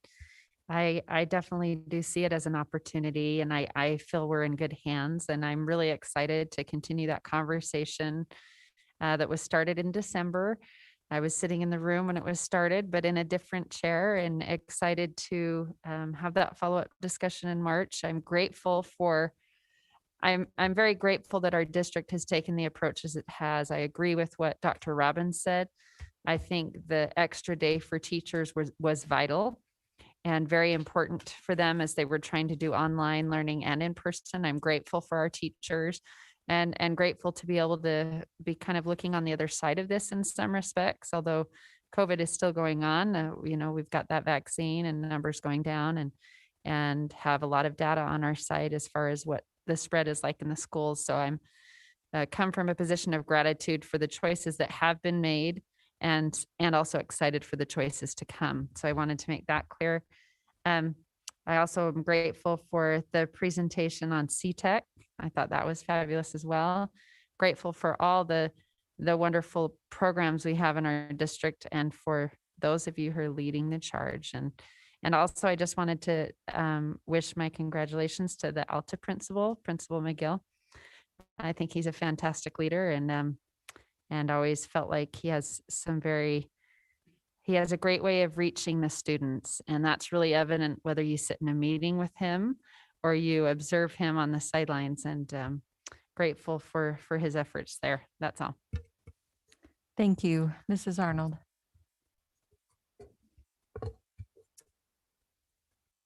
So in a lifetime long ago, I was a gymnast, and I also danced. And one of the things I learned was that you have your children in dance between 3 and about 9 or 10, pretty well for social reasons. And then when they're 9 or 10, their brain catches up with their body and they can learn within a few months exactly what those other kids learned from 3 to 9. I just believe our kids are going to make it up. And we're not behind the ball, we're ahead of the ball. We're teaching them where they are and filling in the gaps. And I'm not really concerned about it. We were ahead the whole state just a year ago. And we'll be there, and we probably still are there, and we'll continue to be there. So I'm just glad that the teachers have really pushed hard and kept with us and did what they needed to do. And on that same topic, everybody at the school buildings, because we can't do anything without everybody, the ladies who cook the food, the custodians who were out this morning about, I don't know, probably the same time, 5 o'clock, 6 o'clock, clearing off the sidewalks. When I got to school at 7 this morning, our custodian was already out there putting down salt and clearing off the snow, the bus drivers. So just wanted, and the same thing I noticed Thursday night, the 2,000 people who went through, that was so organized and so swift. And no 4 hours or 5 hours of waiting in lines. So across the board, just thank you for everything that everyone does in this district. Thank you. And I also will express my appreciation and wish you all safe travels. Stay warm, be safe. And I'll say goodnight and adjourn the meeting.